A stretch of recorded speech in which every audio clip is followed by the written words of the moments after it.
Chapter 1. An Unexpected Parcel. In a hole in the ground, there lived a hobbit. Hey everyone, welcome to this year's Tolkien Reading Day event. We have so much to get through, so my intro is going to be nice and short and sweet. If you don't know already, every year we have this event. We have readings from all across the Legendarium, and I accompany it with my soundscapes. Now, I know most of you already know about the soundscapes, but in case you're new, I'll give a quick little explanation of them. I went out and recorded sound effects, ambient nature environments, and I wrote original music for the entire Lord of the Rings trilogy, The Hobbit, The Silmarillion, and a bunch of other books on the go as well. So what we're going to hear today is readings accompanied with my soundscapes. Now, if you're interested, those soundscapes do match up with the official audiobooks. They don't come together, but you can put them together pretty easily. So if you want to find out more about that experience and get a kind of upgraded version of the audiobooks, then you can check out my website for all the details on that. There will be links throughout the day. I want to say a huge thank you to all of my lovely readers for submitting for this year's event. If you didn't get a chance to this year and you want to next year, there's plenty of time, so reach out and we'll make sure that you're able to join us for next time. I want to get right into the readings, so I'll just say really quickly, if you're interested in supporting today's stream, there's a couple ways that you can do that. The first way, and the most important way probably, is a surprise. I have a brand new Kickstarter that launched right now, and it'll be designed to enhance the existing Lord of the Rings soundscapes. So what I'm hoping to do is to hire individual musicians and maybe even groups and quartets and even bigger selections of musicians to come in and redo some of the music and enhance it and kind of build it into something even more special. I also am going to be doing a illustrated and annotated version of the score where you can flip through and see which theme I'm using where and why, and have some artwork along with it and everything like that. And then I'm also going to be releasing selections from every chapter as individual albums on Spotify and Apple Music and all that. So I'm really excited about it. It launched just now, so if you can, head over to the Kickstarter and check that out. And I think it'll be kind of fun to see how that goes throughout the day. Who knows? Now, I do have a couple of other small surprises throughout the day, but we'll stay tuned for those. And we will start things off by diving right into The Hobbit. Enjoy. So I will be reading the first pages from The Hobbit in my own translation, in my own dialect. So this is a variation of Dutch, which is West Flemish. It is spoken in the western region of Flanders. De Hobbit. Het eerste hoofdstuk. Een onverwachte fieste. In een hol in de grond woonde er een hobbit. Het was geen kiezig, vul nat hol, vul met de eindes van tetting en een zompige heuren. Ook geen droog, leeg, zanderig hol met nieten voor te zitten of te boeven. Het was een hobbithol. En ik wil dat zeggen? Comfort. Het had een perfecte ronde deuren, lekker rutte van een schep. Groen geschilderd met een hele messinken deurknop pal in de midden. De deuren gaf uit op een hank, juist gelijk een buzzeachtige tunnel. Een vrij comfortabele tunnel, zonder smoren, met muren van panelen, een vloer met faïencen en tapijt. En daarop gepolierde stoel. En een massa zaken voor hoeden en vesten. Deze hobbit hield van compagnie. De tunnel draaide en draaide, redelijk recht, maar niet elegant, in de kant van de neuvel.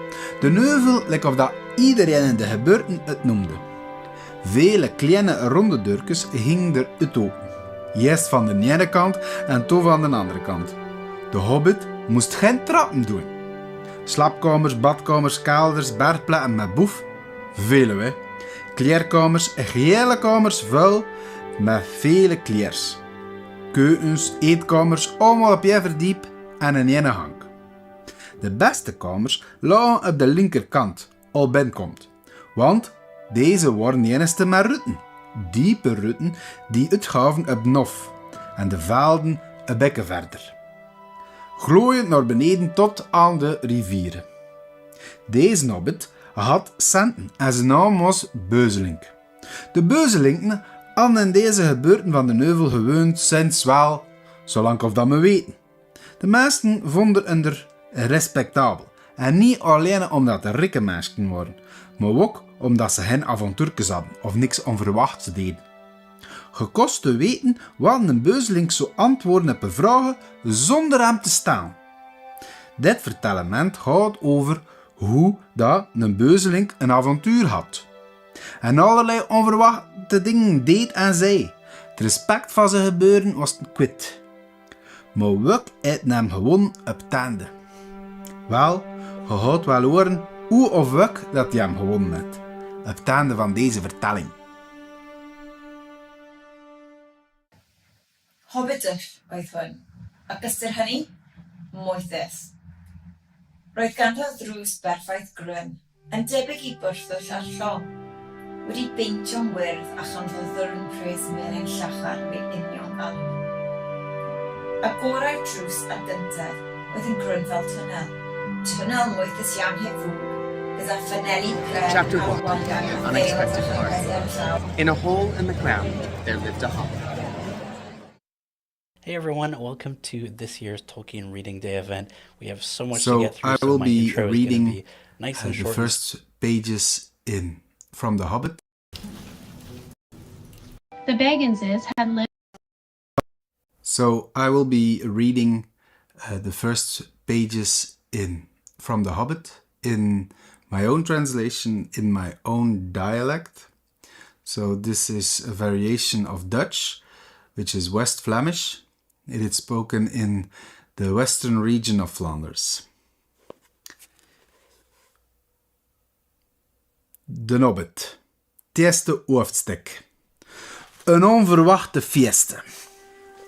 In een hol in de grond woonde er een hobbit. Het was geen kiezig, vuil, nat hol, vol met de eindes van tetting en een zompige heuren. Ook geen droog, leeg, zanderig hol met nieten voor te zitten of te boeven. Het was een hobbithol. En ik wil dat zeggen? Comfort. Het had de perfecte ronde deuren, lekker rutte van een schep. Groen geschilderd met een hele messinken deurknop pal in de midden. De deuren gaf uit op een hank, juist gelijk een buzzeachtige tunnel. Een vrij comfortabele tunnel, zonder smoren, met muren van panelen, een vloer met faïencen en tapijt. En daarop gepolierde stoel. En een massa zaken voor hoeden en vesten. Deze hobbit hield van compagnie. De tunnel draaide en draaide, redelijk rechte, maar niet elegant, in de kant van de neuvel. De neuvel leek of dat iedereen in de gebeurten het noemde. Vele kleine ronde deurtjes gingen er uit open. Eerst van de ene kant en toen van de andere kant. De hobbit moest geen trappen doen. Slaapkamers, badkamers, kelders, bergplekken met boef. Vele hè. Kleerkamers en gehele kamers vuil met vele kleers. Keukens, eetkamers, allemaal op je verdiep en in één hang. De beste kamers lagen op de linkerkant, al binnenkomt. Want deze waren enigste met rutten. Diepe rutten die uitgaven op Nof en de velden een bekken verder. Glooiend naar beneden tot aan de rivieren. Deze hobbit had centen en zijn naam was Beuzelink. De Beuzelinken hadden in deze gebeurten van de neuvel gewoond sinds wel, zolang of dat we weten. De meesten vonden er respectabel. En niet alleen omdat er rijke mensen waren, maar ook omdat ze geen avontuurtjes hadden of niks onverwachts deden. Gekost te weten wat een beuzeling zou antwoorden op een vragen zonder hem te staan. Dit vertellement gaat over hoe dat een beuzeling een avontuur had. En allerlei onverwachte dingen deed en zei. Het respect van zijn gebeuren was kwijt. Maar wat heeft hem gewoon op tanden? Wel, je gaat wel horen hoe of wat dat hij hem gewonnen heeft. Op tanden van deze vertelling. Hobbityr oedd hwn, ac ystyr hynny, moethus. Roedd ganddo ddrws berffaith grwn, yn debyg i bwrthwll ar llong, wedi beintio'n wyrdd a chanddo ddwrn pres melyn llachar fe union galw. Y gorau'r drws ar gyntaf oedd yn grwn fel twnnel. Twnnel moethus iawn hefyd, gyda flaneli pren ar y waliau a ddeils a charpedi ar y llawr, a chadeiriau wedi'i farneisio ar ei hyd. Roedd nifer fawr o fachau ar gyfer hitiau a chotiau, gan fod yn hobr hwn yn hoff o groesawu'r mywyr. Aeth y cyntaf yn ei flaen yn weddol os yna mae gyfan gwbl syth i mewn i lethrau'r bryn, y bryn, fel roedd pawb yn dilltiroedd o'i gwmpas yn ei alw. Roedd nifer fawr o ddrysau bach cryn yn agor o ddiar y chyntaf, pob yn air ar y naill ochr a llall. Doedd dim brisiau gan yr hobbit i'w dringo. Roedd pob un ystafell wely, ystafell ymolchi, seler, pantri, nifer fawr o rheini, cwbl dillad, roedd gan ystafell cyfan ar gyfer ei dillad, a phob cegin ac ystafell fwyta i gyd yn yr un llawr, ac yn wir, oedd hi ar yr un cyntaf. Roedd yr ystafellau gorau i gyd ar yr ochr chwith wrth fynd i mewn, oherwydd mae gan y rhain yr unig oedd y ffenestri, rhai cryn wedi gosod yn rhwng yn ochr y bryn, yn edrych allan dros yr ardd, y dolau'r tu hwnt ac i lawr tua'r afon. Chapter 1: An Unexpected Party. In a hole in the ground there lived a hobbit. Not a nasty, dirty, wet hole filled with the ends of worms and an oozy smell, nor yet a dry, bare, sandy hole, with nothing in it to sit down on or to eat. It was a hobbit hole, and that means comfort. It had a perfectly round door like a porthole, painted green, with a shiny yellow brass knob in the exact middle. The door opened on a tube-shaped hall like a tunnel, a very comfortable tunnel without smoke, with paneled walls and floors tiled and carpeted, provided with polished chairs, and lots of pegs for hats and coats. The hobbit was fond of visitors. The tunnel wound on and on, going fairly but not quite straight into the side of the hill. The hill, as all the people for many miles around called it, and many little round doors opened out of it, first on one side and then another. No going upstairs for the hobbit. Bedrooms, bathrooms, cellars, pantries, lots of these.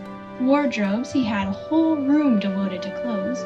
Kitchens, dining rooms, all were on the same floor, and indeed on the same passage. The best rooms were all on the left-hand side, going in, for these were the only ones to have windows, deep-set round windows, looking over his garden, and meadows beyond, sloping down to the river. This hobbit was a very well-to-do hobbit, and his name was Baggins. The Bagginses had lived in the neighborhood of the hill for time out of mind, and people considered them very respectable, not only because most of them were rich, but also because they never had any adventures or did anything unexpected. You could tell what a Baggins would say on any question without the bother of asking him. This is a story of how a Baggins had an adventure and found himself doing and saying things altogether unexpected. He may have lost the neighbor's respect, but he gained, well, you will see whether he gained anything in the end. The mother of our particular hobbit, what is a hobbit? I suppose hobbits need some description nowadays, since they have become rare and shy of the big people, as they call us. They are, or were, a little people, about half our height, and smaller than the bearded dwarves. Hobbits have no beards. There is little or no magic about them, except the ordinary, everyday sort which helps them to disappear quietly and quickly when large stupid folk like you and me come blundering along, making a noise like elephants which they can hear a mile off. They are inclined to be fat in the stomach. They dress in bright colors, chiefly green and yellow, wear no shoes because their feet grow natural leather soles, and thick warm brown hair like the stuff on their heads, which is curly, have long clever brown fingers, good-natured faces, and laugh deep fruity laughs, especially after dinner, which they have twice a day when they can get it. Now you know enough to go on with. As I was saying, the mother of this hobbit, of Bilbo Baggins, that is, was the famous Belladonna Took, one of the 3 remarkable daughters of the Old Took, head of the hobbits who lived across the water. the small river that ran at the foot of the hill. It was often said in other families that long ago one of the Took ancestors must have taken a fairy wife. That was, of course, absurd, but certainly there was still something not entirely hobbit-like about them. And once in a while, members of the Took clan would go and have adventures. They discreetly disappeared, and the family hushed it up. But the fact remained that the Tooks were not as respectable as the Bagginses, though they were undoubtedly richer. Not that Belladonna Took ever had any adventures after she became Mrs. Bungo Baggins. Bungo, that was Bilbo's father, built the most luxurious hobbit hole for her, and partly with her money, that was to be found either under the hill or over the hill or across the water, and there they remained to the end of their days. Still it is probable that Bilbo, her only son, although he looked and behaved exactly like a second edition of his solid and comfortable father, got something a bit queer in his makeup from the Took side, something that only waited for a chance to come out. The chance never arrived until Bilbo Baggins was grown up, being about 50 years old or so, and living in the beautiful hobbit hole built by his father, which I have just described for you, until he had in fact apparently settled down immovably.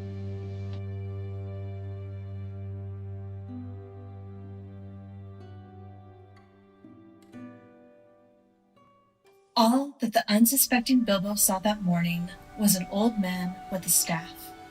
He had a tall, pointed blue hat, a long gray cloak, a silver scarf over which his long white beard hung down below his waist, and immense black boots.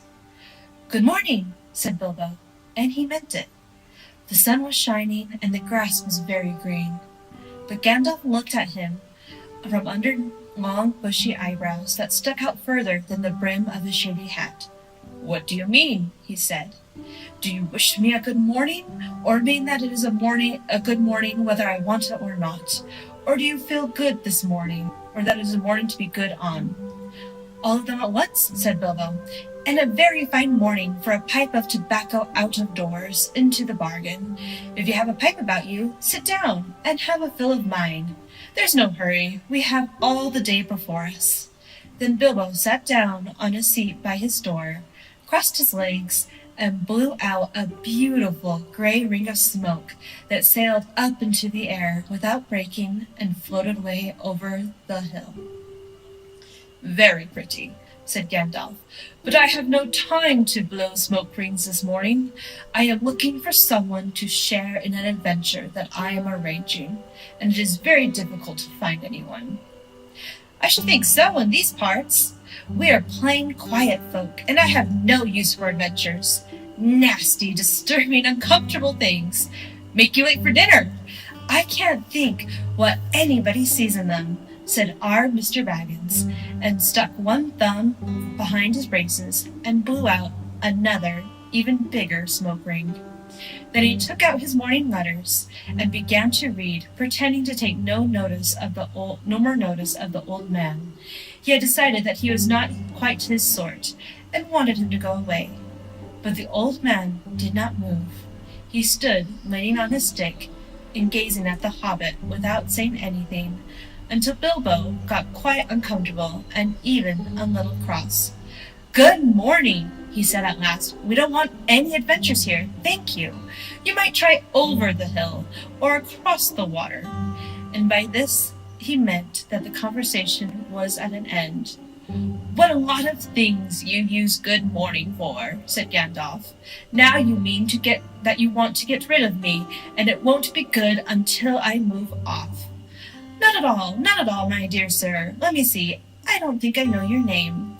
Yes, my dear sir, and I do know your name, Mr. Bilbo Baggins, and you do know my name, though you don't remember that I belong to it. I am Gandalf, and Gandalf means me. To think that I should have lived to be good morning by Belladonna Took's son, as if I was selling buttons at the door.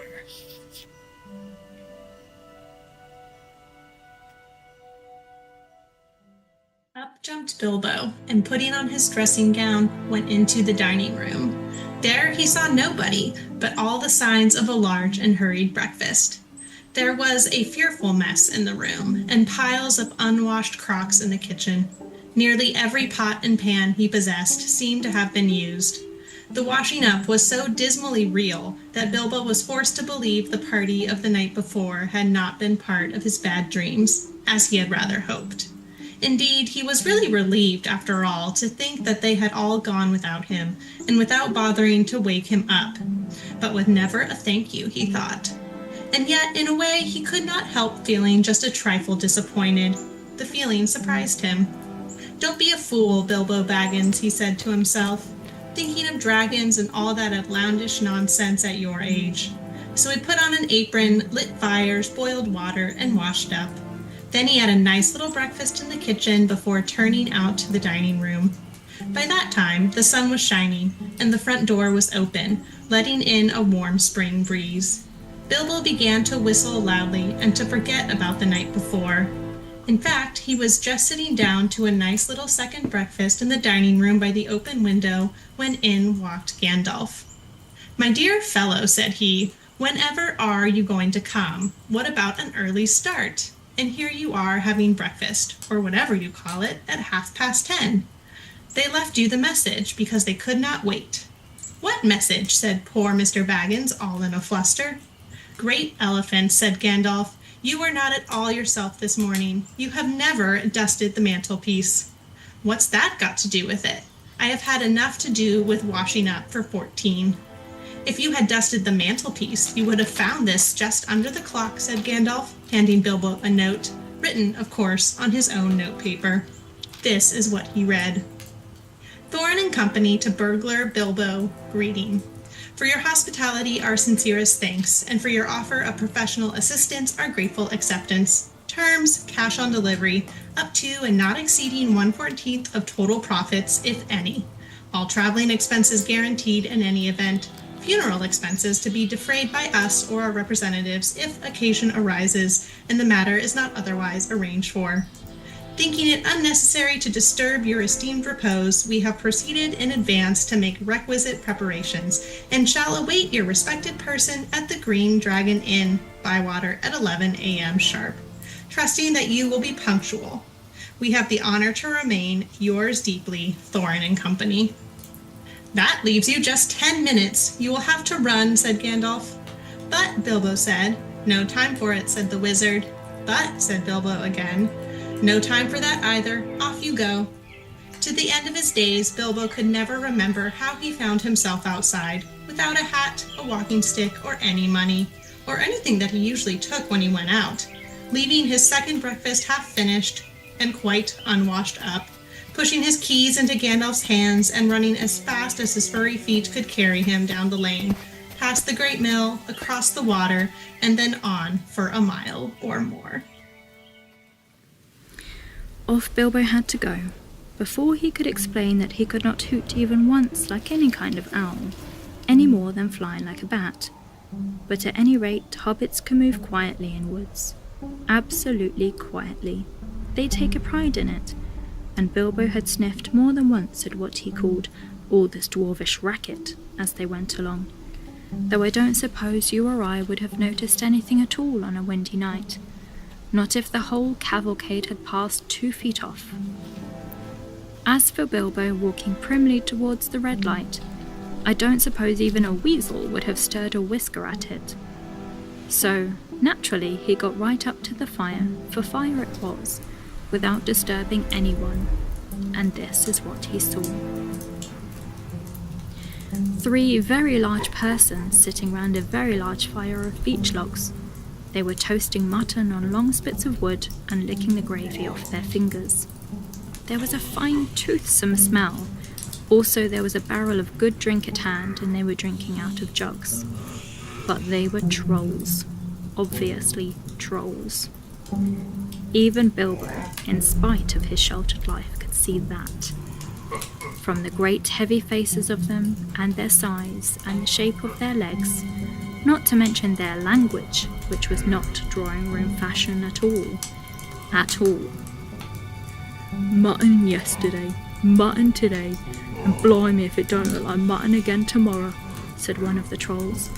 Never thinking bit of man flesh have we had for long enough.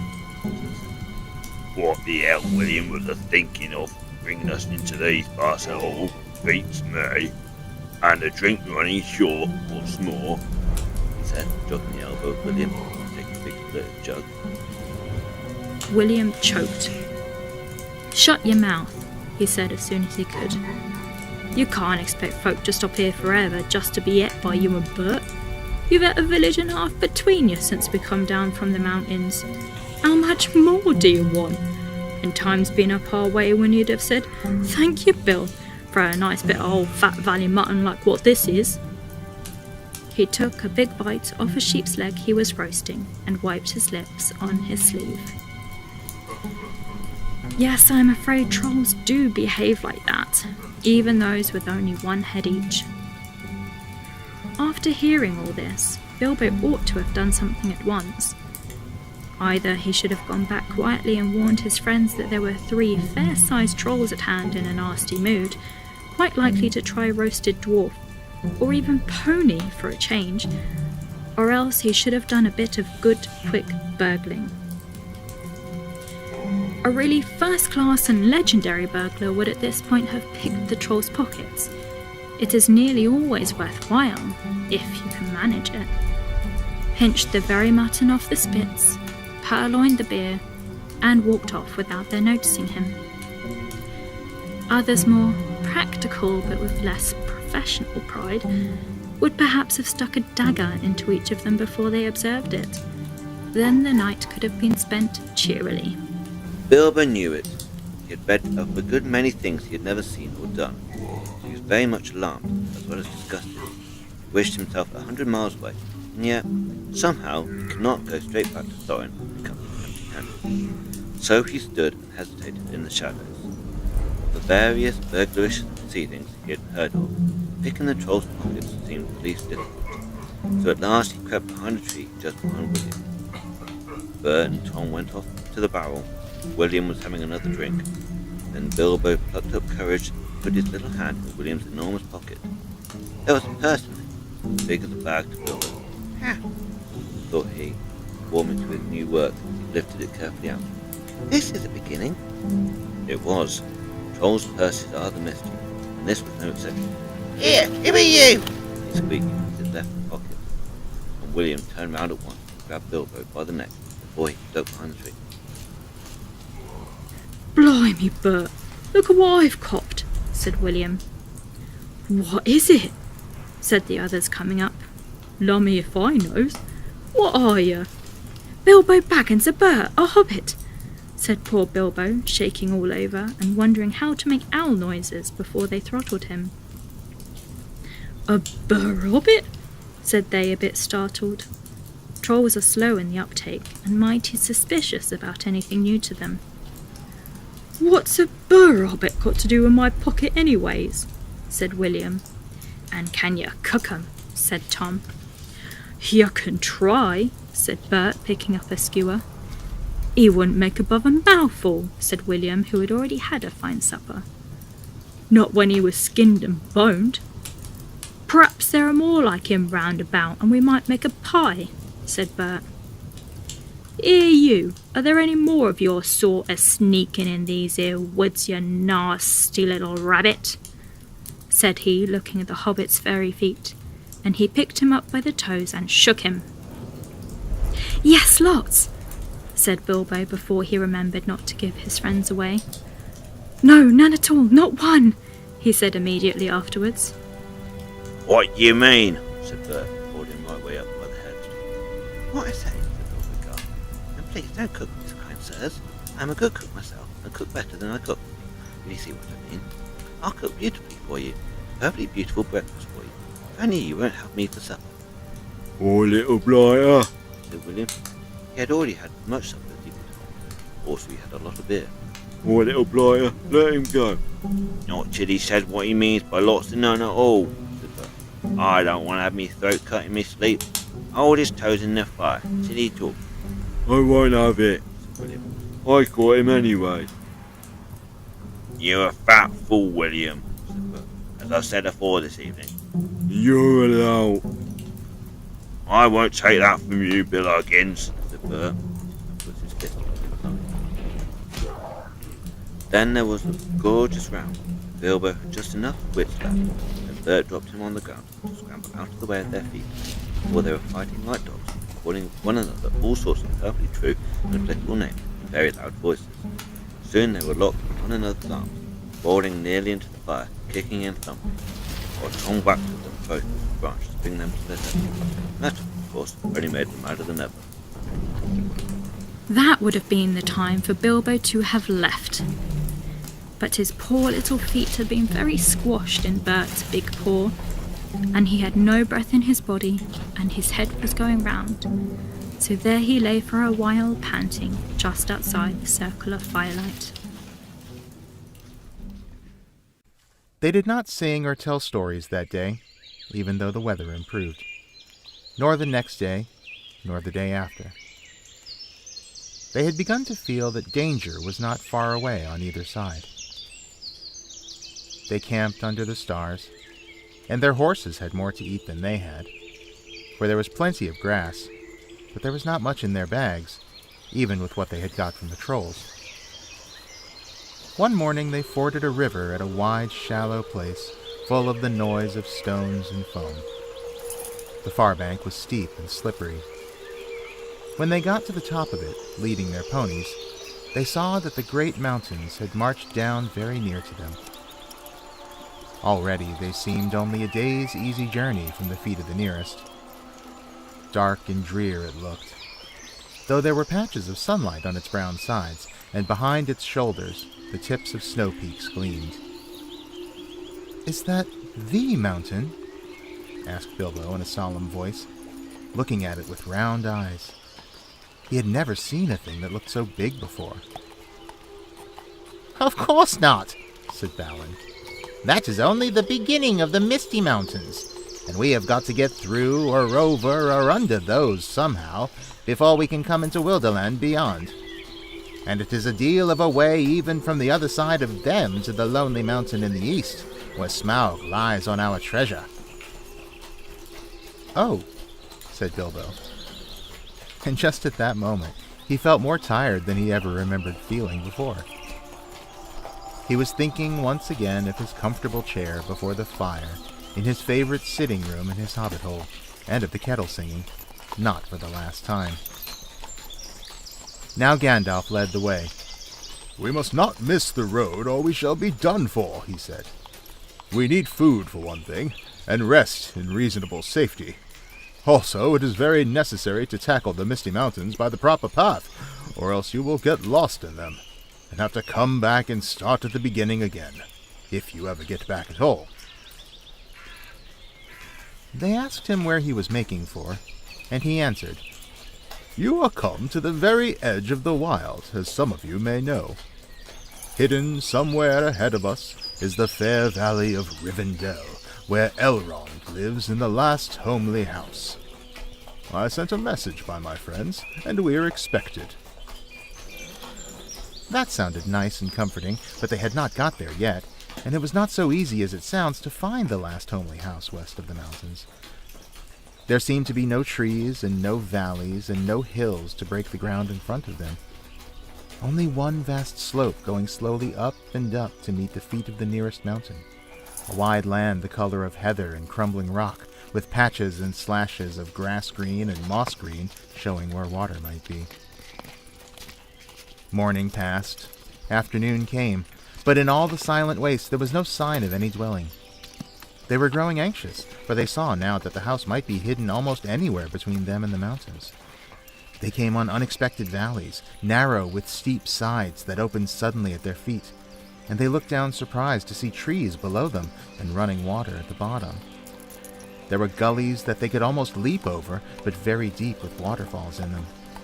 There were dark ravines that one could neither jump over nor climb into. There were bogs, some of them green, pleasant places to look at with flowers growing bright and tall, but a pony that walked there with a pack on its back would never have come out again. It was indeed a much wider land from the ford to the mountains than ever you would have guessed. Bilbo was astonished. The only path was marked with white stones, some of which were small and others were half covered with moss or heather. Altogether, it was a very slow business following the track, even guided by Gandalf, who seemed to know his way about pretty well. His head and beard wagged this way and that as he looked for the stones, and they followed his lead, but they seemed no nearer to the end of the search when the day began to fail. Tea time had long gone by, and it seemed supper time would soon do the same. There were moths fluttering about, and the light became very dim, for the moon had not risen. Bilbo's pony began to stumble over roots and stones. They came to the edge of a steep fall in the ground so suddenly that Gandalf's horse nearly slipped down the slope. "Here it is at last," he called, and the others gathered round him and looked over the edge. They saw a valley far below. They could hear the voice of hurrying water in a rocky bed at the bottom. The scent of trees was in the air, and there was a light on the valley side across the water. Bilbo never forgot the way they slithered and slipped in the dusk down the steep zigzag path into the secret valley of Rivendell. The air grew warmer as they got lower, and the smell of the pine trees made him drowsy, so that every now and again he nodded and nearly fell off, or bumped his nose on the pony's neck. Their spirits rose as they went down and down. The trees changed to beech and oak, and there was a comfortable feeling in the twilight. The last green had almost faded out of the grass when they came at length to an open glade not far above the banks of the stream. It smells like elves, thought Bilbo, and he looked up at the stars. They were burning bright and blue. Just then there came a burst of song like laughter in the trees. "Oh, what are you doing? And where are you going? Your ponies need shoeing. The river is flowing. Oh, tra-la-la-lally, here down in the valley. Oh, what are you seeking?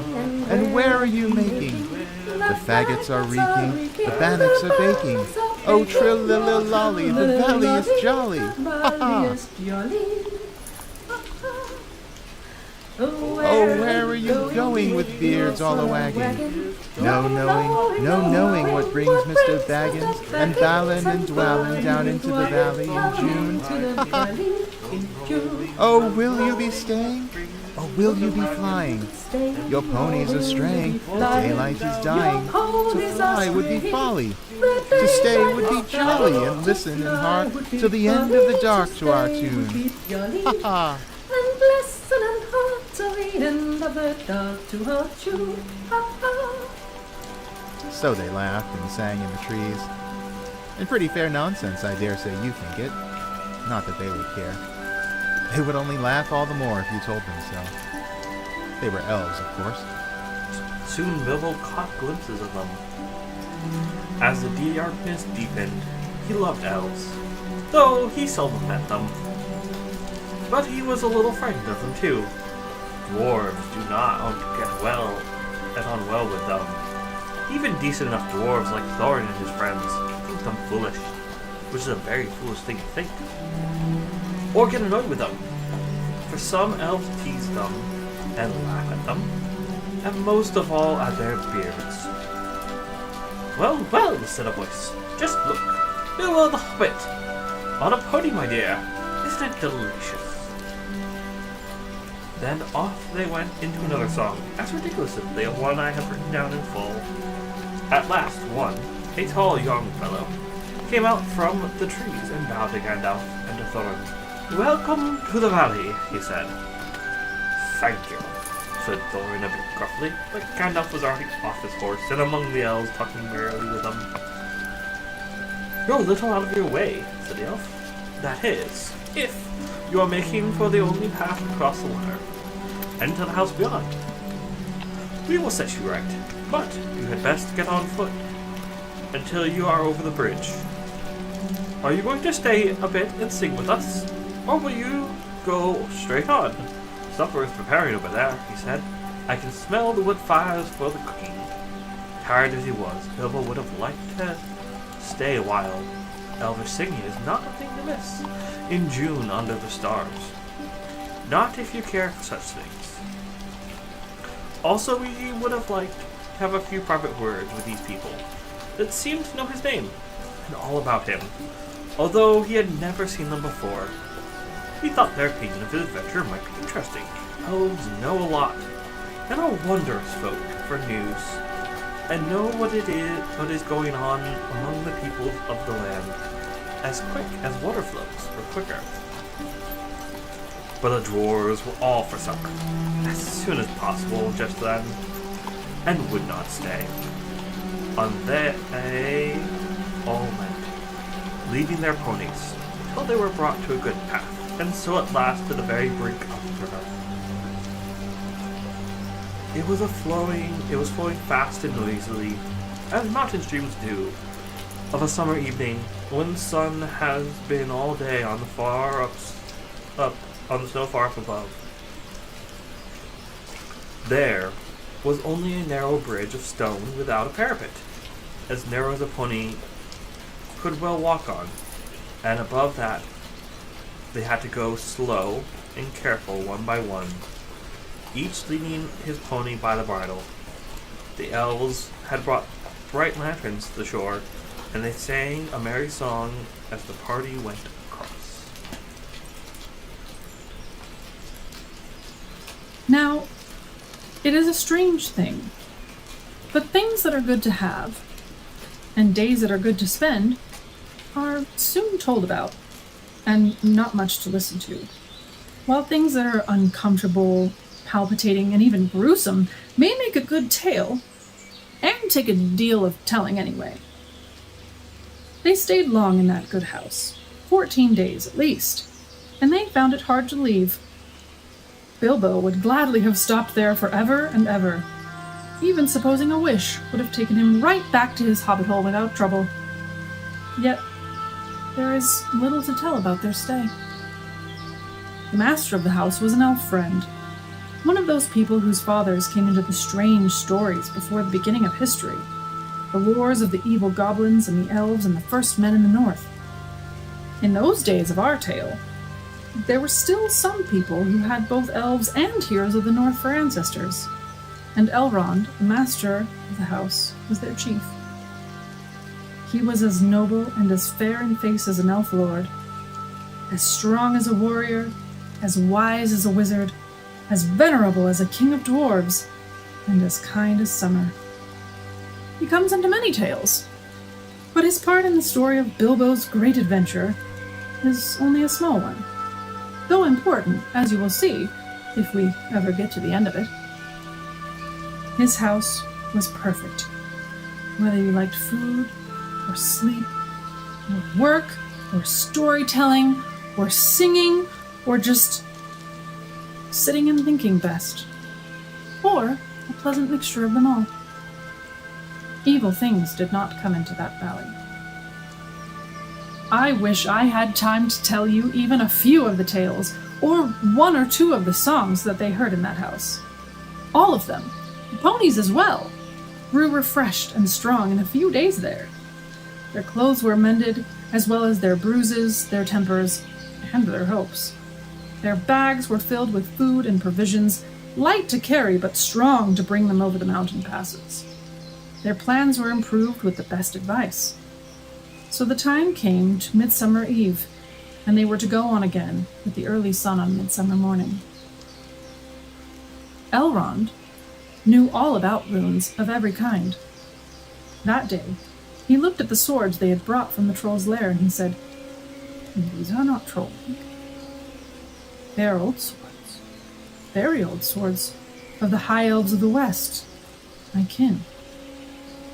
They were made in Gondolin for the goblin wars.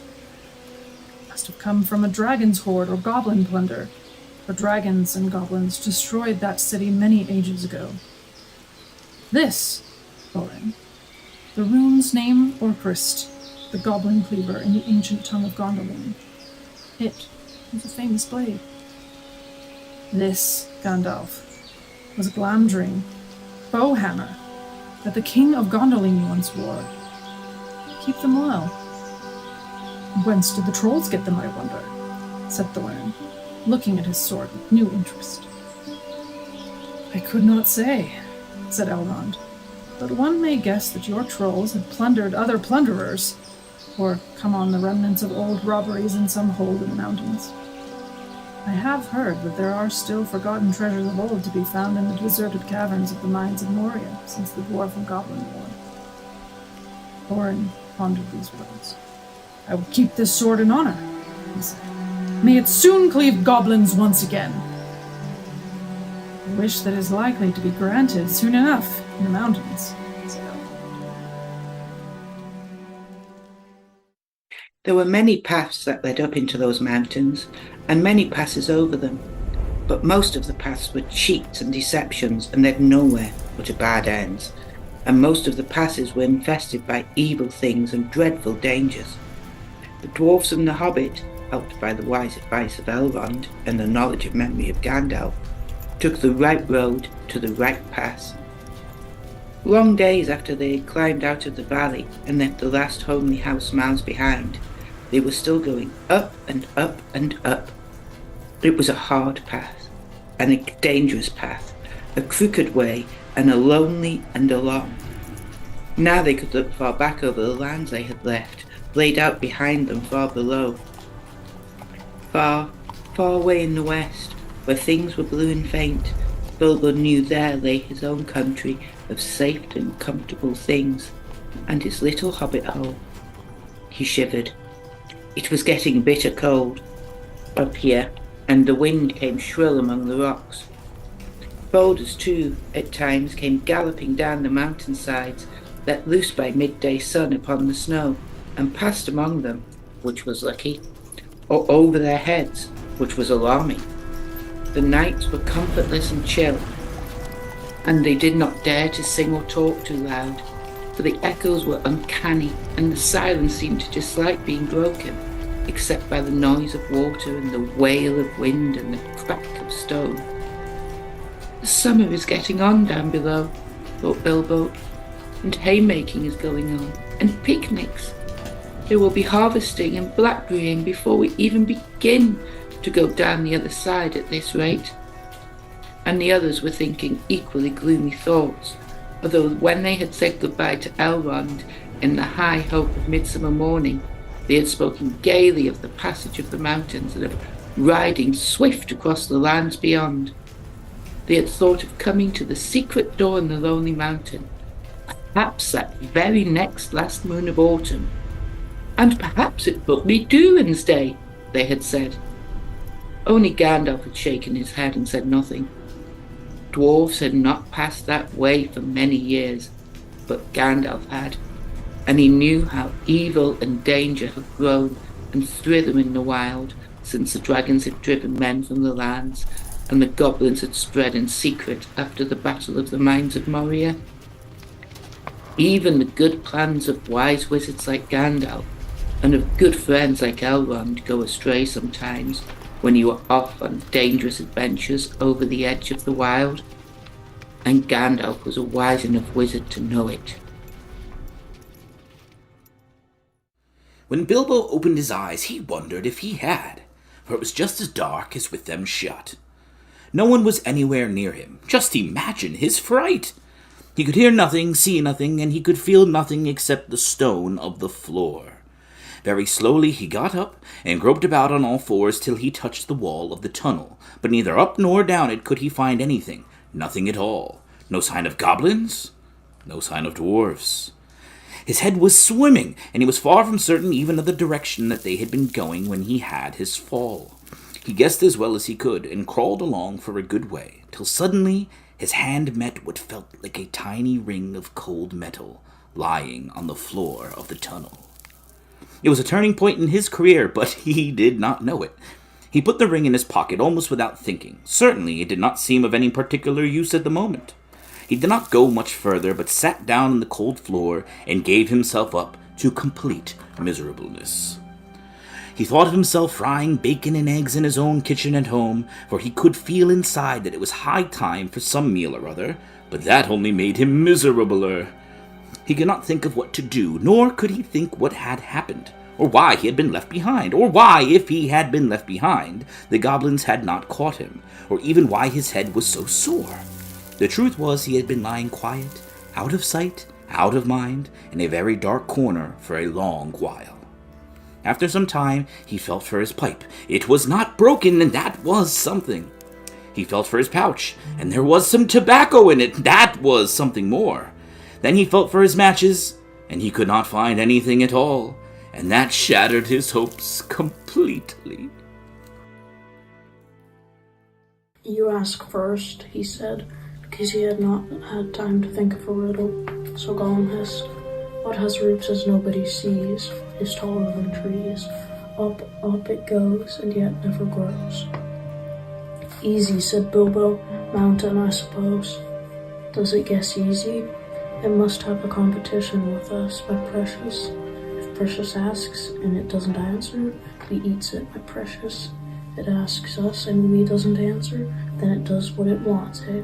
We shows it the way out, yes. All right, said Bilbo, not daring to disagree and nearly bursting his brain to think of riddles that could save him from being eaten. 30 white horses on a red hill. First they champ, then they stamp, then they stand still. This was all he could think of to ask. The idea of eating was rather on his mind. It was rather an old one too, and Gollum knew the answer as well as you do. Chestnuts, chestnuts, he hissed. Teeth, teeth, my precious. But we has only 6. Then he asked his second.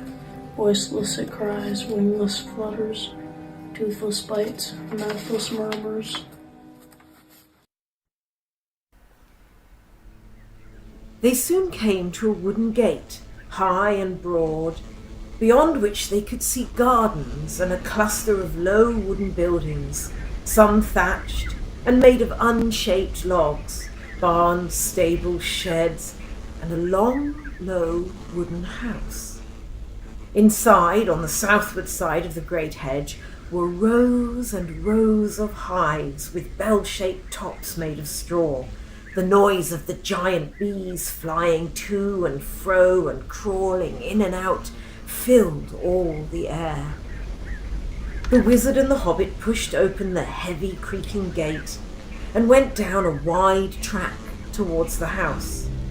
Some horses, very sleek and well-groomed, trotted up across the grass and looked at them intently with very intelligent faces. Then off they galloped to the buildings. They have gone to tell him of the arrival of strangers, said Gandalf.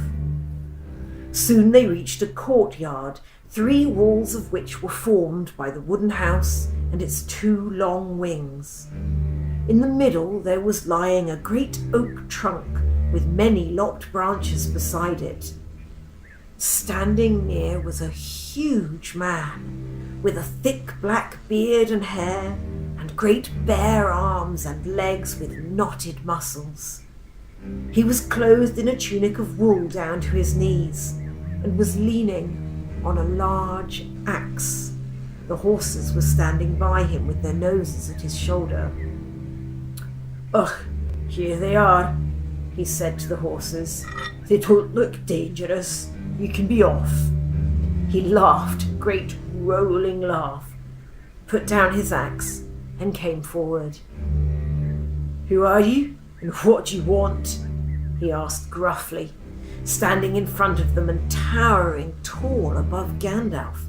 As for Bilbo, he could easily have trotted through his legs without ducking his head to miss the fringe of the man's brown tunic.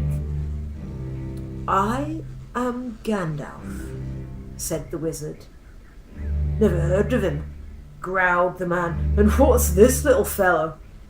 he said, stooping down to frown at the hobbit with his bushy black eyebrows. "That is Mr. Baggins, a hobbit of good family and unimpeachable reputation," said Gandalf. Bilbo bowed. He had no hat to take off and was painfully conscious of his many missing buttons. "I am a wizard," continued Gandalf. "I have heard of you. if you have not heard of me, but perhaps you have heard of my good cousin Radagast, who lives near the southern borders of Mirkwood. Yes, not a bad fellow as wizards go, I believe. I used to see him now and again, said Beorn. Well, now I know who you are, or who you say you are. What do you want? To tell you the truth, we have lost our luggage and nearly lost our way, and are rather in need of help, or at least of advice. I may say we have had rather a bad time with goblins in the mountains. Goblins? Said the big man less gruffly. Oh, so you've been having trouble with them, have you? What did you go near them for? We did not mean to. They surprised us at night in a pass which we had to cross. We were coming out of the lands over west into these countries. It is a long tale. Then you'd better come inside and tell me some of it if it won't take all day, said the man, leading the way through a dark door that opened out of the courtyard into the house. Following him, they found themselves in a wide hall with a fireplace in the middle.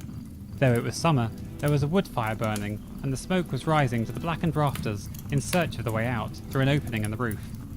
They passed through this dim hall, lit only by the fire and the hole above it, and came through another, smaller door into a sort of veranda, propped on wooden posts made of single tree trunks.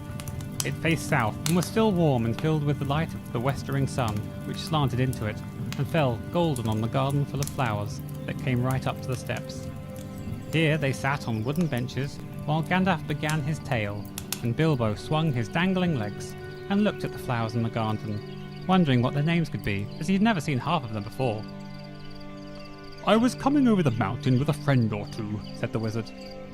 "Or two? I can only see one, and a little one at that," said Bjorn. "Well, to tell you the truth, I did not like to bother you with a lot of us until I found out if you were busy. I will give a call if I may." "Go on, call away."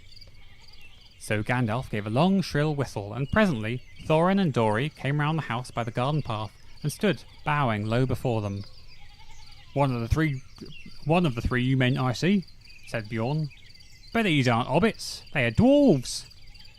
"Thorin Oakenshield at your service." "Dori at your service," said the two dwarfs, bowing again. "I don't need your service, thank you," said Bjorn, "but I expect you need mine. I'm not over fond of dwarves, but if it is true that you are Thorin, son of Thrain, son of Thror, I believe, and that your companion is respectable, and that you are enemies of goblins and are not up to any mischief in my lands. What are you up to, by the way?" "They are on their way to visit the land of their fathers, away east beyond Mirkwood," put in Gandalf. "It is entirely by accident that we are in your lands at all. We were crossing by the high pass that should have brought us to the road that lies to the south of your country, when we were attacked by the evil goblins, as I was about to tell you." "Go on telling then," said Bjorn, who was never very polite. "There was a terrible storm. The stone giants were out hurling rocks, and at the head of the pass we took a refuge in a cave, the hobbit and I, and several of our companions." "Do you call two several?" "Well, no. As a matter of fact, there were more than two." "Where are they? Killed? Eaten? Gone home?" "Well, no. They don't seem to have come when I whistled. Shy, I expect. You see, we are very much afraid that we are rather a lot for you to entertain." "Go on, whistle again. I'm in for a party, it seems, and one or two more won't make much of a difference," growled Bjorn. Gandalf whistled again, but Nori and Ori were there almost before he had stopped. For if you remember, Gandalf had told them to come in pairs every 5 minutes. "Hello," said Bjorn. "You came pretty quick. Where were you hiding? Come on, my jack-in-the-boxes." "Nori at your service." "Ori at..." they began, but Bjorn interrupted them. "Oh, thank you. When I want your help, I will ask for it. Sit down and let's get on with this tale. It will be supper time before it's ended." "As soon as we were asleep," went on Gandalf, "a crack at the back of the cave opened. Goblins came out and grabbed the hobbit and the dwarves and our troop of ponies." Troop of ponies? What were you, a travelling circus?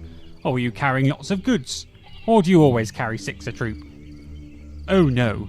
As a matter of fact, there were more than 6 ponies, for there were more than 6 of us, and, well, here are 2 more. Just at that moment, Balin and Dwalin appeared and bowed so low that their beards swept the stone floor. The big man was frowning at first, but they did their best to be frightfully polite, and kept on nodding and bending and bowing and waving, their hoods before their knees, in proper dwarf fashion, until he stopped frowning and burst into a chuckling laugh. They looked so comical. Troop was right, he said, and a fine comic one. Come in, my merry men, and what are your names? I don't want your service just now, only your names, and then sit down and stop wagging. Balin and Dwalin, they said, not daring to be offended, and sat flop on the floor looking rather surprised. Now go on again, said Bjorn to the wizard. Where was I? Oh yes, I was not grabbed. I killed a goblin or 2 with a flash. Good, growled Bjorn. Is it some good being a wizard then? Or it is some good being a wizard then, sorry, said the wrong thing. And slipped inside the crack before it was closed. I followed down into the main hall, which was crowded with goblins. The great goblin was there, with 30 or 40 armed guards. I thought to myself, even if they were not all chained together, what can a dozen do against so many? A dozen? That's the first time I've heard 8 called a dozen. Or have you still got more jacks that haven't come out yet of their boxes? Well, yes, there seem to be a couple more here now. Philly and Killy, I believe, said Gandalf, as these 2 now appeared and stood smiling and bowing. That's enough, said Bjorn. Sit down and be quiet. Now go on, Gandalf. So Gandalf went on with the tale until he came to the fight in the dark, the discovery of the lower gate, and their horror when they found that Mr. Baggins had been mislaid. We counted ourselves and found that there was no hobbit. There were only 14 of us left. 14? That's the first time I've heard 1 from 10 be 14. You mean 9? Or else you haven't told me yet all the names of your party. Oh, well, of course, you haven't seen Oin and Gloin yet, and bless me, here they are. I hope you will forgive them for bothering you. Well, let them all come. Hurry up. Come along, you 2, and sit down. Well, look here, Gandalf. Even now you've only got yourself and 10 dwarves and the hobbit that was lost. That only makes 11, plus 1 mislaid, and not 14, unless wizards count differently to other people. But now please get on with the tale. Aeon did not show it more than he could help, but really he had begun to get very interested. You see, in the old days he had known the very part of the mountains that Gandalf was describing. He nodded, he growled, when he heard of the hobbits' reappearance, and of their scramble down the stone slide, and of the wolfring in the woods. When Gandalf came to their climbing into the trees with the wolves all underneath, he got up and strode about, and muttered, I wish I had been there. I would have given them more than fireworks. Well, said Gandalf, very glad to see that his tale was making a good impression, I did the best I could. There we were with the wolves going mad underneath us and the forest beginning to blaze in places, when the goblins came down from the hills and discovered us. They yelled with delight and sang songs making fun of us. 15 birds in 5-foot trees. Good heavens, growled Beorn. Don't pretend that goblins can't count. They can. 12 isn't 15 and they know it. And so do I. There were Bifur and Bofur as well. I haven't ventured to introduce them before, but here they are. In came Bifur and Bofur. And me, gasped Bomber, puffing up behind. He was fat and also angry at being left till last. He refused to wait 5 minutes and followed immediately after the other 2. Well, now there are 15 of you, and since goblins can count, I suppose that is all there were up the trees. Now perhaps we can finish the story without any more interruptions. Mr. Baggins saw then how clever Gandalf had been. The interruptions had really made Beorn more interested in the story, and the story had kept him from sending the dwarfs off at once like suspicious beggars. He never invited people into his house if he could help it. He had very few friends, and they lived a good way away, and he never invited more than a couple of these to his house at a time. Now he had got 15 strangers sitting in his porch. By the time the wizard had finished his tale and had told of the eagle's rescue and of how they had all been brought to the carrick, the sun had fallen behind the peaks of the misty mountains, and the shadows were long in Beorn's garden. "A very good tale," said he. "The best I've heard for a long while. If all beggars could tell such a good one, they might find me kinder. You may be making it all up, of course, but you deserve a supper for the story all the same. Let us have something to eat." "Yes, please," they all said together. "Thank you very much." That was one of his most miserable moments, but he soon made up his mind that it was no good trying to do anything till day came with some little light, and quite useless to go blundering about, tiring himself out with no hope of any breakfast to revive him. So he sat himself down with his back to a tree, and not for the last time fell to thinking of his far distant hobbit hole with its beautiful pantries.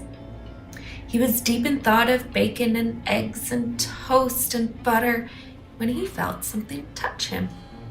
Something like a strong, sticky string was against his left hand, and when he tried to move, he found that his legs were already wrapped up in the same stuff, so that when he got up, he fell over. Then the great spider, who had been busy tying him up while he dozed, came up from behind him and came at him. He could only see the thing's eyes, but he could feel its hairy legs as it struggled to wind its abominable threads round and round him. It was lucky that he had come to his senses in time. Soon he would not have been able to move at all. As it was, he had a desperate fight before he got free. He beat the creature off with his hands. It was trying to poison him to keep him quiet, as small spiders do to flies, until he remembered his sword and drew it out. Then the spider jumped back and he had time to cut his legs loose. After that, it was his turn to attack.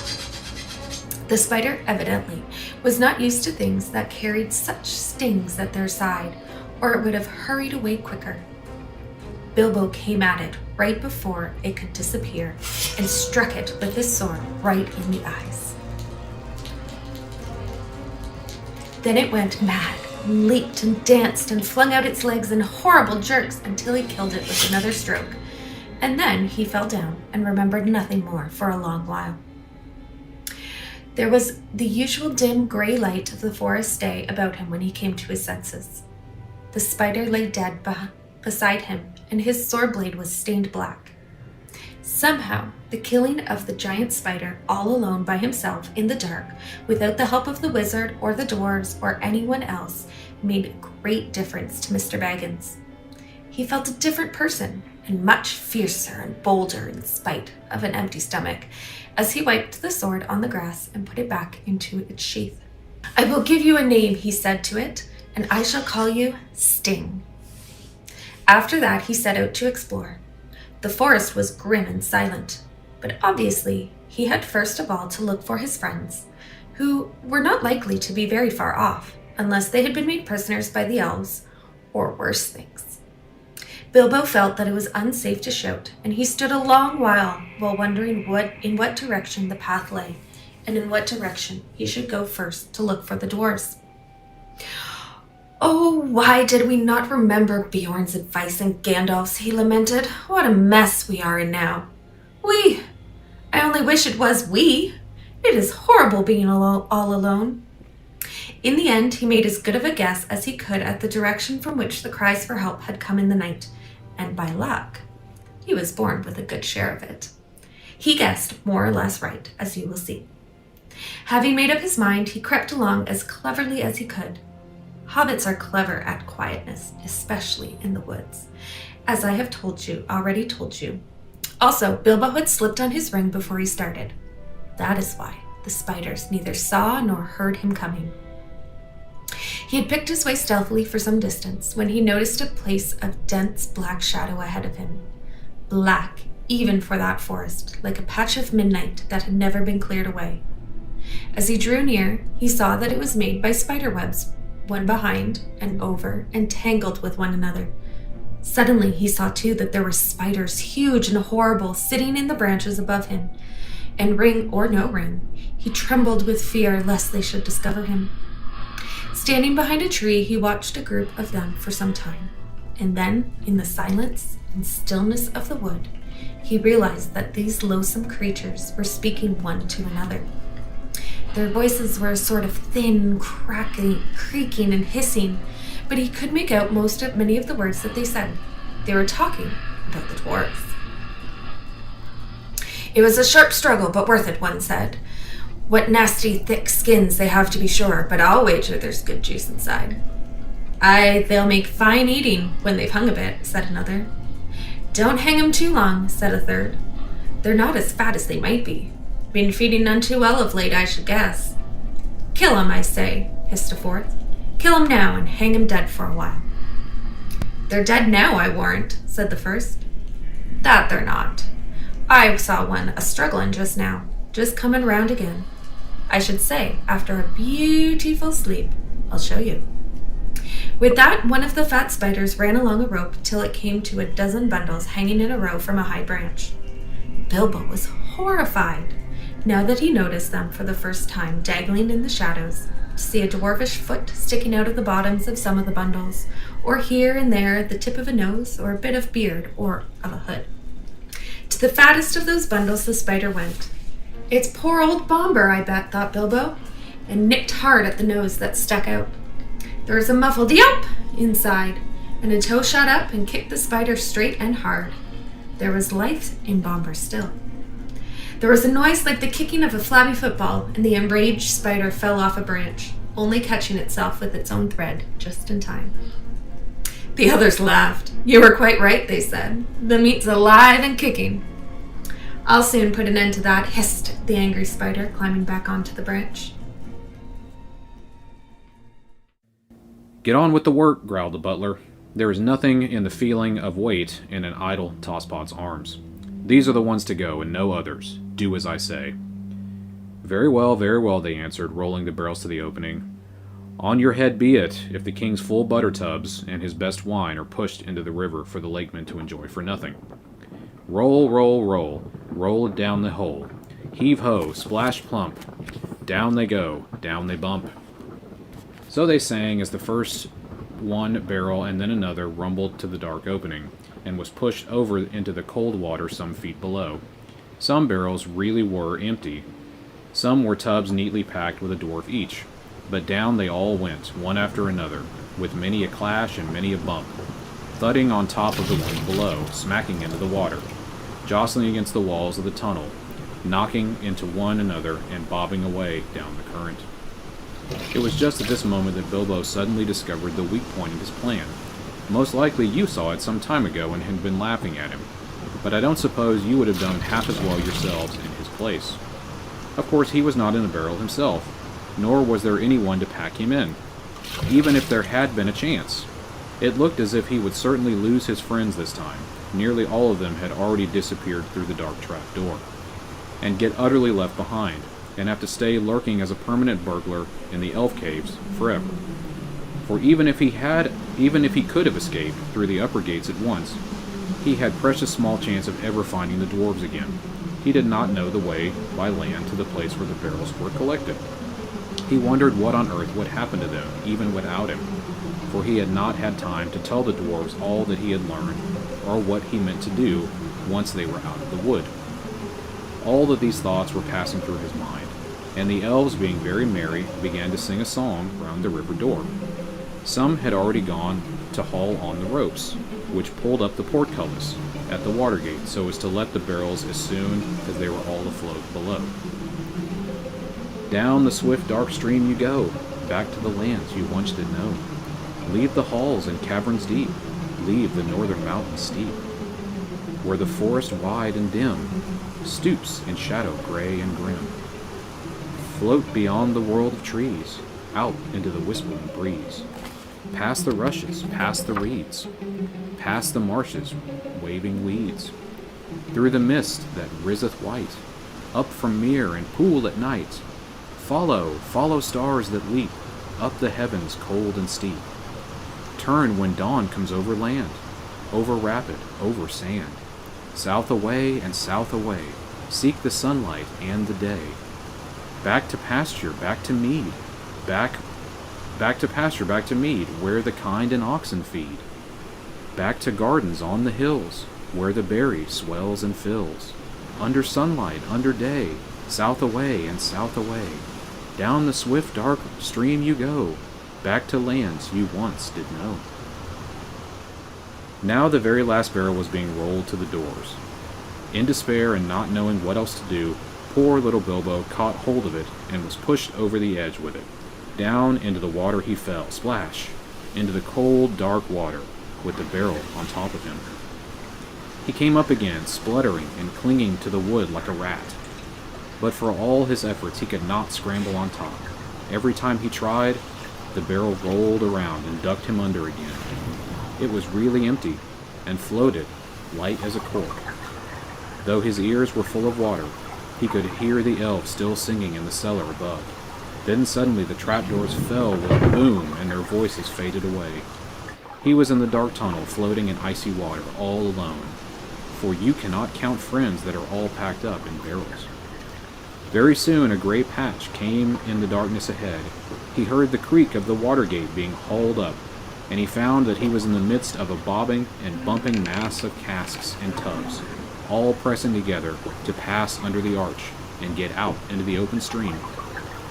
He had as much as he could do to prevent himself from being hustled and battered to bits, but at last the jostling crowd began to break up and swing off, one by one, under the stony arch and away. Then he saw that it would have been no good even if he had managed to get astride his barrel, for there was no room to spare, not even for a hobbit, between its top and the suddenly stooping roof where the gate was. There was excitement in the camp that night. In the morning they prepared to move once more. Only Beaufort and Bumber were left behind to guard the ponies, and such stores as they had brought with them from the river.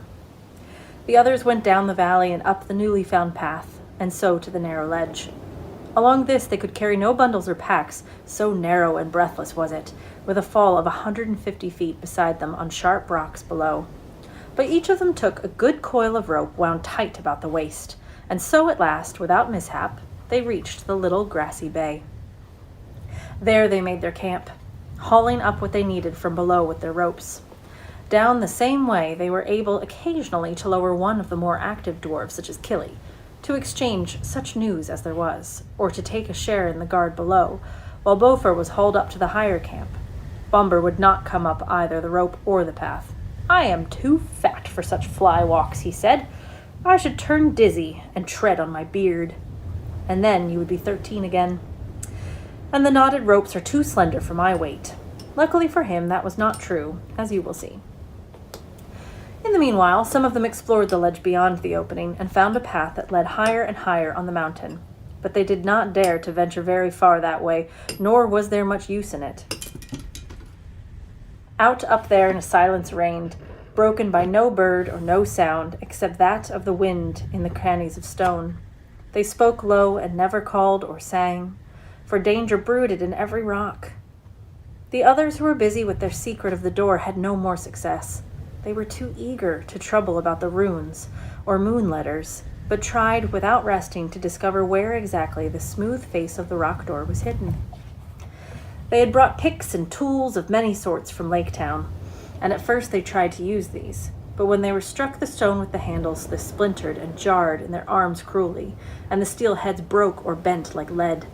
Mining work, they saw clearly, was no good against the magic that had shut this door, and they grew terrified, too, of the echoing noise. Bilbo found sitting on the doorstep, lonesome and wearisome, That there had not been a doorstep, of course, really, but they used to call the little grassy space between the wall and the opening a doorstep. In fun, remembering Bilbo's words not long ago at the unexpected party in his hobbit hole, when he said they could sit on the doorstep till they thought of something, and sit and think they did, or wandered aimlessly about, and glummer they became. Their spirits had risen a little at the discovery of the path, but now they sank into their boots, and yet they would not give it up nor go away. The hobbit was no longer much brighter than the dwarves. He would do nothing but sit with his back to the rock face and stare away west through the opening, over the cliff, over the wide lands to the black wall of Mirkwood, and to the distances beyond, in which he sometimes thought he could catch glimpses of the misty mountains small and far. If the dwarves asked him what he was doing, he answered, "You said sitting on the doorstep and thinking would be my job, not to mention getting inside, so I am sitting and thinking." But I am afraid he was not thinking much about the job, but of what lay beyond the blue distance, the quiet western land, and the hill and his hobbit hole under it. A large grey stone lay in the center of the grass, and he stared moodily at it, or watched the great snails. They seemed to love the little shut-in bay with its walls of cool rock, and there were many of them of huge sizes crawling slowly and stickily on its sides. "Tomorrow begins the last week of autumn," said Thorin one day. "And winter comes after autumn," said Bifur. "And next year after that," said Dwalin, "and our beards will grow till they hang down the cliff to the valley before anything happens here. What is our burglar doing for us? Since he has got an invisible ring, and ought to be a especially excellent performer now, I'm beginning to think he might go through the front gate and spy things out a bit." Bilbo heard this. The dwarves were on the rocks just above the enclosure where he was sitting, and good gracious, he thought, so that's what they're beginning to think. It is always poor me that has to get them out of their difficulties, at least since the wizard left. Whatever am I going to do? I might have known that something dreadful would happen to me in the end. I don't think I could bear to see the unhappy Valley of Dale again. And as for that steaming gate... That night, he was very miserable, and he hardly slept. Next day, the dwarves all went wandering off in various directions. Some were exercising the ponies down below, some were roving the mountainside. All day, Bilbo sat gloomily in the grassy bay, gazing at the stone, or out west through the narrow opening. He had a queer feeling that he was waiting for something. Perhaps the wizard will suddenly come back today, he thought. If he lifted his head, he could glimpse the distant forest. As the sun turned west, there was a gleam of yellow upon its far roof, as if the light caught the last pale leaves. Soon he saw the orange ball of the sun sinking toward the level of his eyes. He went to the opening, and there, pale and faint, was a thin new moon above the rim of the earth. At that very moment, he heard a sharp crack behind him. There on the grey stone in the grass was an enormous thrush, nearly coal-black, its pale yellow breast freckled with dark spots. Crack! It had caught a snail, and was knocking it on the stone. Crack, crack! Suddenly Bilbo understood. Forgetting all danger, he stood on the ledge and hailed the dwarves, shouting and waving. Those that were nearest came tumbling over the rocks, and as fast as they could along the ledge to him, wondering what on earth was the matter. The others shouted to be hauled up the ropes, except Bombur, of course. He was asleep. Quickly, Bilbo explained. They all fell silent, the hobbit standing by the grey stone, and the dwarves with wagging beards watching impatiently. The sun sank lower and lower, and their hopes fell. It sank into a belt of reddened cloud and disappeared. The dwarves groaned, but still Bilbo stood almost without moving. The little moon was dipping to the horizon. Evening was coming on. Then suddenly, when their hope was lowest and a red ray of the sun escaped like a finger through a rent of the cloud, a gleam of light came straight through the opening into the bay and fell onto the smooth rock face. The old thrush, who had been watching from a high perch with beady eyes and head cocked to one side, gave a sudden trill. There was a loud crack. A flake of rock split from the wall and fell. A hole appeared suddenly, about 3 feet from the ground. Quickly, trembling lest the chance should fade, the dwarves rushed to the rock and pushed in vain. The key!" cried Bilbo. "Where's Thorin?" Thorin hurried up. "The key!" shouted Bilbo. "The key that went with the map! Try it now while there's still time." Then Thorin stepped up and drew the key on its chain from around his neck. He put it to the hole. It fitted, and it turned. Snap! The gleam went out, the sun sank, the moon was gone, and evening sprang into the sky. Now, they all pushed together, and slowly a part of the rock wall gave way. Long, straight cracks appeared and widened. A door, 5 feet high and 3 broad, was outlined, and slowly, without a sound, swung inwards. It seemed as if darkness flowed out like vapor from the hole of the mountainside, and deep darkness in which nothing could be seen lay before their eyes, a yawning mouth leading in and down.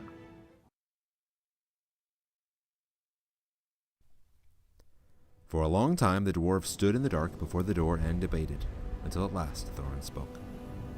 Now is the time for our esteemed Mr. Baggins, who has proved himself a good companion on our long road, and a hobbit full of courage and resource far exceeding his size, and, if I may say so, possessed of good luck far exceeding the usual allowance. Now is the time for him to perform the service for which he was included in our company. Now is the time for him to earn his reward. You are familiar with Thorin's style on important occasions, so I will not give you any more of it, though he went on a good deal longer than this. It certainly was an important occasion, but Bilbo felt impatient. By now he was quite familiar with Thorin too, and he knew what he was driving at. If you mean you think it is my job to go into the secret passage first, O Thorin, Thrain's son Oakenshield, may your beard grow ever longer, he said crossly. Say so at once and have done. I might refuse. I have got you out of 2 messes already, which were hardly in the original bargain, so that I am, I think, already owed some reward. But 3rd time pays for all, as my father used to say, and somehow I don't think I shall refuse. Perhaps I have begun to trust my luck more than I used to in the old days. He meant last spring before he left his own house, but it seemed centuries ago. But anyway, I think I will go and have a peep at once and get it over. Now, who is coming with me? He did not expect a chorus of volunteers, so he was not disappointed. Fili and Kili looked uncomfortable and stood on one leg, but the others made no pretense of offering, except old Balin, the lookout man, who was rather fond of the hobbit. He said he would come inside, at least, and perhaps a bit of the way too, ready to call for help if necessary. The most that can be said for the dwarves is this. They intended to pay Bilbo really handsomely for his services. They had brought him to do a nasty job for them, and they did not mind the poor little fellow doing it, if he would, but they would all have done their best to get him out of trouble if he got into it, as they did in the case of the trolls at the beginning of their adventures, before they had any particular reasons for being grateful to him. There it is. Dwarves are not heroes, but calculating folk with a great idea of the value of money. Some are tricky and treacherous and pretty bad lots. Some are not, but are decent enough people like Thorin and company, if you don't expect too much. The stars were coming out behind him in a pale sky, barred with black, when the hobbit crept through the enchanted door and stole into the mountain. It was far easier going than he expected, but this was no goblin entrance or rough wood elf's cave. It was a passage made by dwarves at the height of their wealth and skill, straight as a ruler, smooth-floored and smooth-sided, going with a gentle, never-varying slope direct to some distant end in the blackness below. After a while, Balin bade Bilbo good luck, and stopped where he could still see the faint outline of the door and, by a trick of the echoes of the tunnel, hear the rustle of the whispering voices of the others just outside. Then the hobbit slipped on his ring, and warned by the echoes to take more than a hobbit's care to make no sound, he crept noiselessly down, down, down into the dark. He was trembling with fear, but his little face was set and grim. Already he was a very different hobbit from the one that had run out without a pocket handkerchief from Bag End long ago. He had not had a pocket handkerchief for ages. He loosened his dagger in his sheath, tightened his belt, and went on. Now you are in for it at last, Bilbo Baggins, he said to himself. You went and put your foot right in it that night of the party, and now you have got to pull it out and pay for it. Dear me, what a fool I was and am, said the least tookish part of him. I have absolutely no use for dragon-guarded treasures, and the whole lot could stay here forever. If only I could wake up and find this beastly tunnel was my own front hall at home. He did not wake up, of course, but went still on, till all sign of the door behind had faded away. He was altogether alone. Soon he thought it was beginning to feel warm. Is that a kind of glow I seem to see coming right ahead from there? He thought. It was. As he went forward, it grew and grew, till there was no doubt about it. It was a red light, steadily getting redder and redder. Also, it was now undoubtedly hot in the tunnel. Wisps of vapor floated up and past him, and he began to sweat. A sound, too, began to throb in his ears, a sort of bubbling like the noise of a large pot galloping in the fire, mixed with a rumble as of a gigantic tomcat purring. This grew to the unmistakable gurgling noise of some vast animal snoring in its sleep down there in the red glow in front of him. It was at this point that Bilbo stopped. Going on from there was the bravest thing he ever did. The tremendous things that happened afterwards were as nothing compared to it. He fought the real battle in the tunnel alone, before he ever saw the vast danger that lay in wait. At any rate, after a short halt go on he did, and you could picture him coming to the end of the tunnel, an opening of much the same size and shape as the door above. Through it peeps the hobbit's little head. Before him lies the great bottommost cellar or dungeon hall of the ancient dwarves right at the mountain's root. It is almost so dark that its vastness can only be dimly guessed, but rising from the near side of the rocky floor, there is a great glow, the glow of Smaug. There he lay, a vast red golden dragon, fast asleep. A thrumming came from his jaws and nostrils, and wisps of smoke, but his fires were low in slumber. Beneath him, under all his limbs and huge coiled tail, and about him, on all sides stretching away across the unseen floors, lay countless piles of precious things, gold wrought and unwrought, gems and jewels, and silver red stained in the ruddy light. Smaug lay with the wings folded like an immeasurable bat, turned partly on one side, so that the hobbit could see his underparts and his long pale belly crusted with gems and fragments of gold from his long lying on his costly bed. Behind him, where the walls were nearest, could dimly be seen coats of mail, helms and axes, swords and spears hanging, and there in rows stood great jars and vessels filled with a wealth that could not be guessed. To say that Bilbo's breath was taken away is no description at all. There are no words left to express his staggerment, since men changed the language that they learned of elves in the days when all the world was wonderful. Bilbo had heard tell and sing of dragon hordes before, but the splendor, the lust, the glory of such treasure had never yet come home to him. His heart was filled and pierced with enchantment and with the desire of dwarves, and he gazed motionless, almost forgetting the frightful guardian at the gold beyond price and count. Smaug certainly looked fast asleep, almost dead and dark, with scarcely a snore, more than a whiff of unseen steam, when Bilbo peeped once more from the entrance. He was just about to step out onto the floor when he caught a sudden thin and piercing ray of red from under the drooping lid of Smaug's left eye. He was only pretending to sleep. He was watching the tunnel entrance. Hurriedly, Bilbo stepped back and blessed the luck of his ring. Then Smaug spoke.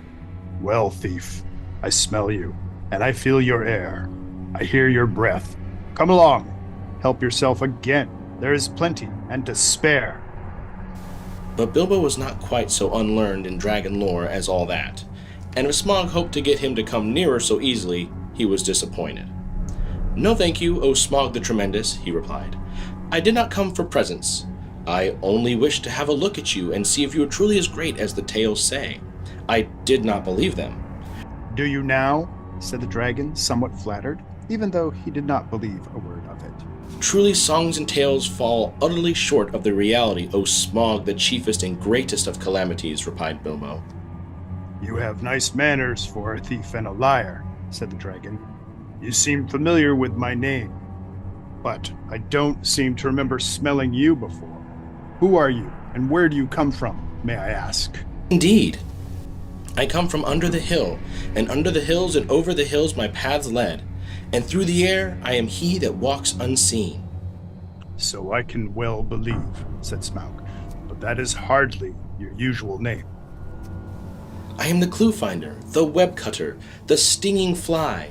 I was chosen for the lucky number. Lovely titles, sneered the dragon, but lucky numbers don't always come off. I am he that buries his friends alive and drowns them and draws them alive again from the water. I came from the end of a bag, but no bag went over me. These don't sound so creditable, scoffed Smaug. I am the friend of bears and the guest of eagles. I am the ring winner and luck wearer. I am Barrel Rider, went on Bilbo, beginning to be pleased with his riddling.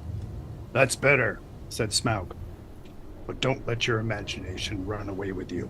This, of course, is the way to talk to dragons, if you don't want to reveal your proper name, which is wise, and don't want to infuriate them by flat refusal, which is also very wise. No dragon can resist the fascination of riddling talk and of wasting time trying to understand it. There was a lot here which Smaug did not understand at all. Though I expect you do, since you know all about Bilbo's adventures, to which he was referring. But he thought he understood enough, and he chuckled in his wicked insides. I thought so last night. Lake men, some nasty scheme of those miserable tub-trading lake men. Oh, I'm a lizard. I haven't been down that way for an age and an age, but I will soon alter that. Very well, O Bow Rider, he said aloud. Maybe Bow was your pony's name, and maybe not, though it was fat enough. You may walk unseen, but you did not walk all the way.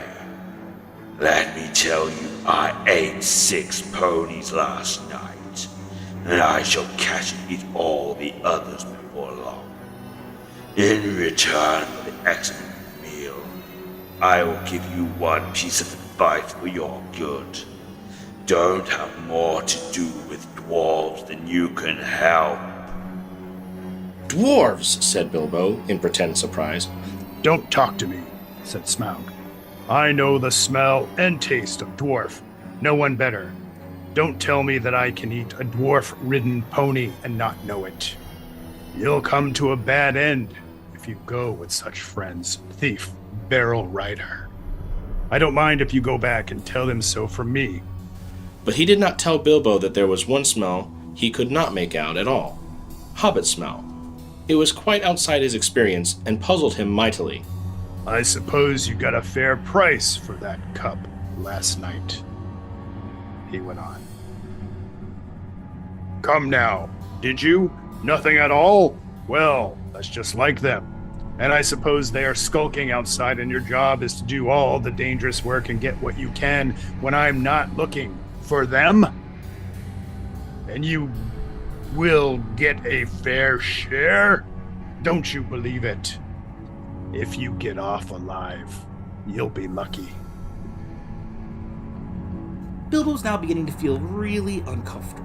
Whenever Smaug's roving eyes, seeking for him in the shadows, flashed across him, he trembled, and an unaccountable desire seized hold of him to rush out and reveal himself and tell all the truth to Smaug. In fact, he was in grievous danger of coming under the dragon's spell.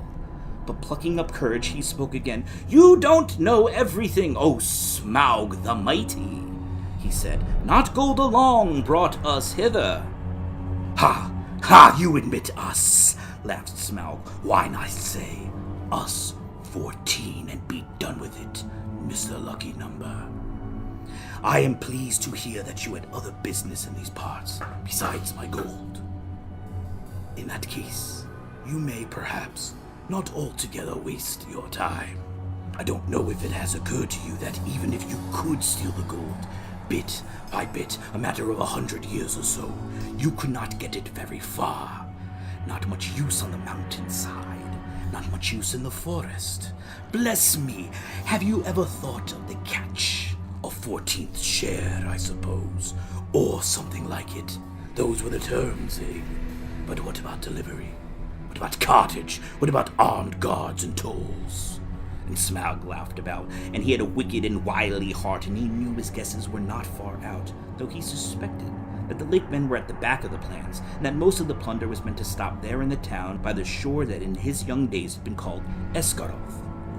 You will hardly believe it, but poor Bilbo was really taken aback. So far, all his thoughts and energies had been concentrated on getting to the mountain and finding the entrance. He had never bothered to wonder how the treasure was to be removed. Certainly never how any part of it that might fall to his share was to be brought back all the way to Bag End under Hill. Now a nasty suspicion began to grow in his mind.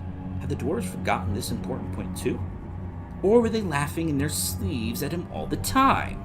That is the effect that dragon talk has on the inexperienced. Bilbo, of course, ought to have been on his guard, but Smaug had rather an overwhelming personality.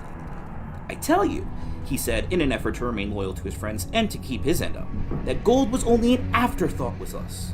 We came over hill and under hill by wave and wind for revenge. Surely, O Smaug, the unaccessibly wealthy, you must realize that your success has made you some bitter enemies.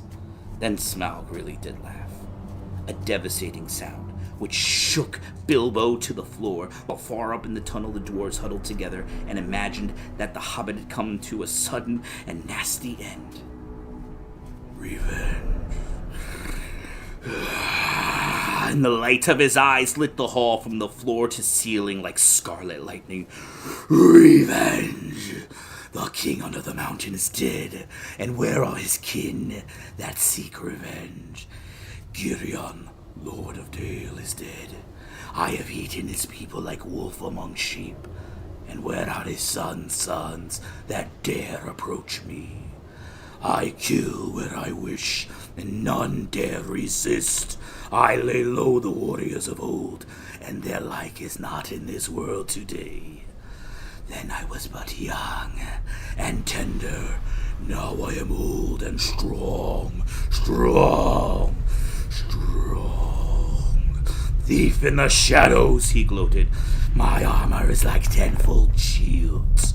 My teeth are swords, my claws, spears, the shock of my tail, a thunderbolt, my wings, a hurricane, and my breath, death. I have always understood, said Bilbo in a frightened squeak, that dragons were softer underneath, especially in the region of the, chest. But doubtless one so fortified has thought of that. The dragon stopped short of his boasting. Your information is antiquated, he snapped. I am armored above and below with iron scales and hard gems. No blade can pierce me. I might have guessed it, said Bilbo. Truly, there can nowhere be found the equal of Lord Smaug the Impenetrable. What magnificence to possess a waistcoat of fine diamonds! Yes, it is rare and wonderful indeed, said Smaug, absurdly pleased. He did not know that the hobbit had already caught a glimpse of his peculiar undercovering on his previous visit, and was itching for a closer view for reasons of his own. The dragon rolled over. Look, he said. What do you say to that? Dazzling, marvelous, perfect, flawless, staggering, he exclaimed Bilbo aloud. But what he thought inside was, old fool! Why, there was a large patch in the hollow of his left breast as bare as a snail out of his shell. After he had seen that Mr. Baggins's one idea was to get away. Well, I really must not detain your magnificence any longer, he said, or keep you from much-needed rest. Ponies take some catching, I believe, after a long start, and so do burglars, he added as a parting shot as he darted back and fled up the tunnel. It was an unfortunate remark, for the dragon spouted terrific flames after him, and fast though he sped up the slope, he had not gone nearly far enough to be comfortable before the ghastly ghostly head of Smaug was thrust against the opening behind. Luckily, the whole head and jaws could not squeeze in, but the nostrils sent forth fire and vapor to pursue him. He was nearly overcome and stumbled blindly in great fear and pain. He had been feeling rather pleased with the cleverness of the conversation with Smaug, but his mistake at the end shook him into a better sense. "Never laugh at live dragons, Bilbo, you fool," he said to himself, and it became a favorite saying of his later, and passed into a proverb. "You aren't nearly through this adventure yet," he added, and that was pretty true as well. Roaring, he swept back over the town. A hail of dark arrows leaped up and snapped and rattled on his scales and jewels, and their shafts fell back, kindled by his breath, burning and hissing into the lake. No fireworks you ever imagined equaled the sights that night. At the twanging of the bows and the shrilling of the trumpets, the dragon's wrath blazed to its height, till he was blind and mad with it. No one had dared to give battle to him for many an age, nor would they have dared now, if it had not been for the grim-voiced man, Bard was his name, who ran to and fro, cheering on the archers and urging the master to order them to fight to the last arrow. Fire leaped from the dragon's jaws. He circled for a while, high in the air above them, lighting all the lake. The trees by the shores shone like copper and like blood, with leaping shadows dense black at their feet.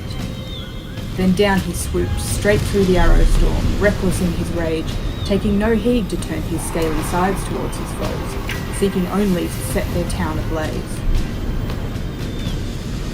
Fire leaped from thatched roofs and wooden beam ends as he hurtled down and past and round again, though all had been drenched with water before he came.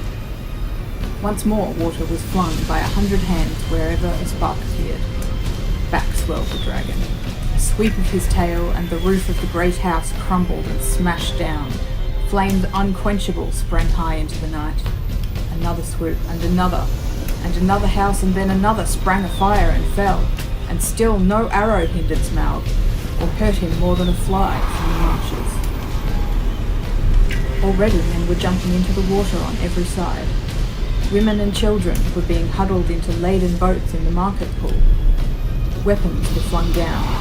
There was mourning and weeping, where but a little time ago the old songs of mirth to come had been sung about the dwarves. Now men cursed their enemies.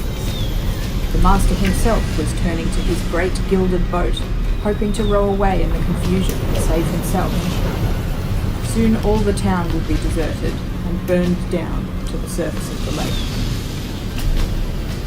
That was the dragon's hope. They could all get into boats for all he cared. There he could have fine sport hunting them, or they could stop till they starved. Let them try to get to land, and he would be ready.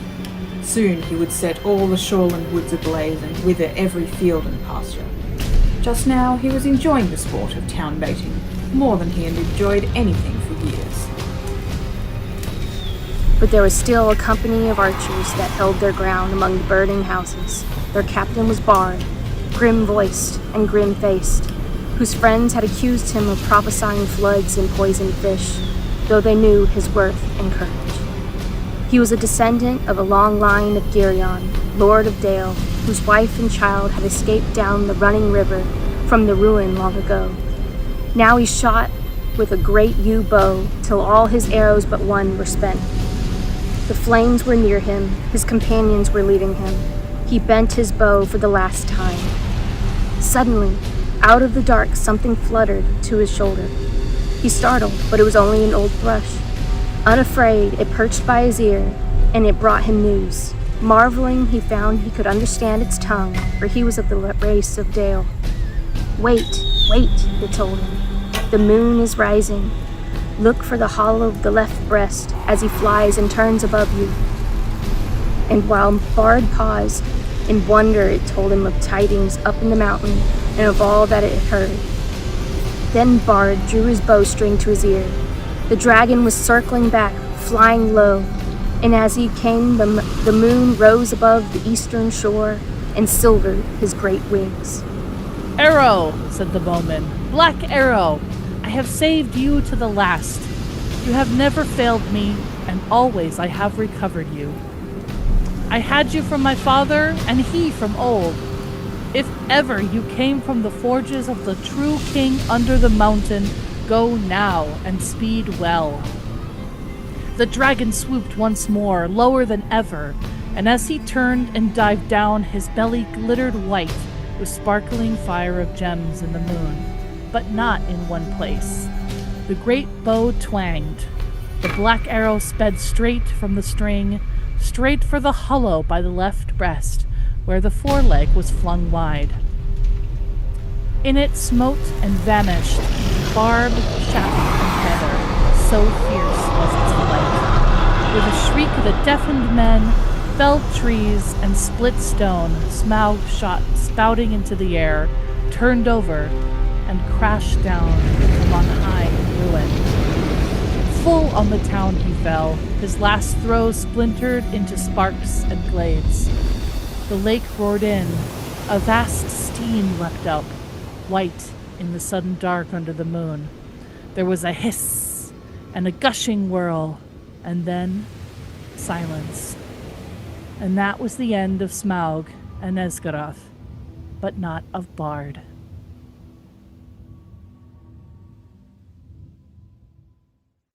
When Bilbo came to himself, he was literally by himself. He was lying on the flat stones of Ravenhill, and no one was near. A cloudless day, but cold, was broad above him. He was shaking, and as chilled as stone, but his head burned with fire. "Now I wonder what has happened," he said to himself. "At any rate, I am not yet one of the fallen heroes, but I suppose there's still time enough for that." He sat up painfully. Looking into the valley, he could see no living goblins. After a while, as his head cleared a little, he thought he could see elves moving in the rocks below. He rubbed his eyes. Surely there was a camp still in the plain some distance off. And there was a coming and going about the gate? Dwarves seemed to be busy removing the wall. But all was deadly still. There was no call and no echo of a song. Sorrow seemed to be in the air. "Victory after all, I suppose," he said, feeling his aching head. "Well, it seems a very gloomy business." Suddenly, he was aware of a man climbing up and coming towards him. "Hello there!"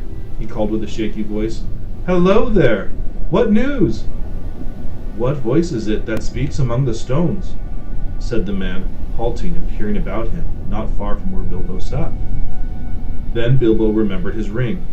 "Well, I'm blessed," said he. "This invisibility has its drawbacks after all. Otherwise, I suppose I might have spent a warm and comfortable night in bed."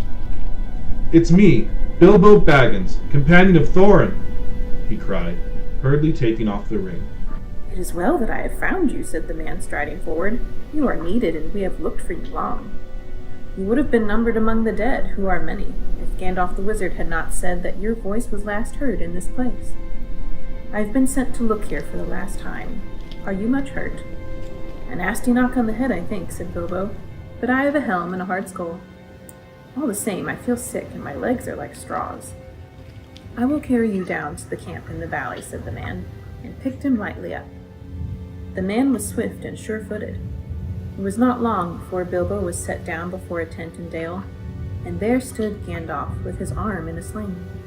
Even the wizard had not escaped without a wound, and there were few unharmed in all the host. When Gandalf saw Bilbo, he was delighted. "Baggins!" he exclaimed. "Will I never! Alive after all! I am glad. I began to wonder if even your luck would see you through. A terrible business, and it nearly was disastrous. But other news can wait. Come," he said more gravely, "you are called for." And leading the hobbit, he took him within the tent. "Hail, Thorin," he said as he entered. "I have brought him." There indeed lay Thorin Oakenshield, wounded with many wounds, and his rent armor and notched axe were cast upon the floor. He looked up as Bilbo came beside him. "Farewell, good thief," he said. "I go now to the halls of waiting to sit beside my fathers, until the world is renewed. Since I leave now all gold and silver and go where it is of little worth, I wish to part in friendship from you, and I would take back my words and deeds at the gate. Bilbo knelt on one knee, filled with sorrow. Farewell, King under the mountain, he said. This is a bitter adventure, if it must end so, and not a mountain of gold can amend it. Yet I'm glad that I've shared in your perils. That has been more than any Baggins deserves. No, said Thorin. There is more in you of good than you know, child of the kindly West. Some courage and some wisdom, blended in measure. If more of us valued food and cheer and song above hoarded gold, it would be a merrier world. But sad or merry, I must leave it now. Farewell. Then Bilbo turned away and he went by himself and sat alone wrapped in a blanket.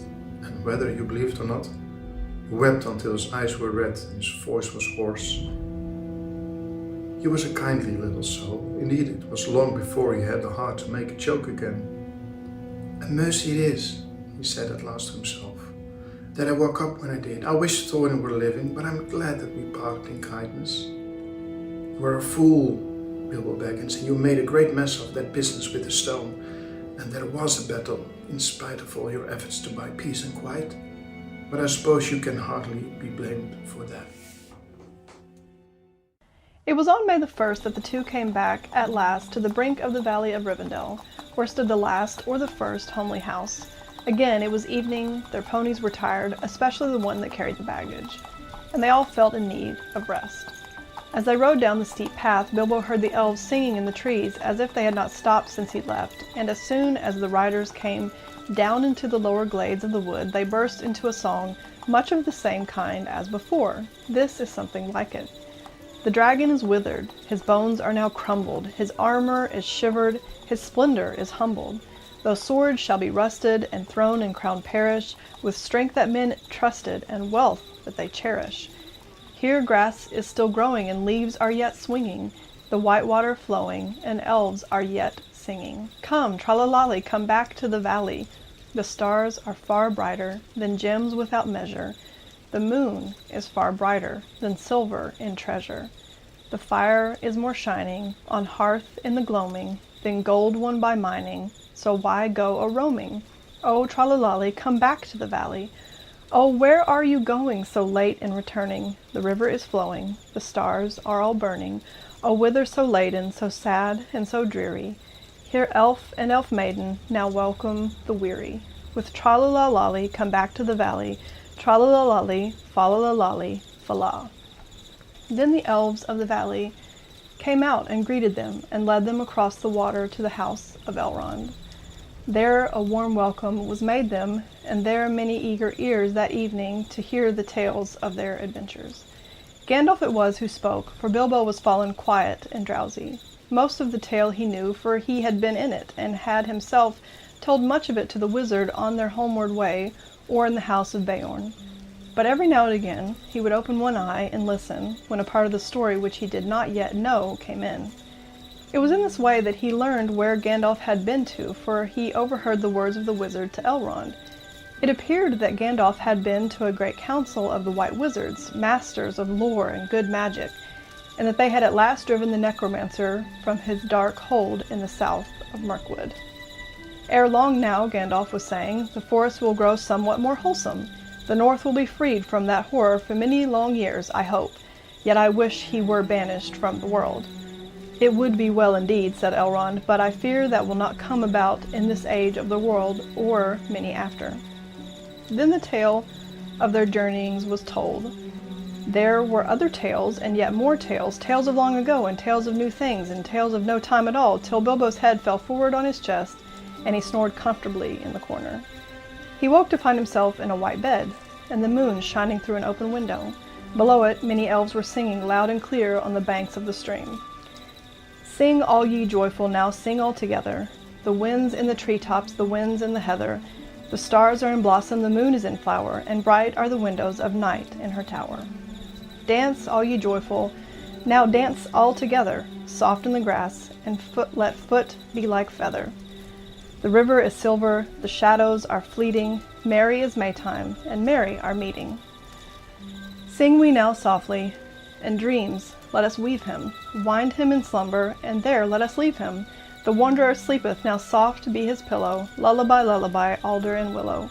Sigh no more pine, till the winds of the morn, fall moon, dark be the land, hush, hush, oak, ash, and thorn, hushed be all water, till dawn is at hand.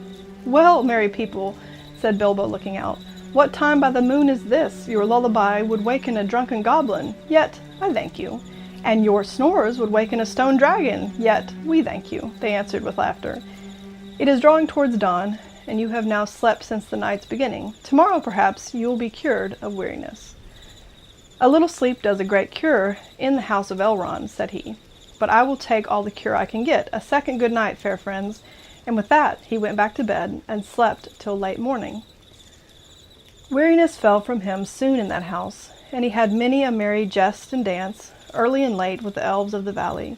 Yet even that place could not long delay him now, and he thought always of his own home. After a week, therefore, he said farewell to Elrond, and giving him such small gift as he would accept, he rode away with Gandalf. Even as they left the valley, the sky darkened in the west before them, and wind and rain came up to meet them.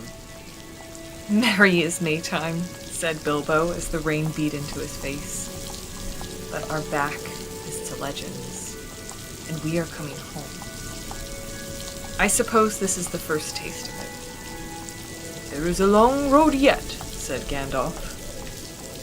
Yet it is the last road, said Bilbo. They came to the river that marked the very edge of the borderland of the wild, and to the ford beneath the steep bank, which you may remember. The water was swollen, both with the melting of the snows at the approach of summer, and with the day-long rain. But they crossed with some difficulty and pressed forward as evening fell on the last stage of their journey. This was much as it had been before, except that the company was smaller and more silent. Also this time there were no trolls. At each point on the road, Bilbo recalled the happenings and the words of a year ago. It seemed to him more like 10. So that of course he quickly noted the place where the pony had fallen in the river, and they had turned aside for their nasty adventure with Tom and Bert and Bill. Not far from the road, they found the gold of the trolls, which they had buried, still hidden and untouched. I have enough to last me my time, said Bilbo, when they had dug it up. You had better take this, Gandalf. I dare say you can find a use for it. Indeed I can, said the wizard, but share and share alike. You may find you have more needs than you expect. So they put the gold in bags and slung them on their ponies, who were not at all pleased about it. After that, their going was slower, for most of the time they walked. But the land was green, and there was much grass through which the hobbit strolled along contentedly. He mopped his face with a red silk handkerchief. No, not a single one of his own had survived. He had borrowed this one from Elrond, for now June had brought summer, and the weather was bright and hot again. As all things come to an end, even this story, a day came at last when they were in sight of the country where Bilbo had been born and bred, where the shapes of the land and the trees were as well known to him as his hands and his toes. Coming to a rise, he could see his own hill in the distance, and he stopped suddenly and said, Roads go ever on and on, over rock and under tree, by caves where never sun has shone, by streams that never find the sea, over snow by winter sown, and through the merry flowers of June, over grass and over stone, and under mountains in the moon. Roads go ever on and on, under cloud and under star, yet feet that wandering have gone far, turn at last to home afar. Eyes that fire and sword have seen, and horror in the halls of stone, look at last on meadows green, and trees and hills they long have known. Gandalf looked at him. My dear Bilbo, he said, something is the matter with you. You are not the hobbit that you were. And so they crossed the bridge and passed the mill, by the river and came right back to Bilbo's own door. "Bless me, what's going on?" he cried. There was a great commotion, and people of all sorts, respectable and unrespectable, were thick round the door, and many were going in and out, not even wiping their feet on the mat, as Bilbo noticed with annoyance. If he was surprised, they were more surprised still. He had arrived back in the middle of an auction. There was a large notice in black and red hung on the gate, stating that on June the 22nd, Messrs. Grubb, and Burrows would sell by auction the effects of the late Bilbo Baggins, Esquire, of Bag End, Underhill, Hobbiton. Sale to commence at 10 o'clock sharp. It was now nearly lunchtime, and most of the things had already been sold, for various prices, from next to nothing to old songs, as is not unusual at auctions. Bilbo's cousins, the Sackville Bagginses, were, in fact, busy measuring his rooms to see if their own furniture would fit. In short, Bilbo was presumed dead, and not everybody that said so was sorry to find the presumption wrong. The return of Mr. Bilbo Baggins created quite a disturbance, both under the hill and over the hill, and across the water. It was a great deal more than a 9 days' wonder. The legal bother, indeed, lasted for years. It was quite a long time before Mr. Baggins was in fact admitted to be alive again. The people who had got specially good bargains at the sale took a deal of convincing, and in the end, to save time, Bilbo had to buy back quite a lot of his own furniture. Many of his silver spoons mysteriously disappeared and were never accounted for. Personally, he suspected the Sackville Bagginses. On their side, they never admitted that the returned Baggins was genuine, and they were not on friendly terms with Bilbo ever after. They really had wanted to live in his nice hobbit hole so very much. Indeed, Bilbo found he had lost more than spoons. He had lost his reputation. It is true that forever after he remained an elf friend, and had the honor of dwarves, wizards, and all such folk as ever passed that way. But he was no longer quite respectable. He was, in fact, held by all the hobbits of the neighborhood to be queer, except by his nieces and nephews on the Took side, but even they were not encouraged in their friendship by their elders. I am sorry to say he did not mind. He was quite content, and the sound of the kettle on his hearth was ever after more musical than it had been even in the quiet days before the unexpected party. His sword he hung over the mantelpiece. His coat of mail was arranged on a stand in the hall until he lent it to a museum.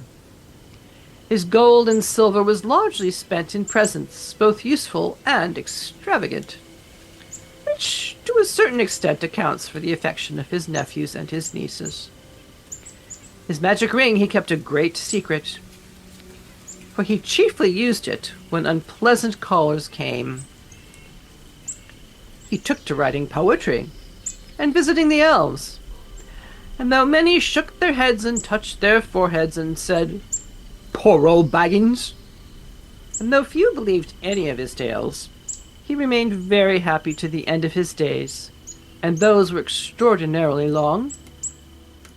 One autumn evening, some years afterwards, Bilbo was sitting in his study, writing his memoirs. He thought of calling them There and Back Again, A Hobbit's Holiday, when there was a ring at the door.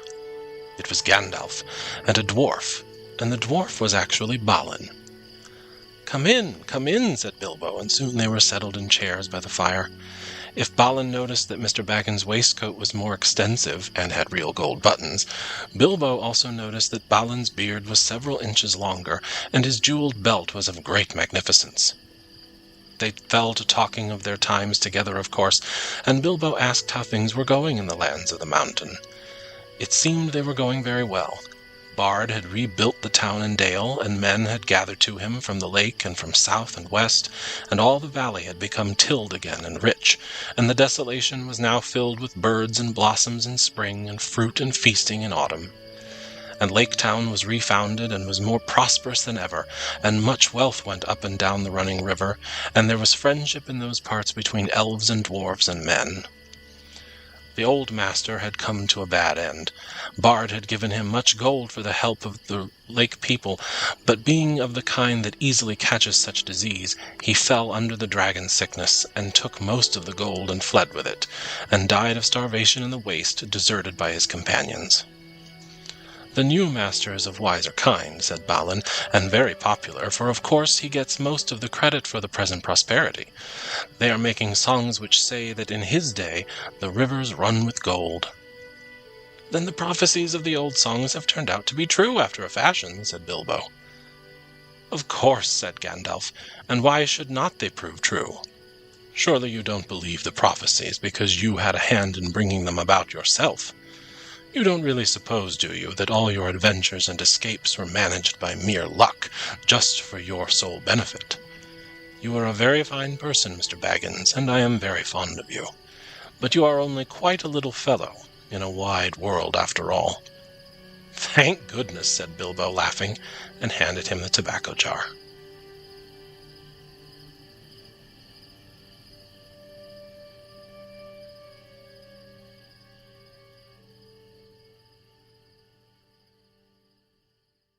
And that wraps up The Hobbit. Thank you so much for all of my readers for The Hobbit. I'm really excited to continue on. I wanted to take a quick break in the middle here to say a couple more things. Again, a reminder, if you're new, everything that you're hearing, all the music and sound effects, those are all part of my Soundscape projects. If you would like to get a version of that you can listen to on your own, or you can kind of sync it up with the official audiobooks, then you can check out my website for that and get the whole experience. So check that out, and be sure to check out the Kickstarter that's running right now, and let's move on to The Lord of the Rings. When Mr. Bilbo Baggins of Bag End announced that he would shortly be celebrating his 111st birthday with a party of special magnificence, there was much talk and excitement in Hobbiton. Bilbo was very rich and very peculiar, and had been the wonder of the Shire for 60 years, ever since his remarkable disappearance and unexpected return. The riches he had brought back from his travels had now become a local legend, and it was popularly believed, whatever the old folk might say, that the hill at Bag End was full of tunnels stuffed with treasure. And if that was not enough for fame, there was also his prolonged vigor to marvel at. Time wore on, but it seemed to have little effect on Mr. Baggins. At 90, he was much the same as at 50. At 99, they began to call him well-preserved, but unchanged would have been nearer the mark. There were some that shook their heads and thought this was too much of a good thing. It seemed unfair that anyone should possess, apparently, perpetual youth, as well as, reputedly, inexhaustible wealth. It will have to be paid for, they said. It isn't natural, and trouble will come of it. But so far, trouble had not come. And as Mr. Baggins was generous with his money, most people were willing to forgive him his oddities and his good fortune. He remained on visiting terms with his relatives, except of course the Sackville Bagginses, and he had many devoted admirers among the hobbits of poor and unimportant families. But he had no close friends until some of his younger cousins began to grow up. The eldest of these, and Bilbo's favorite, was young Frodo Baggins. When Bilbo was 99, he adopted Frodo as his heir and brought him to live at Bag End, and the hopes of the Sackville Bagginses were finally dashed. Bilbo and Frodo happened to have the same birthday, September 22nd. "You had better come and live here, Frodo, my lad," said Bilbo one day, "and then we can celebrate our birthday parties comfortably together. At that time, Frodo was still in his tweens, as the hobbits called the irresponsible 20s between childhood and coming of age at 33.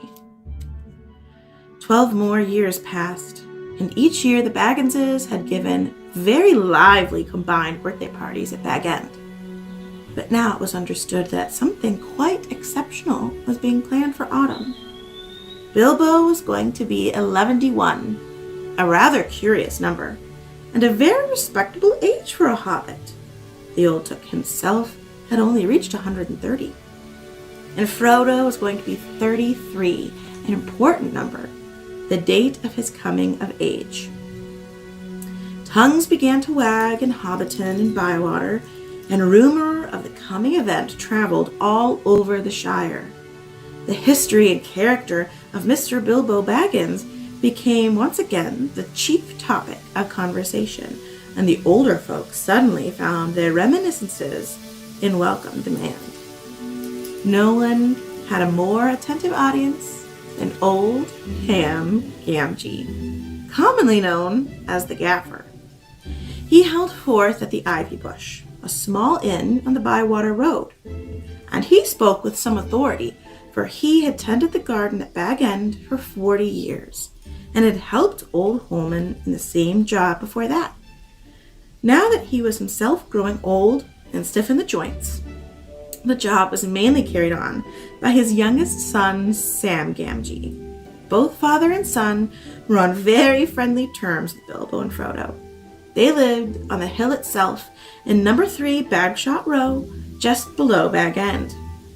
A very nice, well-spoken, gentle hobbit is Mr. Bilbo, as I've always said, the Gaffer declared, with perfect truth, for Bilbo was very polite to him, calling him Master Handfast, and consulting him constantly upon the growing of vegetables. In the matter of roots, especially potatoes, the Gaffer was recognized as the leading authority by all in the neighborhood, including himself. They waited anxiously for him to go on. Well, the farmer continued, approaching his point with slow relish, he came riding on a big black horse in at the gate, which happened to be open, and right up to my door. All black he was himself, too, and cloaked and hooded up, as if he did not want to be known. Now what in the Shire can he want? I thought to myself. We don't see many of the big folk over the border, and anyway, I had never heard of any like this black fellow. Good day to you, I says, going out to him. This lane don't lead anywhere, and wherever you may be going, your quickest way will be back to the road. I didn't like the looks of him, and when Grip came out, he took one sniff and let out a yelp as if he had been stung. He put down his tail and bolted off howling. The black fellow sat quite still. I come from yonder, he said, slow and stiff-like, pointing back west, over my fields, if you please. Have you seen Baggins? He asked in a queer voice, and bent down towards me. I could not see any face, for his hood fell down so low, and I felt a sort of shiver down my back. But I did not see why he should come riding over my land so bold. Be off, I said. There are no Bagginses here. You're in the wrong part of the Shire, and you had better go back west to Hobbiton. But you can go by the road this time. Baggins has left, he answered in a whisper. He is coming. He is not far away. I wish to find him. If he passes, will you tell me? I will come back with gold. No, you won't, I said.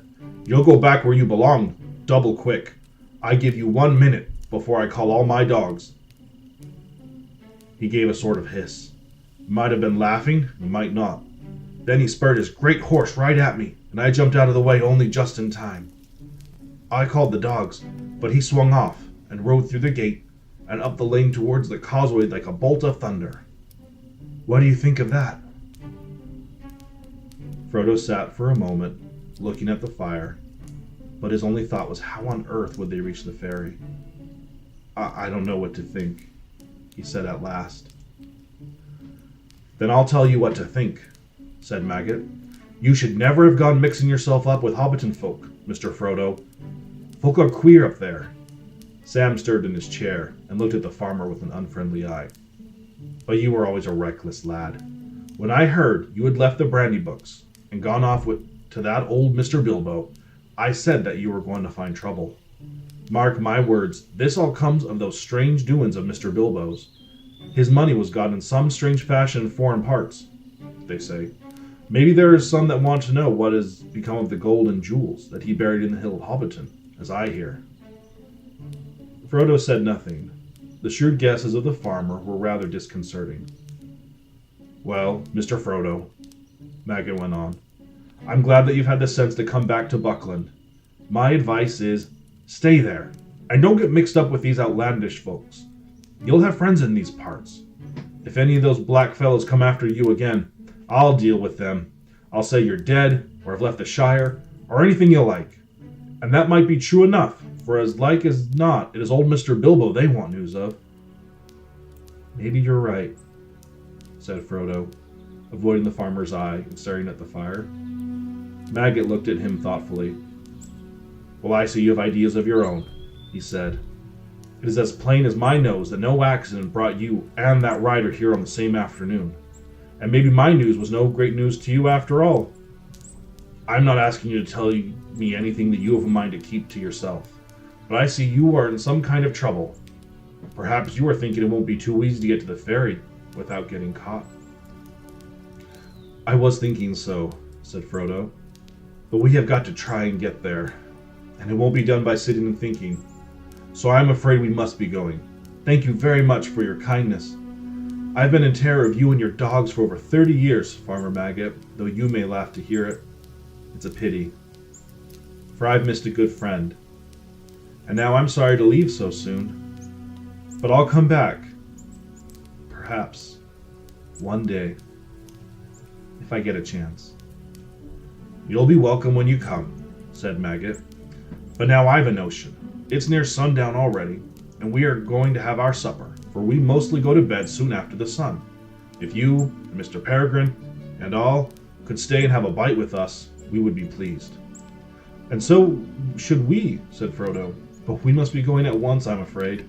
Even now, it will be dark before we can reach the ferry. Ah, but a minute. I was going to say, after a bit of supper, I'll get out a small wagon, and I'll drive you all to the ferry. That will save you a good step, and it might also save you trouble of another sort. Frodo now accepted the invitation gratefully, to the relief of Pippin and Sam. The sun was already behind the western hills, and the light was failing. 2 of Maggot's sons and his 3 daughters came in, and a generous supper was laid on the large table. The kitchen was lit with candles, and the fire was mended. Mrs. Maggot bustled in and out. 1 or 2 other hobbits belonging to the farm household came in. In a short while 14 sat down to eat. There was beer in plenty, and a mighty dish of mushrooms and bacon, besides much other solid farmhouse fare. The dogs lay by the fire and gnawed rinds and cracked bones. When they had finished, the farmer and his sons went out with a lantern and got the wagon ready. It was dark in the yard when the guests came out. They threw their packs on board and climbed in. The farmer sat in the driving seat and whipped up his 2 stout ponies. His wife stood in the light of the open door. "You be careful of yourself, Maggot," she called. "Don't go arguing with any foreigners, and come straight back." "I will," said he, and drove out of the gate. There was now no breath of wind stirring, the night was still and quiet, and a chill was in the air. They went without lights and took it slowly. After a mile or 2, the lane came to an end, crossing a deep dike, and climbing a short slope up onto the high-banked causeway. Maggot got down and took a good look either way, north and south, but nothing could be seen in the darkness, and there was not a sound in the still air.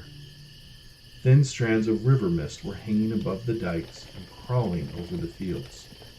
"It's going to be thick," said Maggot, "but I'll not light my lanterns till I turn for home. We'll hear anything on the road long before we meet it tonight." It was 5 miles or more from Maggot's Lane to the ferry. The hobbits wrapped themselves up, but their ears were strained for any sound above the creak of the wheels and the slow clop of the pony's hoofs. The wagon seemed slower than a snail to Frodo. Beside him, Pippin was nodding towards sleep, but Sam was staring forwards into the rising fog. They reached the entrance to the ferry lane at last. It was marked by 2 tall, white posts that suddenly loomed up on their right. Farmer Maggot drew in his ponies, and the wagon creaked to a halt. They were just beginning to scramble out, when suddenly they heard what they had all been dreading. Hoofs on the road ahead. The sound was coming towards them. Maggot jumped down and stood holding the ponies' heads and peering forward into the gloom. Clip-clop, clip-clop, came the approaching rider. The fall of the hoofs sounded loud in the still, foggy air. "You'd better be hidden, Mr. Frodo," said Sam anxiously. "You get down in the wagon and cover up with blankets, and we'll send this rider to the right-abouts." He climbed out and went to the farmer's side. Black riders would have to ride over him to get near the wagon. Clip-clop, clip-clop. The rider was nearly on them. "Hello there," called Farmer Maggot. The advancing hoofs stopped short. They thought they could dimly guess a dark cloaked shape in the mist, a yard or 2 ahead. "Now then," said the farmer, throwing the reins to Sam and striding forward. "Don't you come a step nearer. What do you want, and where are you going?" "I want Mr. Baggins. Have you seen him?" said a muffled voice. But the voice was the voice of Mary Brandybuck. A dark lantern was uncovered, and its light fell on the astonished face of the farmer. "Mr. Mary!" he cried. "Yes, of course. Who did you think it was?" said Mary, coming forward. As he came out of the mist and their fears subsided, he seemed suddenly to diminish to ordinary hobbit size. He was riding a pony, and a scarf was swathed around his neck and over his chin to keep out the fog. Frodo sprang out of the wagon to greet him. "So there you are at last," said Mary. "I was beginning to wonder if you would turn up at all today, and I was just going back to supper. When it grew foggy, I came across and rode up towards Stock to see if you had fallen in any ditches. But I'm blessed if I know which way you have come. Where did you find them, Mr. Maggot? In your duck pond?" "No, I caught 'em trespassing," said the farmer. "I nearly set my dogs on 'em. But they'll tell you all the story, I've no doubt. Now if you'll excuse me, Mr. Mary, and Mr. Frodo, and all, I'd best be turning for home. Mrs. Maggot will be worried with the night getting thick." He backed the wagon into the lane and turned it. "Well, good night to you all," he said. "It's been a queer day, no mistake. But all's well as ends well, though perhaps we should not say that until we reach our own doors. I'll not deny that I'll be glad when I do." He lit his lanterns and got up. Suddenly, he produced a large basket from under the seat. "I was nearly forgetting," he said. "Mrs. Maggot put this up for Mr. Baggins, with her compliments." He handed it down and moved off, followed by a chorus of thanks and good nights. They watched the pale rings of light round his lanterns as they dwindled into the foggy night. Suddenly Frodo laughed. From the covered basket he held, the scent of mushrooms was rising.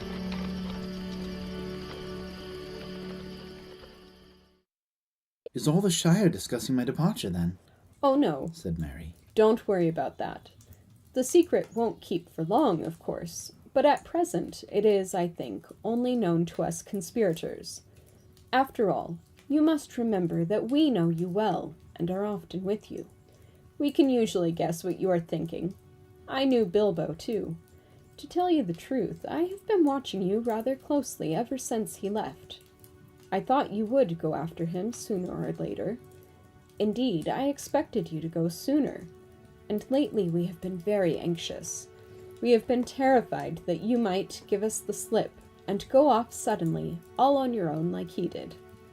Ever since this spring we have kept our eyes open and done a good deal of planning on our own account. You are not going to escape so easily." "But I must go," said Frodo. "It cannot be helped, dear friends. It is wretched for us all, but it is no use your trying to keep me. Since you have guessed so much, please help me, and do not hinder me, You do not understand. said Pippin. You must go, and therefore we must too. Mary and I are coming with you. Sam is an excellent fellow and would jump down a dragon's throat to save you, if he did not trip over his own feet. But you will need more than one companion in your dangerous adventure. My dear and most beloved hobbits, said Frodo, deeply moved. But I could not allow it. I decided that long ago too. You speak of danger, but you do not understand. This is no treasure hunt, no there and back journey. I am flying from deadly peril into deadly peril. Of course we understand, said Mary firmly. That is why we have decided to come. We know the ring is no laughing matter, but we are going to do our best to help you against the enemy. The ring, said Frodo, now completely amazed. Yes, the ring, said Mary. My dear old hobbit, you don't allow for the inquisitiveness of friends. I have known about the existence of the ring for years, before Bilbo went away, in fact. But since he obviously regarded it as secret, I kept the knowledge in my head until we formed our conspiracy. I did not know Bilbo, of course, as well as I know you. I was too young, and he was also more careful. But he was not careful enough. If you want to know how I first found out, I will tell you. Go on, said Frodo faintly.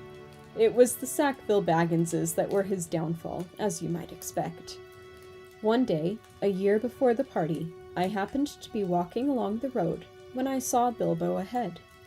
Suddenly in the distance, the SBs appeared, coming towards us.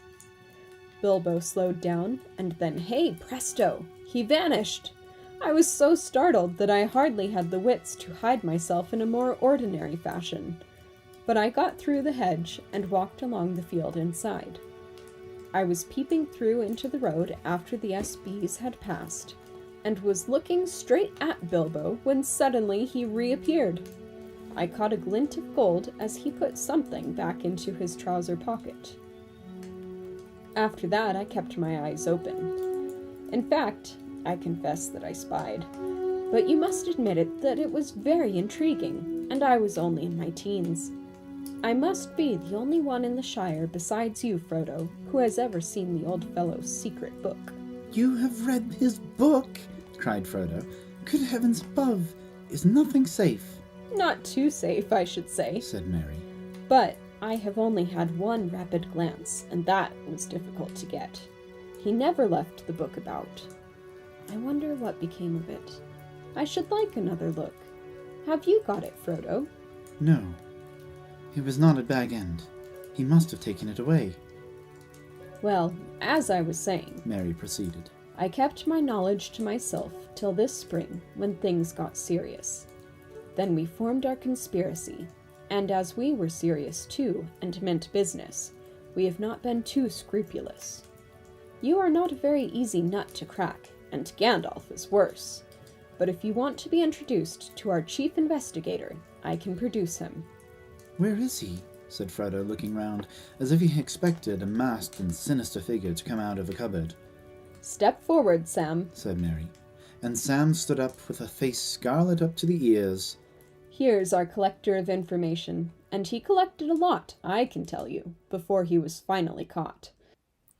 The upper wind settled in the west, and deeper and wetter clouds rolled up to spill their laden rain on the bare heads of the downs. Nothing could be seen all round the house but falling water. Frodo stood near the open door and watched the white chalky path turn into a little river of milk and go bubbling away down into the valley.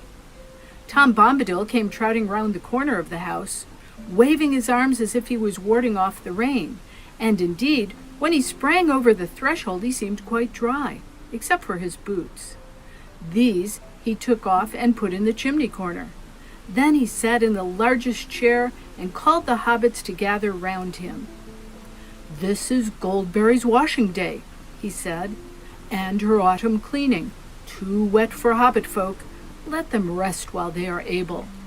It's a good day for long tales, for questions and for answers. So Tom will start the talking." He then told them many remarkable stories. Sometimes half as if speaking to himself, sometimes looking at them suddenly with a bright blue eye under his deep brows. Often his voice would turn to song, and he would get out of his chair and dance about. He told them tales of bees and flowers, the ways of trees and the strange creatures of the forest, about evil things and good things, things friendly and things unfriendly, cruel things and kind things, and secrets hidden under brambles.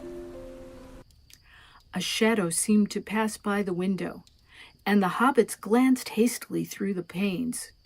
When they turned again, Goldberry stood in the door behind, framed in light. She held a candle, shielding its flame from the draught with her hand, and the light flowed through it like sunlight through a white shell. "The rain has ended," she said, "and new waters are running downhill under the stars. Let us now laugh and be glad." "And let us have food and drink," cried Tom. "Long tales are thirsty, and long listening's hungry work, morning, noon, and evening." With that, he jumped out of his chair and with a bound took a candle from the chimney shelf and lit it in the flame that Goldberry held. Then he danced about the table. Suddenly he hopped through the door and disappeared. Quickly he returned, bearing a large and laden tray. It was a supper even better than before. The Prancing Pony, Bree. Mid-Year's Day, Shire Year, 1418. Dear Frodo, bad news has reached me here. I must go off at once. You had better leave Bag End soon, and get out of the Shire before the end of July at latest. I will return as soon as I can, and I will follow you if I find that you are gone. Leave a message for me here if you pass through Bree. You can trust the landlord, Butterbur. You may meet a friend of mine on the road, a man, lean, dark, tall, by some called Strider. He knows our business and will help you. Make for Rivendell. There I hope we may meet again. If I do not come, Elrond will advise you. Yours in haste, Gandalf. P.S. Do not use it again, not for any reason whatever. Do not travel by night. P.P.S. Make sure that it is the real Strider. There are many strange men on the roads. His true name is Aragorn. All that is gold does not glitter. Not all those who wander are lost. The old that is strong does not wither. Deep roots are not reached by the frost. From the ashes a fire shall be woken. A light from the shadows shall spring. Renewed shall be blade that was broken. The crownless again shall be king. P.P.P.S. I hope Butterbur sends this promptly. A worthy man, but his memory is like a lumber room. Thing wanted, always buried. If he forgets, I shall roast him. Farewell. Frodo read the letter to himself, and then passed it to Pippin and Sam. Really, old Butterbur has made a mess of things, he said. He deserves roasting. If I had got this at once, we might all have been safe in Rivendell by now. But what can have happened to Gandalf? He writes as if he was going into great danger. He has been doing that for many years, said Strider. Frodo turned and looked at him thoughtfully, wondering about Gandalf's second postscript. Why didn't you tell me that you were Gandalf's friend at once? He asked. It would have saved time. Would it?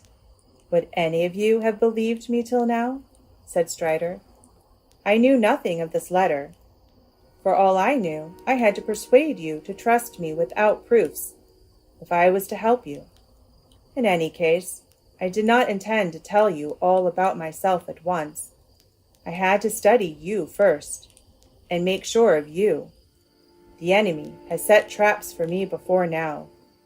As soon as I had made up my mind, I was ready to tell you whatever you asked. But I must admit," he added with a queer laugh, "that I hoped you would take me for my own sake. A hunted man sometimes wearies of distress and longs for friendship. But there, I believe my looks are against me." "They are, at first sight at any rate," laughed Pippin, with sudden relief after reading Gandalf's letter. "But handsome is as handsome does, as we say in the Shire, and I dare say we shall all look much the same after lying for days in hedges and ditches." "It would take more than a few days, or weeks, or years of wandering in the wild to make you look like Strider," he answered. "And you would die first, unless you are made of sterner stuff than you look to be." Pippin subsided, but Sam was not daunted, and he still eyed Strider dubiously. "How do we know you are the Strider that Gandalf speaks about?" he demanded. "You never mentioned Gandalf till this letter came out. You might be a play-acting spy for all I can see, trying to get us to go with you. You might have done in the real Strider and took his clothes. What have you to say to that?" "But you are a stout fellow," answered Strider. "But I am afraid my only answer to you, Sam Gamgee, is this. If I had killed the real Strider, I could kill you. And I should have killed you already, without so much talk. If I was after the ring, I could have it now." He stood up and seemed suddenly to grow taller. In his eyes gleamed a light, keen and commanding. Throwing back his cloak, he laid his hand on the hilt of the sword that had hung concealed by his side. They did not dare to move. Sam sat, wide-mouthed, staring at him dumbly. "But I am the real Strider, fortunately," he said, looking down at them with his face softened by a sudden smile. "I am Aragorn, son of Arathorn, and if by life or death I can save you, I will." As they prepared for sleep in the inn at Bree, darkness lay on Buckland. A mist strayed in the dells and along the riverbank. The house at Crick Hollow stood silent. Fatty Bulger opened the door cautiously and peered out. A feeling of fear had been growing on him all day, and he was unable to rest or go to bed. There was a brooding threat in the breathless night air. As he stared out into the gloom, a black shadow moved under the trees. The gate seemed to open of its own accord and close again without a sound. Terror seized him. He shrank back, and for a moment he stood trembling in the hall. Then he shut and locked the door. The night deepened. There came the soft sound of horses led with stealth along the lane. Outside the gate they stopped, and 3 black figures entered, like shades of night creeping across the ground. One went to the door, one to the corner of the house on either side, and there they stood, as still as the shadows of stones while night went slowly on. The house and the quiet trees seemed to be waiting breathlessly. There was a faint stir in the leaves, and a cock crowed far away. The cold hour before dawn was passing. The figure by the door moved. In the dark, without moon or stars, a drawn blade gleamed, as if a chill light had been unsheathed. There was a blow, soft but heavy, and the door shuddered. "Open in the name of Mordor," said a voice thin and menacing. At a second blow, the door yielded and fell back, with timbers burst and lock broken. The black figures passed swiftly in. At that moment, among the trees nearby, a horn rang out. It rent the night like fire on a hilltop. Fatty Bulger had not been idle. As soon as he saw the dark shapes creep from the garden, he knew that he must run for it or perish. And run he did, out the back door, through the garden and over the fields. When he reached the nearest house, more than a mile away, he collapsed on the doorstep. "No, no, no," he was crying. "Not me. I haven't got it." It was some time before anyone could make out what he was babbling about. At last, they got the idea that enemies were in Buckland, some strange invasion from the old forest. And then they lost no more time. Fear, fire, foes! The brandybucks were blowing the horn call of Buckland that had not been sounded for 100 years, not since the white wolves came in the fell winter, when the Brandywine was frozen over. Awake! Awake! Far away answering horns were heard. The alarm was spreading. The black figures fled from the house. One of them let fall a hobbit cloak on the step as he ran. In the lane the noise of hoofs broke out, and gathering to a gallop went hammering away into the darkness. All about Crick Hollow there was the sound of horns blowing, and voices crying, and feet running, but the black riders rode like a gale to the north gate. Let the little people below. Sauron would deal with them later. Meanwhile, they had another errand. They knew now that the house was empty and the ring had gone. They rode down the guards at the gate and vanished from the Shire.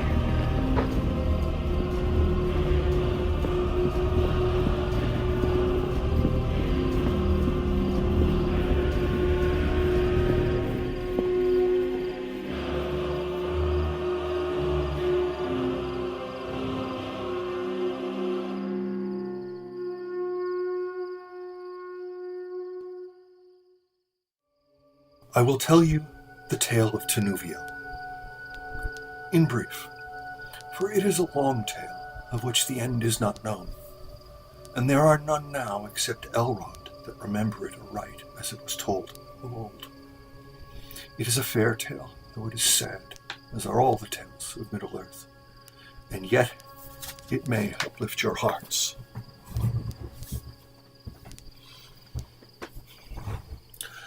The leaves were long, the grass was green, the hemlock umbels tall and fair, and in the glade a light was seen, of stars in shadow shimmering. Tenuviel was dancing there, to music of a pipe unseen, and light of stars was in her hair, and in her raiment glimmering. There Beren came from mountains cold, and lost he wandered under leaves, and where the elven river rolled, he walked alone and sorrowing. He peered between the hemlock leaves, and saw in wonder flowers of gold upon her mantle and her sleeves, and her hair like shadow following. Enchantment healed his weary feet that over hills were doomed to roam, and forth he hastened, strong and fleet, and grasped at moonbeams glistening. Through woven woods in elven homes she lightly fled on dancing feet, and left him lonely still to roam in the silent forest listening. He heard there oft the flying sound of feet as light as linden leaves, or music welling underground in hidden hollows quavering. Now withered lay the hemlock sheaves, and one by one with sighing sound, whispering fell the beechen leaves in the wintry woodland wavering. He sought her ever, wandering far where leaves of years were thickly strewn, by light of moon and ray of star in frosty heavens shivering. Her mantle glinted in the moon, as on a hilltop high and far she danced, and at her feet was strewn a mist of silver quivering. When winter passed, she came again, and her song released the sudden spring, like rising lark and falling rain and melting water bubbling. He saw the elven flowers spring about her feet, and healed again he longed by her to dance and sing upon the grass untroubling. Again she fled, but swift he came. Tenuviel, Tenuviel, he called her by her elvish name, and there she halted listening. One moment stood she, and a spell his voice laid on her. Beren came, and doom fell on Tenuviel, that in his arms lay glistening. As Beren looked into her eyes, within the shadows of her hair, the trembling starlight of the skies he saw there mirrored shimmering. Tenuviel, the elven fair, immortal maiden elven wise, about him cast her shadowy hair, and arms like silver glimmering. Long was the way that fate them bore, o'er stony mountains cold and grey, through halls of iron and darkling door, and woods of nightshade morrowless. The sundering seas between them lay, and yet at last they met once more, and long ago they passed away, in the forest singing sorrowless. Happy Tolkien Reading Day, everyone.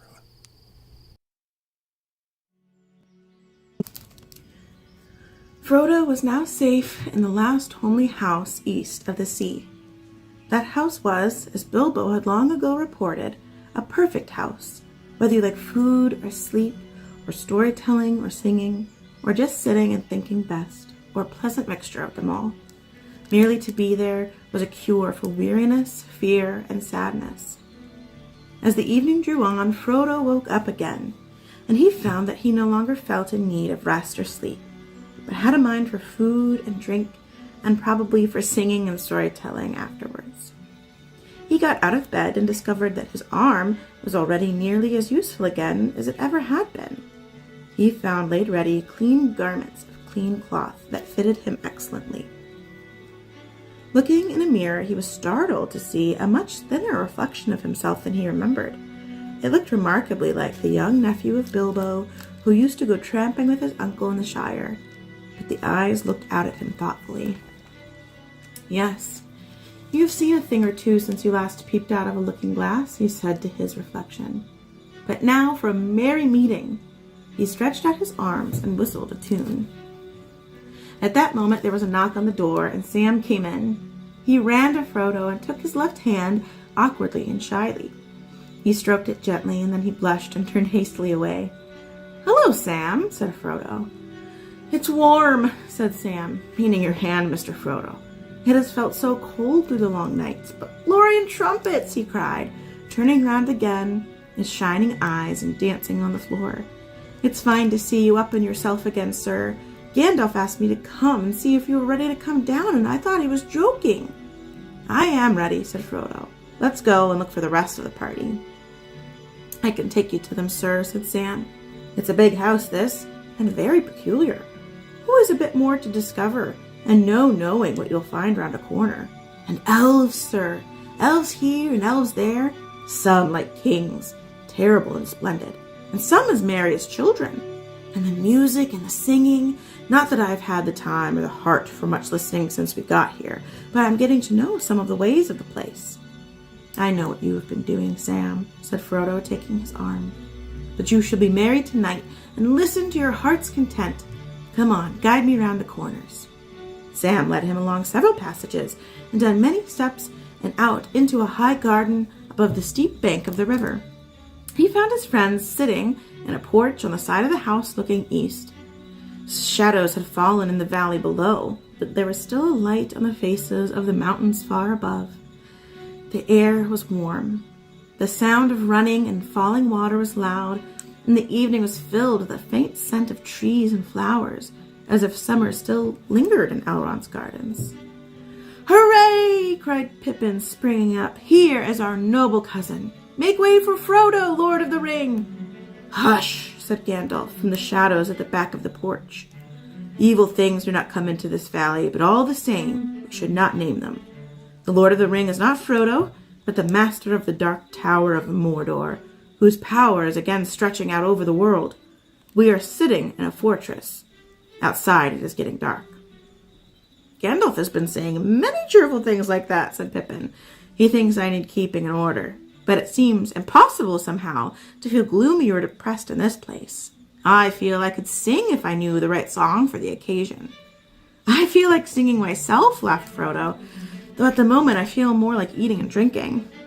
"That will soon be cured," said Pippin. "You have shown your usual cunning in getting up just in time for a meal." "More than a meal," said Merry. "A feast. As soon as Gandalf reported that you were recovered, the preparations began." He had hardly finished speaking when they were summoned to the hall by the ringing of many bells. Earendil was a mariner that tarried in Arvernian. He built a boat of timber felled in Nimbrithel to journey in. Her sails he wove of silver fair, of silver were her lanterns made. Her prow was fashioned like a swan, and light upon her banners laid. In panoply of ancient kings, in chained rings he armored him. His shining shield was scored with runes to ward all wounds and harm from him. His bow was made of dragon horn, his arrows shorn of ebony. Of silver was his habergeon, his scabbard of chalcedony. His sword of steel was valiant, of adamant his helmet tall, an eagle plume upon his crest, upon his breast an emerald. Beneath the moon and under star, he wandered far from northern strands, bewildered on enchanted ways beyond the days of mortal lands.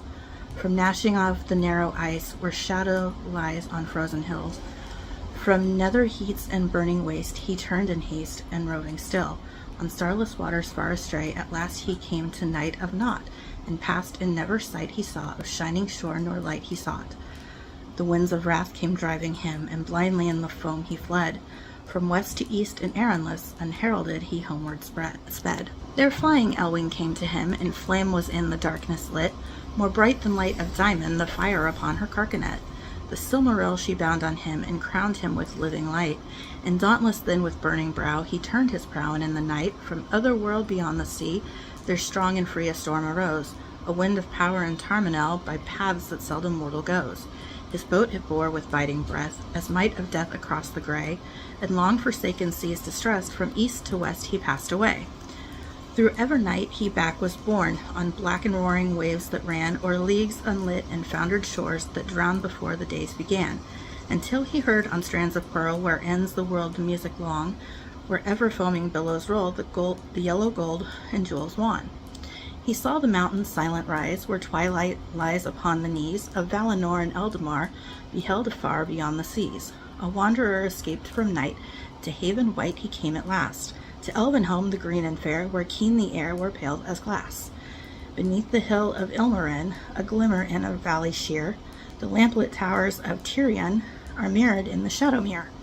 He tarried there from errantry, and melodies they taught to him, and sages old him marvels told, and harps of gold they brought to him. They clothed him then in elven white, and 7 lights before him sent, as through the Calcarian to hidden land forlorn he went. He came unto the timeless hills, where shining fall the countless years, and endless reigns the elder king in Ilmarin on mountain sheer. And words unheard were spoken then, of folk of men and elven kin, beyond the world where visions showed, forbid to those that dwell therein. A ship then new they built for him, of mithril and of elven glass, with shining prow now shaven o'er, nor sail she bore on silver mast. The Silmaril as lantern light, and banner bright with living flame, to gleam thereon by Elbereth herself was set who thither came, and wings immortal made for him, and laid on him undying doom, to sail the shoreless skies and come behind the sun and light of moon. From ever even's lofty hills, where softly silver fountains fall, his wings him bore a wandering light beyond the mighty mountain wall. From world's end there he turned away, and yearned again to find afar his home through shadows journeying, and burning as an island star. On high above the mists he came, a distant flame before the sun, a wonder ere the waking dawn, where gray the Norland waters run. And over Middle-earth he passed, and heard at last the weeping sore, of women and of elven maids, in elder days and years of yore. But on him mighty doom was laid, till moon should fade, and orbed star, to pass and tarry nevermore on hither shores where mortals are. Forever still a herald on, an errand that should never rest, to bear his shining lamp afar, the flammifer of Westerness. Legolas turned and set an arrow to the string, though it was a long shot for his small bow. He drew, but his hand fell, and the arrow slipped to the ground. He gave a cry of dismay and fear. 2 great trolls appeared. They bore great slabs of stone and flung them down to serve as gangways over the fire. But it was not the trolls that had filled the elf with terror. The ranks of the orcs had opened, and they crowded away as if they themselves were afraid. Something was coming up behind them. What it was could not be seen. It was like a great shadow, in the middle of which was a dark form, of man shape maybe, yet greater, and a power and terror seemed to be in it and to go before it. It came to the edge of the fire, and the light faded as if a cloud had bent over it. Then with a rush, it leapt across the fissure. The flames roared up to greet it, and wreathed about it, and a black smoke swirled in the air. Its streaming mane kindled and blazed behind it. In its right hand was a blade, like a stabbing tongue of fire. In its left, it held a whip of many thongs. "Aye, aye," wailed Legolas. "A Balrog! A Balrog is come!" Gimli stared with wide eyes.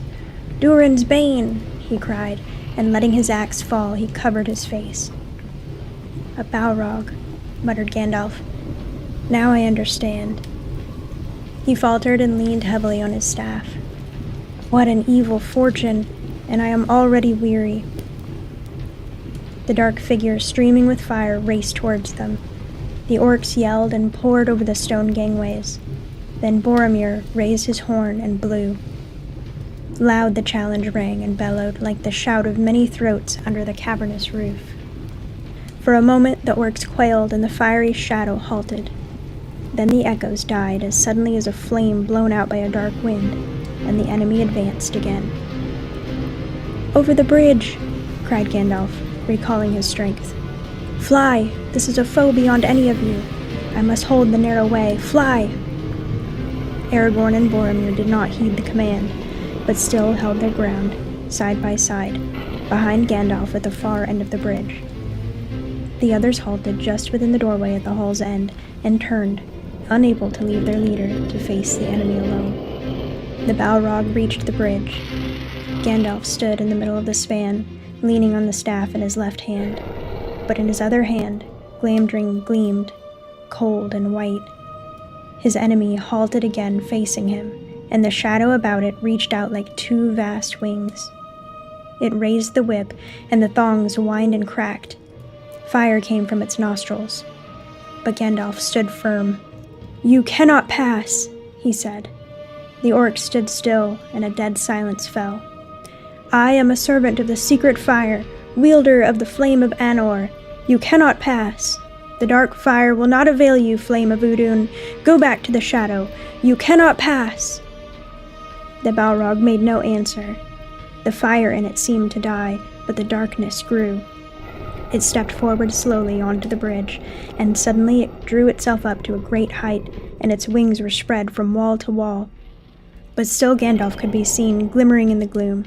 He seemed small and altogether alone, gray and bent, like a wizened tree before the onset of a storm. From out of the shadow a red sword leapt flaming. Glamdring glittered white in answer. There was a ringing clash and a stab of white fire. The Balrog fell back, and its sword flew up in molten fragments. The wizard swayed on the bridge, stepped back a pace, and then again stood still. "You cannot pass," he said. With a bound, the Balrog leapt full upon the bridge. Its whip whirled and hissed. "He cannot stand alone," cried Aragorn suddenly, and ran back along the bridge. "Elendil!" he shouted. "I am with you, Gandalf." "Gondor!" cried Boromir and leapt after him. At that moment, Gandalf lifted his staff, and crying aloud, he smote the bridge before him. The staff broke asunder and fell from his hand. A blinding sheet of white flame sprang up. The bridge cracked. Right at the Balrog's feet it broke, and the stone upon which it stood crashed into the gulf, while the rest remained, poised, quivering like a tongue of rock thrust out into emptiness. With a terrible cry, the Balrog fell forward, and its shadow plunged down and vanished. But even as it fell, it swung its whip, and the thongs lashed and curled about the wizard's knees, dragging him to the brink. He staggered and fell, grasped vainly at the stone, and slid into the abyss. "Fly, you fools!" he cried, and was gone.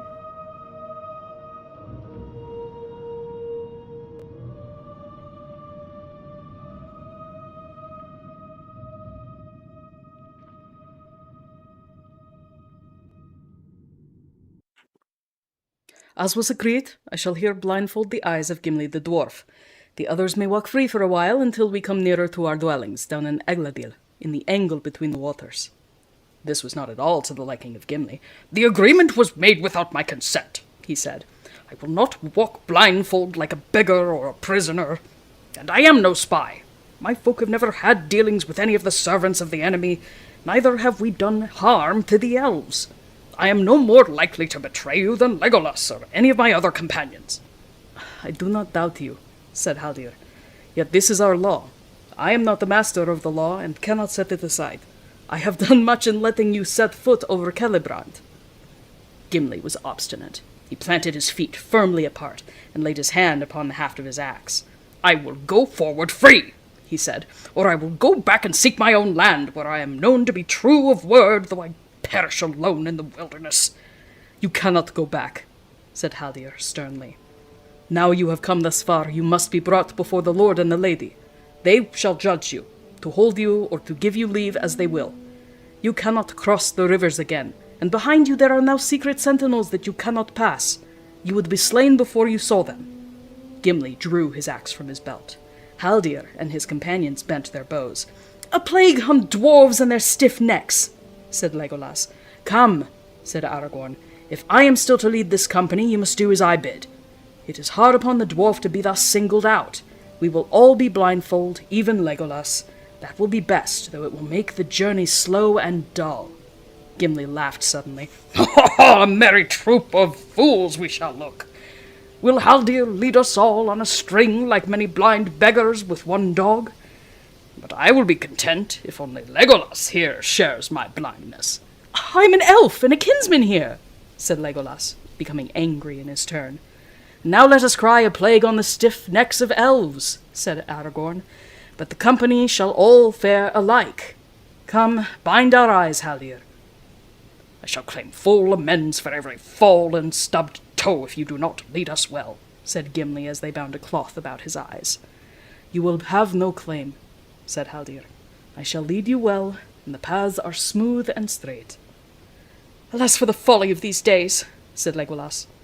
Here all are enemies of the one enemy, and yet I must walk blind, while the sun is merry in the woodland under leaves of gold. Folly it may seem, said Haldir. Indeed, in nothing is the power of the Dark Lord more clearly shown than in the estrangement that divides all those who still oppose him. Yet so little faith and trust do we find now in the world beyond Lothlorien, unless maybe in Rivendell, that we dare not by our own trust endanger our land. We live now upon an island amid many perils, and our hands are more often upon the bowstring than upon the harp. The rivers long defended us, but they are a sure guard no more, for the shadow has crept northward all about us.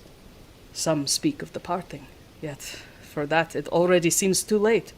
The mountains to the west are growing evil. In the east the lands are waste and full of Sauron's creatures. And it is rumored that we cannot now safely pass southward through Rohan, and the mouths of the great river are watched by the enemy. Even if we could come to the shores of the sea, we should find no longer any shelter there. It is said that there are still havens of the High Elves, but they are far north and west, beyond the land of the halflings. But where that may be, though the Lord and Lady may know, I do not. You ought at least to guess, since you have seen us, said Merry. There are elf havens west of my land, the Shire, where hobbits live. Happy folk are hobbits to dwell near the shores of the sea, said Haldir. It is long indeed since any of my folk have looked on it. Yet still we remember it in song. Tell me of these havens as we walk. I cannot, said Merry. I have never seen them. I have never been out of my own land before. And if I had known what the world outside was like, I don't think I should have had the heart to leave it. Not even to see fair Lothlorien, said Haldir. The world is indeed full of peril, and in it there are many dark places. But there is still much that is fair, and though in all lands love is now mingled with grief, it grows perhaps the greater. Rain, however, did not last long. Slowly the sky above grew lighter, and then suddenly the clouds broke, and their draggled fringes trailed away northward up the river. The fogs and mists were gone. Before the travelers lay a wide ravine, with great rocky sides to which clung, upon shelves and in narrow crevices, a few thorn trees. The channel grew narrower, and the river swifter. Now they were speeding along with little hope of stopping or turning, whatever they might meet ahead. Over them was a lane of pale blue sky. Around them, dark, overshadowed river, and before them, black, shutting out the sun, the hills of Emmett in which no hope could be seen. Frodo, peering forward, saw in the distance two great rocks approaching. Like great pinnacles or pillars of stone they seemed, tall and sheer, and ominous they stood on either side of the stream. A narrow gap appeared between them, and the river swept the boats towards it. "Behold the Argonath, the pillars of the kings!" cried Aragorn. "We shall pass them soon. Keep the boats in line and as far apart as you can. Hold the middle of the stream." As Frodo was borne towards them, the great pillars rose like towers to meet him.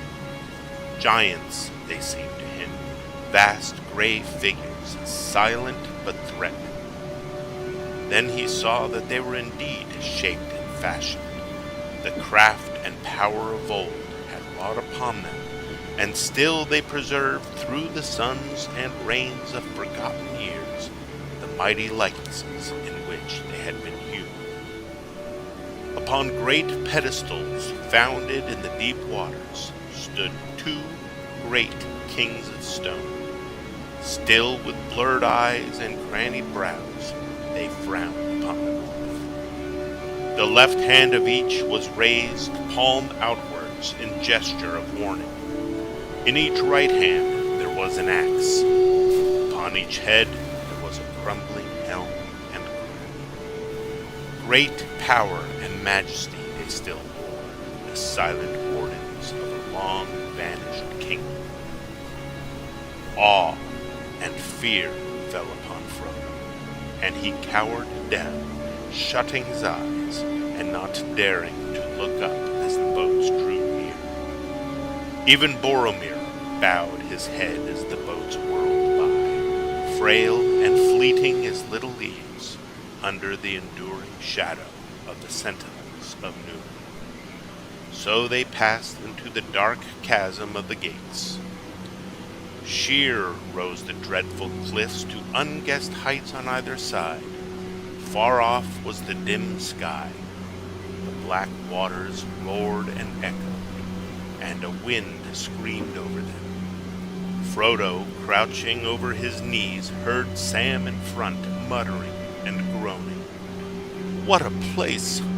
What a horrible place! Just let me get out of this boat and I'll never wet my toes in a puddle again, let alone a river." "Fear not," said a strange voice behind him. Frodo turned and saw Strider, and yet not Strider, for the weather-worn ranger was no longer there.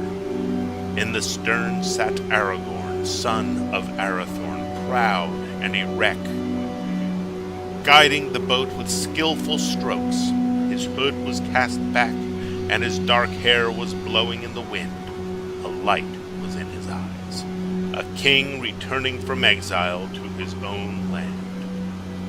"Fear not," he said. "Long have I desired to look upon the likenesses of Isildur and Anarion, my sires of old. Under their shadow Elessar, the Elfstone, son of Arathorn, of the house of Elendil, Isildur's son, heir of Elendil, has naught to dread." Then the light of his eyes faded, and he spoke to himself. "Would that Gandalf were here. How my heart yearns for Minas Anor and the walls of my own city. But whither now shall I go?"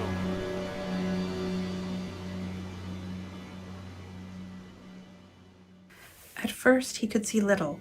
He seemed to be in a world of mist in which there were only shadows. The ring was upon him. Then here and there the mist gave way, and he saw many visions, small and clear as if they were under his eyes upon a table, and yet remote. There was no sound, only bright living images. The world seemed to have shrunk and fallen silent. He was sitting upon the seat of seeing, on Amon Hen, the hill of the eye of the men of Númenor. Eastward he looked into wide uncharted lands, nameless plains, and forests unexplored. Northward he looked, and the great river lay like a ribbon beneath him, and the misty mountains stood small and hard as broken teeth. Westward he looked and saw the broad pastures of Rohan, and Orthanc, the pinnacle of Isengard, like a black spike. Southward he looked, and below his very feet the great river curled like a toppling wave and plunged over the falls of Rauros into a foaming pit, A glimmering rainbow played upon the fume. And Ether Anduin he saw, the mighty delta of the river, and myriads of seabirds whirling like a white dust in the sun, and beneath them a green and silver sea rippling in endless lines. But everywhere he looked he saw the signs of war. The misty mountains were crawling like anthills. Orcs were issuing out of 1,000 holes. Under the boughs of Mirkwood there was a deadly strife of elves and men and fell beasts. The land of the Beornings was aflame. A cloud was over Moria. Smoke rose on the borders of Lorien. Horsemen were galloping on the grass of Rohan. Wolves poured from Isengard. From the havens of Harad, ships of war put out to sea, and out of the east men were moving endlessly. Swordsmen, spearmen, bowmen upon horses, chariots of chieftains and laden wains. All the power of the Dark Lord was in motion. Then, turning south again, he beheld Minas Tirith. Far away it seemed, and beautiful, white-walled, many-towered, proud and fair upon its mountain seat. Its battlements glittered with steel, and its turrets were bright with many banners. Hope leaped in his heart, but against Minas Tirith was set another fortress, greater and more strong. Thither, eastward, unwilling his eye was drawn. It passed the ruined bridges of Osgiliath, the grinning gates of Minas Morgul, and the haunted mountains, and it looked upon Gorgoroth, the valley of terror in the land of Mordor. Darkness lay there under the sun. Fire glowed amid the smoke.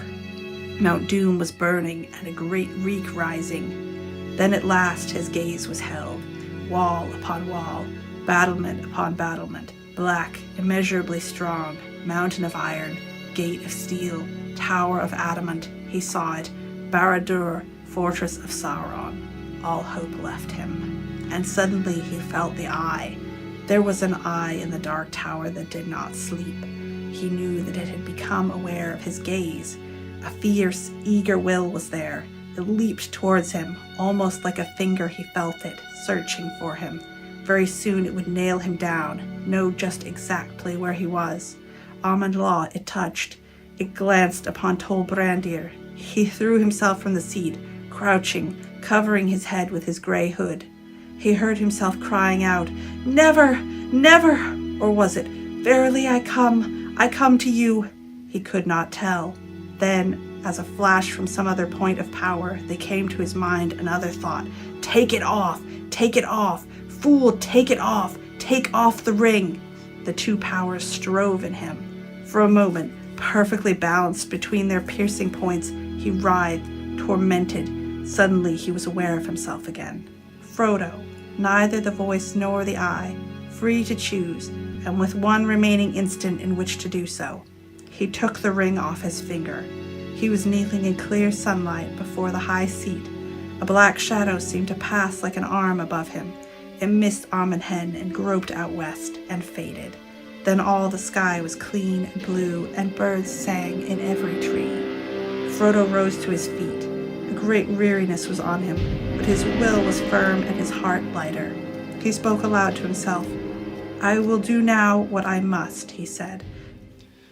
Now they laid Boromir in the middle of the boat that was to bear him away. The grey hood and elven cloak they folded and placed beneath his head. They combed his long hair and arrayed it upon his shoulders. The golden belt of Lorien gleamed about his waist. His helm they set aside him, and across his lap they laid the cloven horn and the hilts and shards of his sword. Beneath his feet they put the swords of his enemies. Then fastening the prow to the stern of the other boat, they drew him out into the water. They rowed sadly along the shore, and turning into the swift-running channel, they passed the green sward of the Parth Galley. The steep sides of Tol Brandir were glowing. It was now mid-afternoon. As they went south, the fume of Rauros rose and shimmered before them, a haze of gold. The rush and thunder of the falls shook the windless air. Sorrowfully, they cast loose the funeral boat. There Boromir lay, restful, peaceful. gliding upon the bosom of the flowing water. The stream took him while they held their own boat back with their paddles. He floated by them, and slowly his boat departed, waning to a dark spot against the golden light, and then suddenly it vanished. Rauros roared on, unchanging. The river had taken Boromir, son of Denethor, and he was not seen again in Minas Tirith, standing as he used to stand upon the white tower in the morning. But in Gondor, in after days, it long was said that the elven boat rode the falls and the foaming pool, and bore him down through Osgiliath, and past the many mouths of Anduin, out into the great sea at night, with the stars. For a while, the three companions remained silent, gazing after him. Then Aragorn spoke.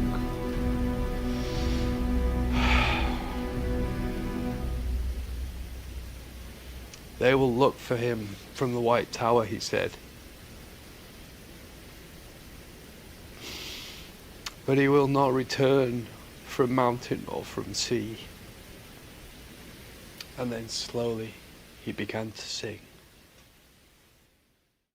I'm going to be reading my my favorite part of the chapter called The Road to Isengard. It's in book 3, and it's chapter 8. So if you want to follow along, that's how to do it. It's the scene after the Battle of Helm's Deep, where Gimli and Legolas are talking about the caves. And Gimli begins, and this is what he says. I have seen a great wonder in this land, more beautiful than any grove or glade that ever grew. My heart is still full of it. Strange are the ways of men, Legolas. Here they have one of the marvels of the northern world. And what do they say of it? Caves. Caves. Holes to fly in times of war, to store fodder in. My good Legolas, do you know that the caverns of Helm's Deep are vast and beautiful? There would be an endless pilgrimage of dwarves merely to gaze at them, if such things were known to be. Aye, indeed, they would pay pure gold for a brief glance. And I would give gold to be excused, said Legolas, and double to be let out if I strayed in. You have not seen, so I forgive your jest, said Gimli. But you speak like a fool. Do you think those halls are fair, where your king dwells under the hill in Mirkwood, and dwarves helped in their making long ago? They are but hovels compared with the caverns I have seen. Immeasurable halls filled with an everlasting music of water that tinkles into pools, as fair as Kelazaram in the starlight. And Legolas, when the torches are kindled and men walk on the sandy floors under the echoing domes, oh man, Legolas, gems and crystals and veins of precious ore glint in the polished walls, and the light glows through folded marbles, shell-like, translucent as the living hands of Queen Galadriel. There are columns of white and saffron and dawn rose, Legolas, fluted and twisted into dreamlike forms. They spring from many colored floors to meet the glistening pendants from the roofs. wings, ropes, curtains fine as frozen clouds, spears, banners, pinnacles of suspended palaces, still lakes mirror them. A glimmering world looks up from dark pools covered with clear glass, cities such as the mind of Durin could scarce have imagined. Stretch on through avenues and pillared courts, on into the dark recesses where no light can come. And blink, a silver drop falls, and the round wrinkles in the glass make all the towers bend and waver like reeds and corals in a grotto of the sea. Then evening comes. They fade and twinkle out. The torches pass on into another chamber and another dream. There's chamber after chamber, Legolas. Halls opening out of halls, dome after dome, stair beyond stair. And still the winding paths lead on into the mountain's heart. Caves. The caverns of Helm's Deep. Happy was the chance that drove me there. It makes me weep to leave them. Then I will wish you this fortune for your comfort, Gimli, said the elf, that you may come safe from war and return to see them again. But don't tell all your kindred. There seems little left for them to do, from your account. Maybe the men of this land are wise to say little. One family of busy dwarves with hammer and chisel might mar more than they made. No, you do not understand, said Gimli. No dwarf could be unmoved by such loveliness. None of Durin's race would mine these caves for stone or ore, not if diamonds and gold could be got there. Do you cut down groves of blossoming trees for firewood? We would tend these glades of flowering stone, not quarry them with cautious skill, tap by tap, a small chip of rock and no more perhaps in a whole anxious day. So we would work, and as the years went by, we should open up new ways and display far chambers that are still dark, glimpsed only as a void beyond the fissures in the rock. And lights, Legolas, we should make lights, lamps such as once shone in Khazad-dûm, and when we wished, we would drive away the night that has lain there since the hills were made. And when we desired rest, we would let the night return. You move me, Gimli, said Legolas. I have never heard you speak like this before. Well, neither has anybody else.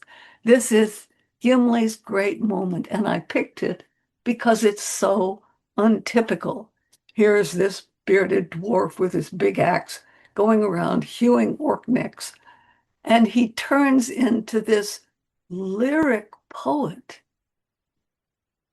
rhapsodizing in a way that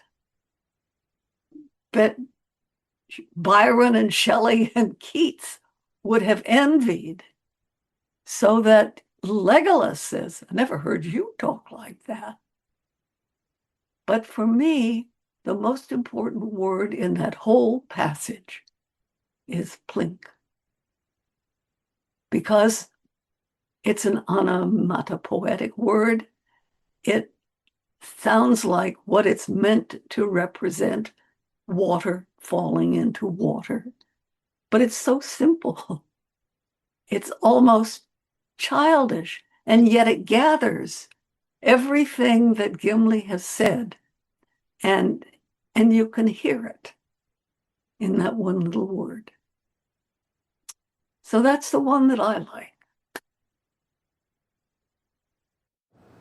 What in truth this thing is I cannot yet guess, but some heirloom of power and peril it must be, a foul weapon, perchance, devised by the Dark Lord.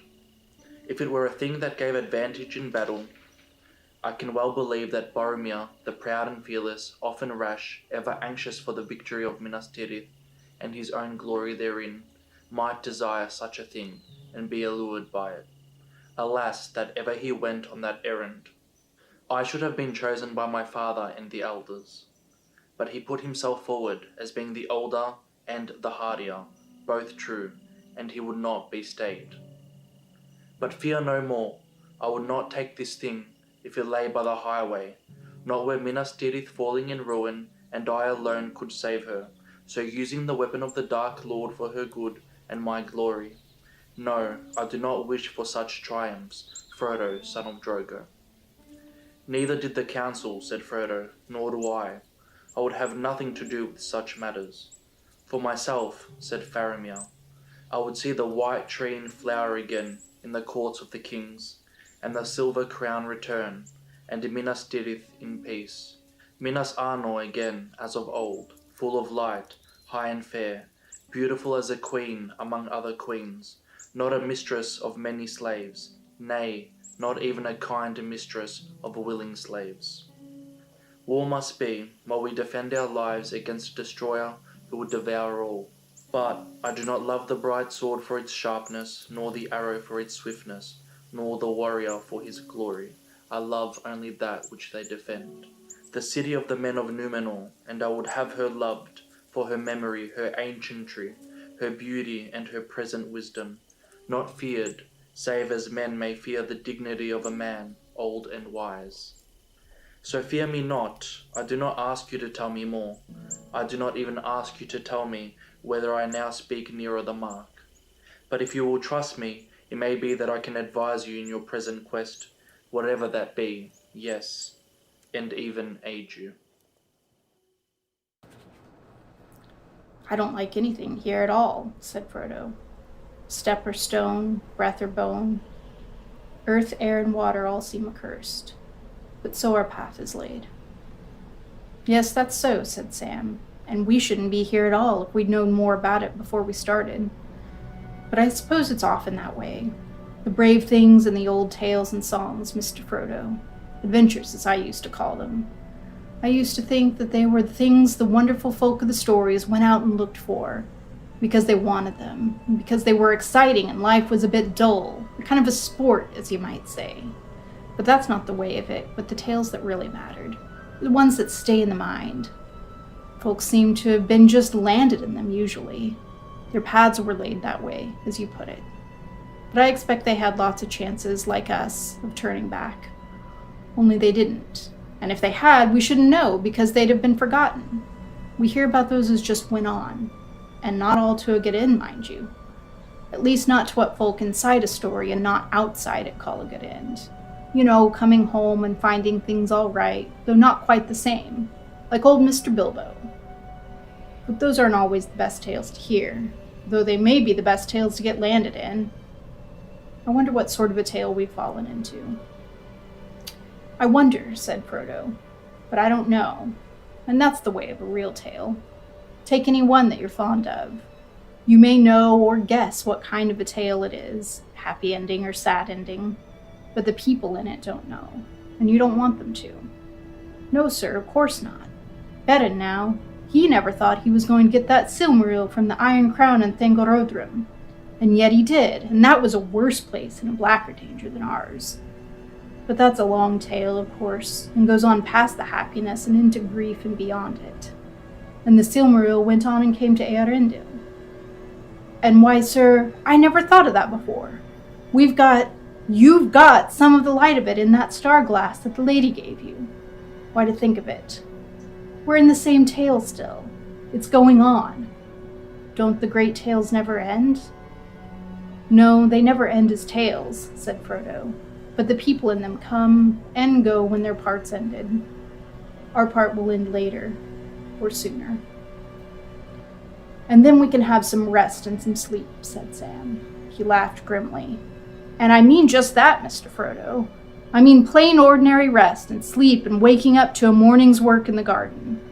I'm afraid that's all I'm hoping for all the time. All the big important plans are not for my sort. Still, I wonder if we shall ever be put into songs or tales. We're in one, of course, but I mean put into words, told by the fireside or read out of a great big book with red and black letters years and years afterwards, and people will say, let's hear about Frodo and the Ring, and they'll say, yes, that's one of my favorite stories. Frodo was very brave, wasn't he, Dad? Yes, my boy, the famousest of the hobbits, and that's saying a lot. It's saying a lot too much, said Frodo, and he laughed, a long, clear laugh from his heart. Such a sound had not been heard in those places since Sauron came to Middle-earth. To Sam, suddenly it seemed as if all the stones were listening, and the tall rocks leaning over them. But Frodo did not heed them. He laughed again. Why, Sam, he said, to hear you somehow makes me as merry as if the story was already written. But you've left out one of the chief characters, Samwise the Stout-Hearted. I want to hear more about Sam, Dad. Why didn't they put in more of his talk, Dad? That's what I like. It makes me laugh. And Frodo wouldn't have got far without Sam, would he, Dad?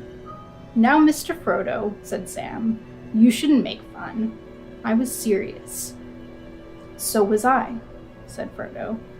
And so I am. We're going on a bit too fast.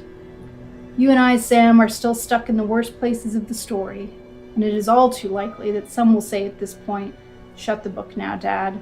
We don't want to read anymore. Maybe, said Sam, but I wouldn't be one to say that. Things done and over and made into part of the great tales are different. Why, even Gollum might be good in a tale, better than he is to have by you anyway.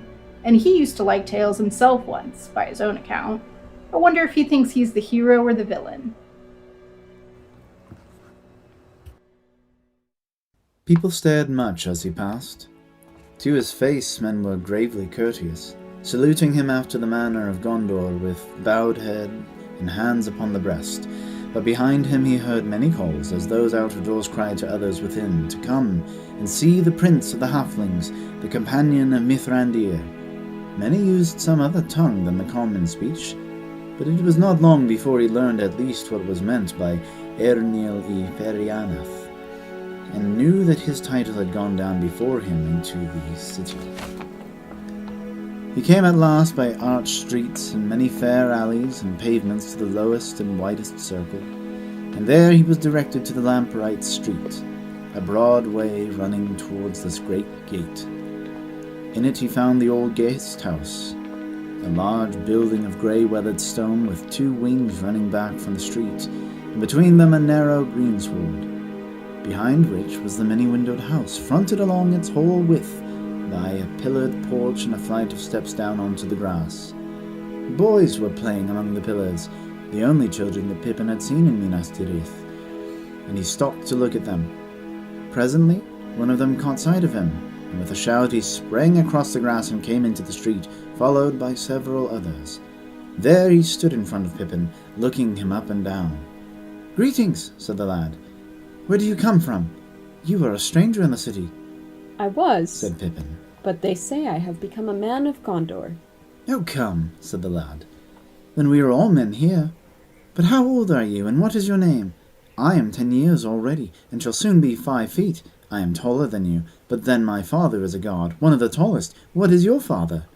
"Which questions shall I answer first?" said Pippin. "My father farms the lands round Whitwell, near Tuckborough in the Shire. I am nearly 29, so I pass you there, though I am but 4 feet, and not likely to grow any more, save sideways." 29, said the lad, and whistled. "Why, you are quite old as my uncle Eorlus. Still," he added hopefully, "I wager I could stand you on your head or lay you on your back." "Maybe you could, if I let you," said Pippin with a laugh. "and maybe I could do the same to you.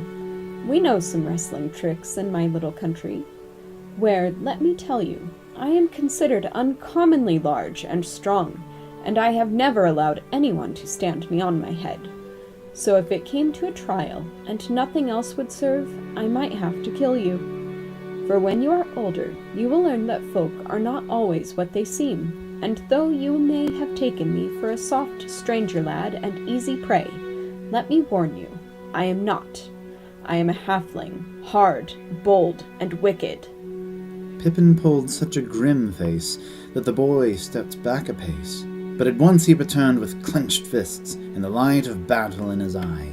No! Pippin laughed. Don't believe what strangers say of themselves, either. I am not a fighter, but it would be politer, in any case, for the challenger to say who he is. The boy drew himself up proudly. I am Bergo, son of Beregond of the Gods, he said. So I thought, said Pippin. For you look like your father. I know him, and he sent me to find you. Then why did you not say so at once? Said Beregond. And suddenly a look of dismay came over his face. Do not tell me that he has changed his mind, and will send me away with the maidens. But no, the last wains have gone. His message is less bad than that, if not good, said Pippin. He says that if you would prefer it to standing me on my head, you might show me round the city for a while, and cheer my loneliness.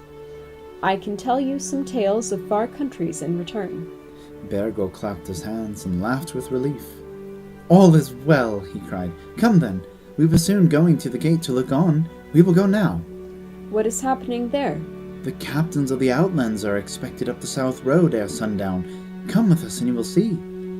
Bergo proved a good comrade, the best company Pippin had had since he parted from Mary, and soon they were laughing and talking gaily as they went about the streets heedless of the many glances that men gave them. Before long they found themselves in a throng going towards the great gate. There Pippin went up much in the esteem of Bergo, for when he spoke his name and the password, the guard saluted him and let him pass through. And what is more, he allowed him to take his companion with him. That is good, said Bergo. We boys are no longer allowed to pass the gate without an elder. Now we shall see better. Then, without turning, Aragorn cried aloud so that all could hear, Friends, forget your weariness. Ride now, ride! We must come to the Stone of Eric ere this day passes, and long still is the way. So without looking back they rode the mountain fields until they came to a bridge over the growing torrent and found a road that went down into the land. Lights went out in house and hamlet as they came, and doors were shut, and folk that were afield cried in terror and ran wild like hunted deer. Ever there rose the same cry in the gathering night, The King of the Dead, the King of the Dead has come upon us. Bells were ringing far below, and all men fled before the face of Aragorn, but the grey company in their haste rode like hunters until their horses were stumbling with weariness, and thus, just ere midnight, and in a darkness as black as the caverns in the mountains, they came at last to the hill of Eric. Long had the terror of the dead lay upon that hill, and upon the empty fields about it, for upon the top stood a black stone, round as a great globe, the height of a man, though its half was buried in the ground. Unearthly it looked, as though it had fallen from the sky, as some believed, but those who remembered still the lore of Westerness told that it had been brought out of the ruin of Númenor, and there set by Isildur at his landing.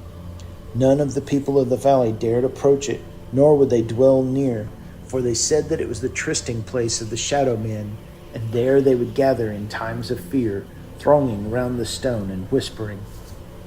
Then Elrohir gave to Aragorn a silver horn, and he blew upon it, and it seemed to those that stood near that they heard a sound of answering horns, as if it was an echo in deep caves far away. No other sound they heard, and yet they were aware of a great host gathered all about the hill on which they stood, and a chill wind like the breath of ghosts came down from the mountains. But Aragorn dismounted, and standing by the stone he cried in a great voice, Oathbreakers, why have ye come? And a voice was heard out of the night that answered him, as if from far away, To fulfill our oath and have peace. Then Aragorn said, The hour is come at last. Now I go to Pelargir upon Anduin, and ye shall come after me.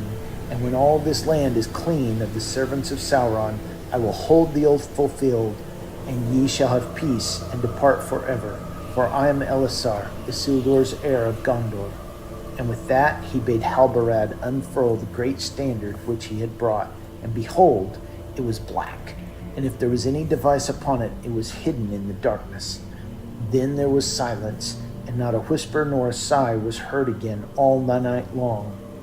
The company camped beside the stone, but they slept little, because of the dread of the shadows that hedged them round.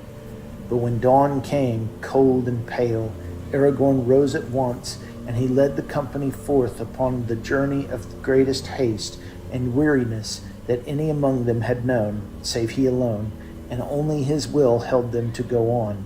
No other mortal men could have endured it, none but the Dunedain of the north, and with them Gimli the dwarf and Legolas of the elves. They passed Tarling's Neck and came into Lamedon, and the shadow host pressed behind, and fear went on before them, until they came to Calimbel upon Kirrell, and the sun went down like blood behind Peneth Gelen, away in the west behind them. The township and the fords of Kirrell they found deserted, for many men had gone away to war, and all that were left fled to the hills at the rumor of the coming of the King of the Dead. But the next day there came no dawn, and the grey company passed on into the darkness of the storm of Mordor, and were lost to mortal sight, but the dead followed them. Ever since the middle night, the great assault had gone on. The drums rolled. To the north and to the south, company upon company of the enemy pressed to the walls. There came great beasts, like moving houses in the red and fitful light, the Mumakil of the Harad, dragging through the lanes amid the fire's huge towers and engines. Yet their captain cared not greatly what they did, or how many might be slain. Their purpose was only to test the strength of the defense and to keep the men of Gondor busy in many places. It was against the gate that he would throw his heaviest weight. Very strong it might be, wrought of steel and iron, and guarded with towers and bastions of indomitable stone. Yet it was the key, the weakest point in all that high and impenetrable wall. The drums rolled louder. Fires leapt up. Great engines crawled across the field, and in the midst was a huge ram, great as a forest tree 100 feet in length, swinging on mighty chains. Long had it been forging in the dark smithies of Mordor, and its hideous head, founded of black steel, was shaped in the likeness of a ravening wolf. On it spells of ruin lay. Grond, they named it, in memory of the hammer of the underworld of old. Great beasts drew it, orcs surrounded it, and behind walked mountain trolls to wield it. But about the gate, resistance still was stout, and there the knights of Dol Amroth and the hardiest of the garrison stood at bay. Shot and dart fell thick. Siege towers crashed or blazed suddenly like torches. All before the walls on either side of the gate, the ground was choked with wreck and with bodies of the slain. Yet still, driven as by a madness, more and more came up. Grond crawled on. Upon its housing no fire would catch, and though now and again some great beast that hold it would go mad, and spread stamping ruin among the orcs innumerable that guarded it, their bodies were cast aside from its path, and others took their place. Grond crawled on. The drums rolled wildly. Over the hills of slain, a hideous shape appeared. A horseman, tall, hooded, cloaked in black. Slowly, trampling the fallen, he rode forth, heeding no longer any dart. He halted and held up a long, pale sword. And as he did so, a great fear fell on all, defender and foe alike. And the hands of men drooped to their sides, and no bow sang. For a moment, all was still. The drums rolled and rattled. With a vast rush, Grond was hurled forward by huge hands. It reached the gate. It swung.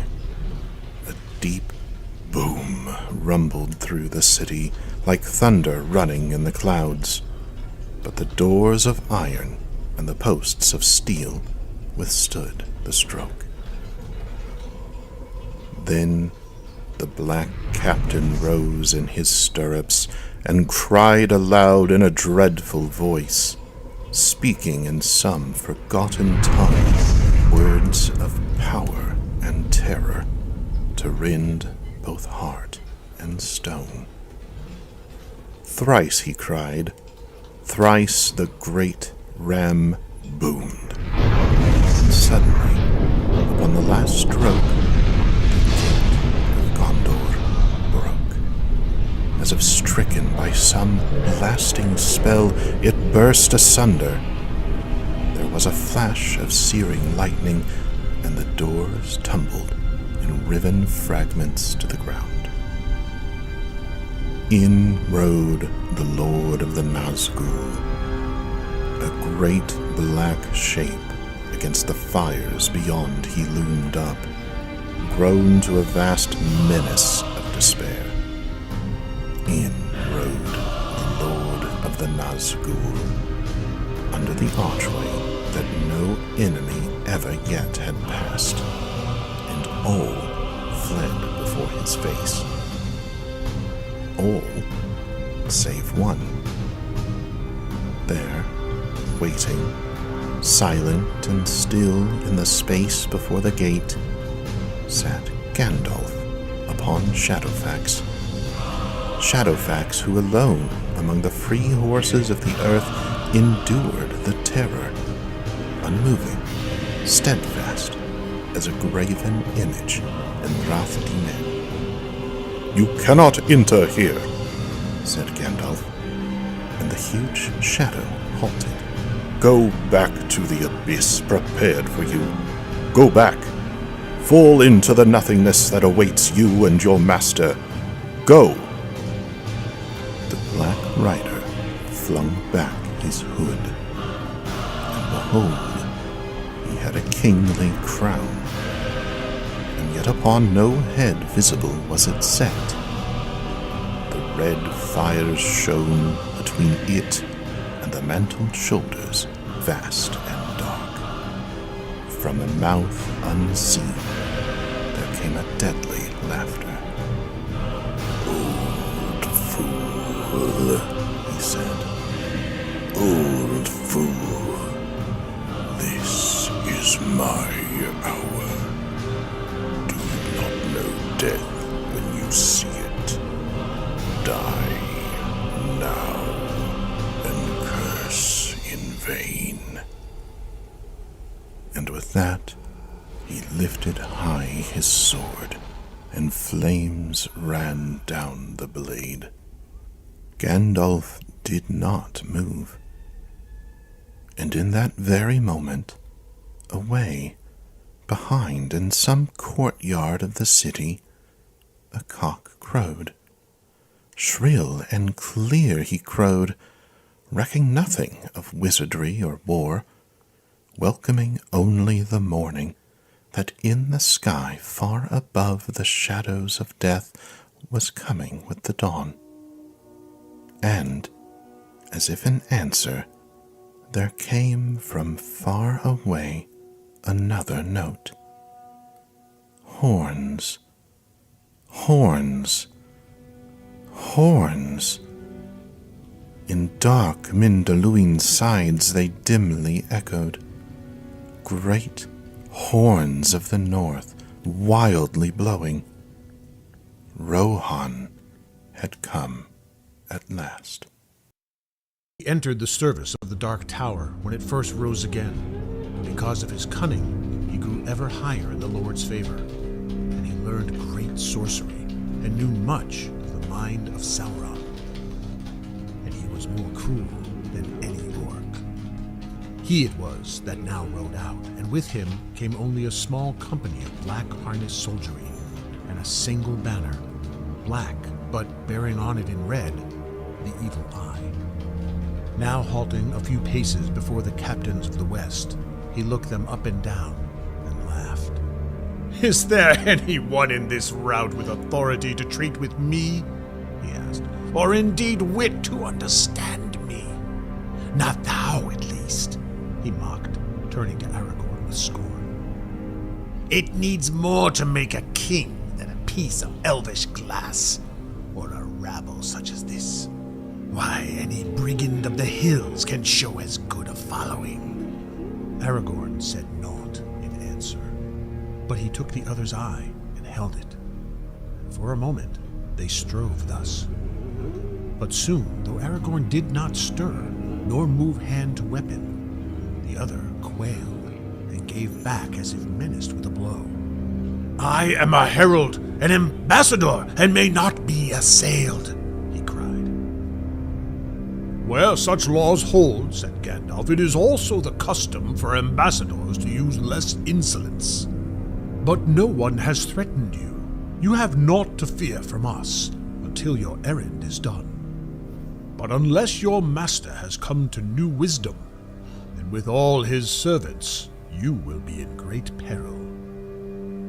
"So," said the messenger, "then thou art the spokesman, old Greybeard.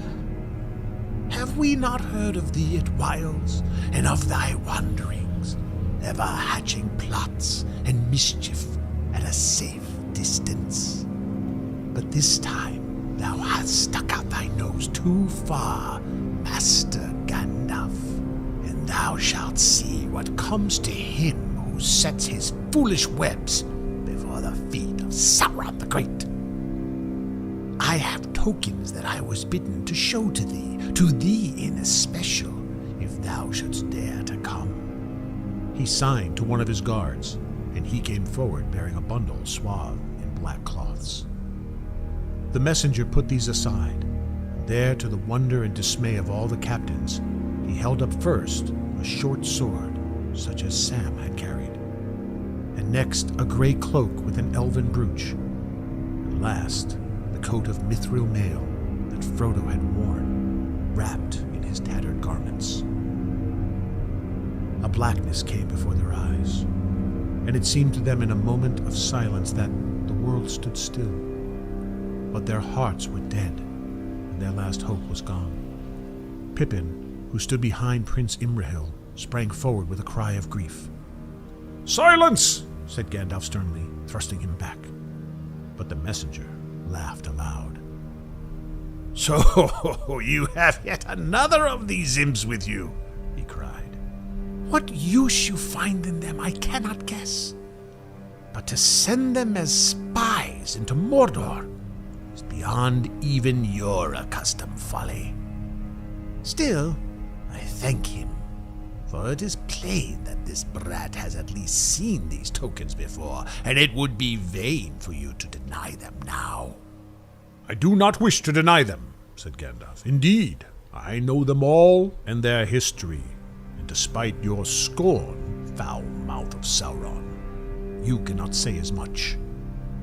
But why do you bring them here? Dwarf coat, elf cloak, blade of the downfallen west, and spy from the little ratland of the Shire. Nay, do not start.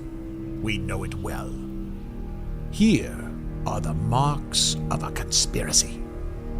Now maybe he that bore these things was a creature that you would not grieve to lose, and maybe otherwise one dear to you, perhaps.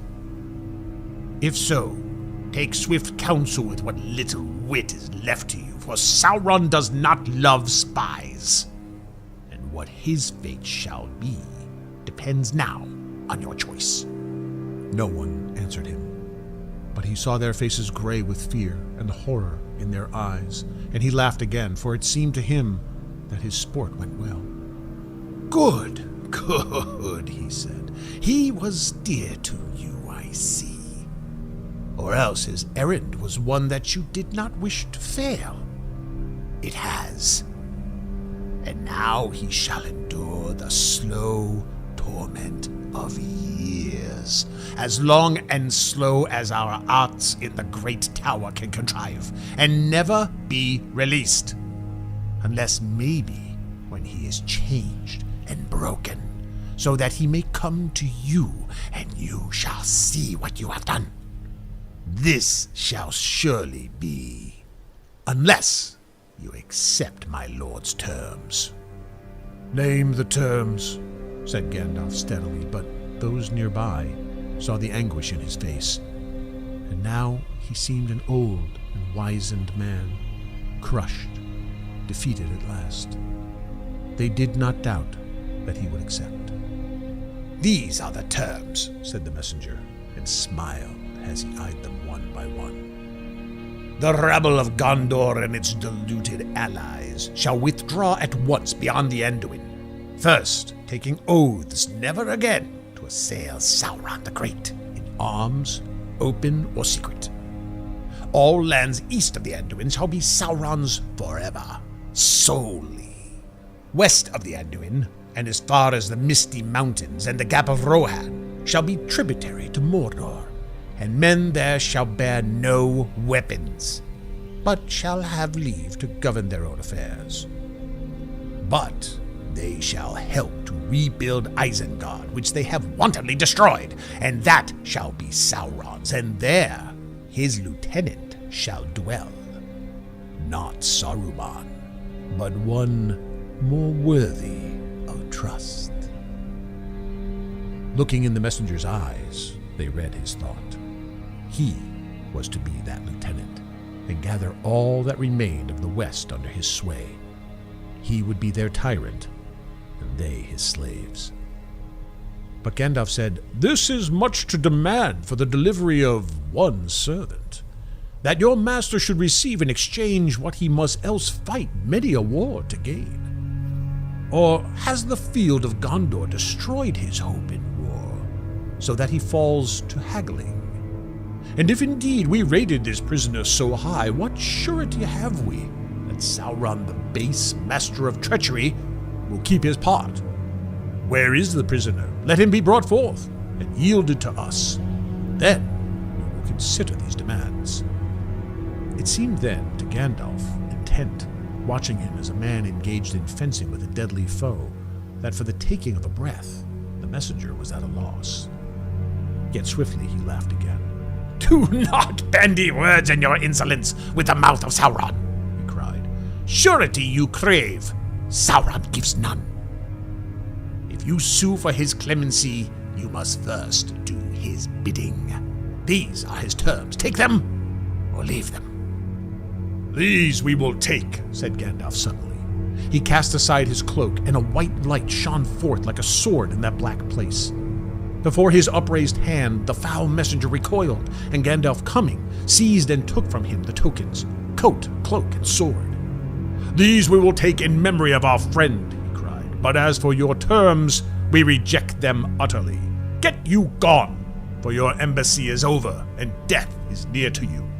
We did not come here to waste words entreating with Sauron, faithless and accursed, still less with one of his slaves. Begone!"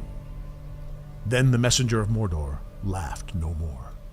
His face was twisted with amazement and anger to the likeness of some wild beast that, as it crouches on its prey, is smitten on the muzzle with a stinging rod.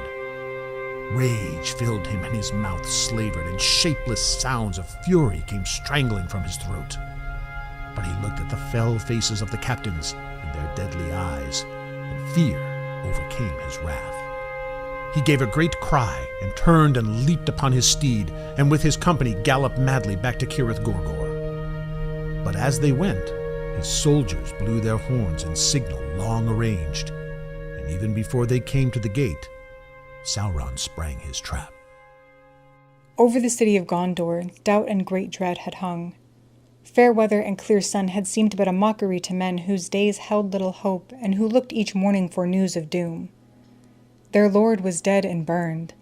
Dead lay the king of Rohan in their citadel, and the new king that had come to them in the night was gone again to a war with powers too dark and terrible for any might or valor to conquer. And no news came. After the hosts left Morgul Vale and took the northward road beneath the shadow of the mountains, no messenger had returned nor any rumor of what was passing in the brooding east. When the captains were but 2 days gone, the Lady Eowyn bade the women who tended her to bring her raiment, and she would not be gainsaid but rose. And when they had clothed her and set her arm in a sling of linen, she went to the warden of the houses of healing.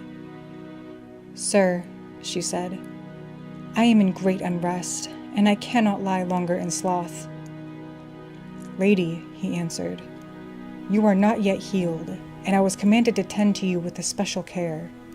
You should not have risen from your bed for 7 days yet, or so I was bidden. I beg you to go back." "I am healed," she said, "healed at least in body, save my left arm only, and that is at ease. But I shall sicken anew if there is naught that I can do. Are there no tidings of war? The women can tell me nothing." "There are no tidings," said the warden, "save that the lords have ridden to Morgul Vale, and men say that the new captain out of the north is their chief. A great lord is that, and a healer. And it is a thing passing strange to me that the healing hand should also wield the sword. It is not thus in Gondor now, though it once was so if old tales be true. But for long years we healers have only sought to patch the rents made by the men of swords, though we should still have enough to do without them. The world is full enough of hurts and mischances without wars to multiply them." "It needs but one foe to breed a war, not two, Master Warden," answered Eowyn. "And those who have not swords can still die upon them. Would you have the folk of Gondor gather you herbs only when the Dark Lord gathers armies? And it is not always good to be healed in body, nor is it always evil to die in battle, even in bitter pain. Were I permitted in this dark hour, I would choose the latter." The warden looked at her. Tall she stood there, her eyes bright in her white face, her hand clenched as she turned and gazed out of his window that opened to the east. He sighed and shook his head. After a pause, she turned to him again. "Is there no deed to do?" she said.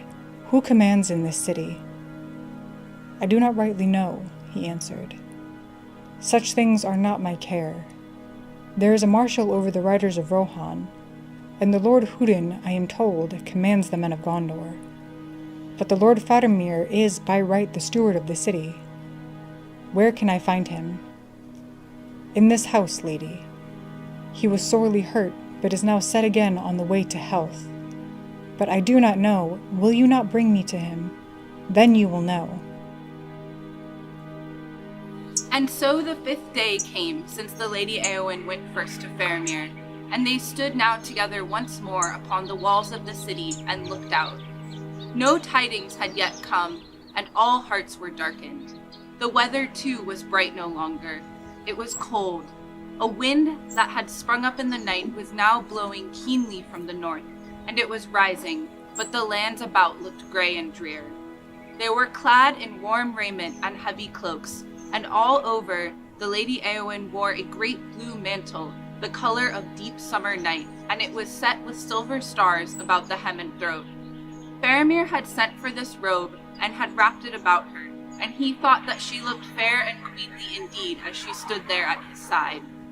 The mantle was brought for his mother, Finduilas of Amroth, who died untimely, and was to him but a memory of loveliness in far days and of his first grief, and her robe seemed to him raiment fitting for the beauty and sadness of Éowyn.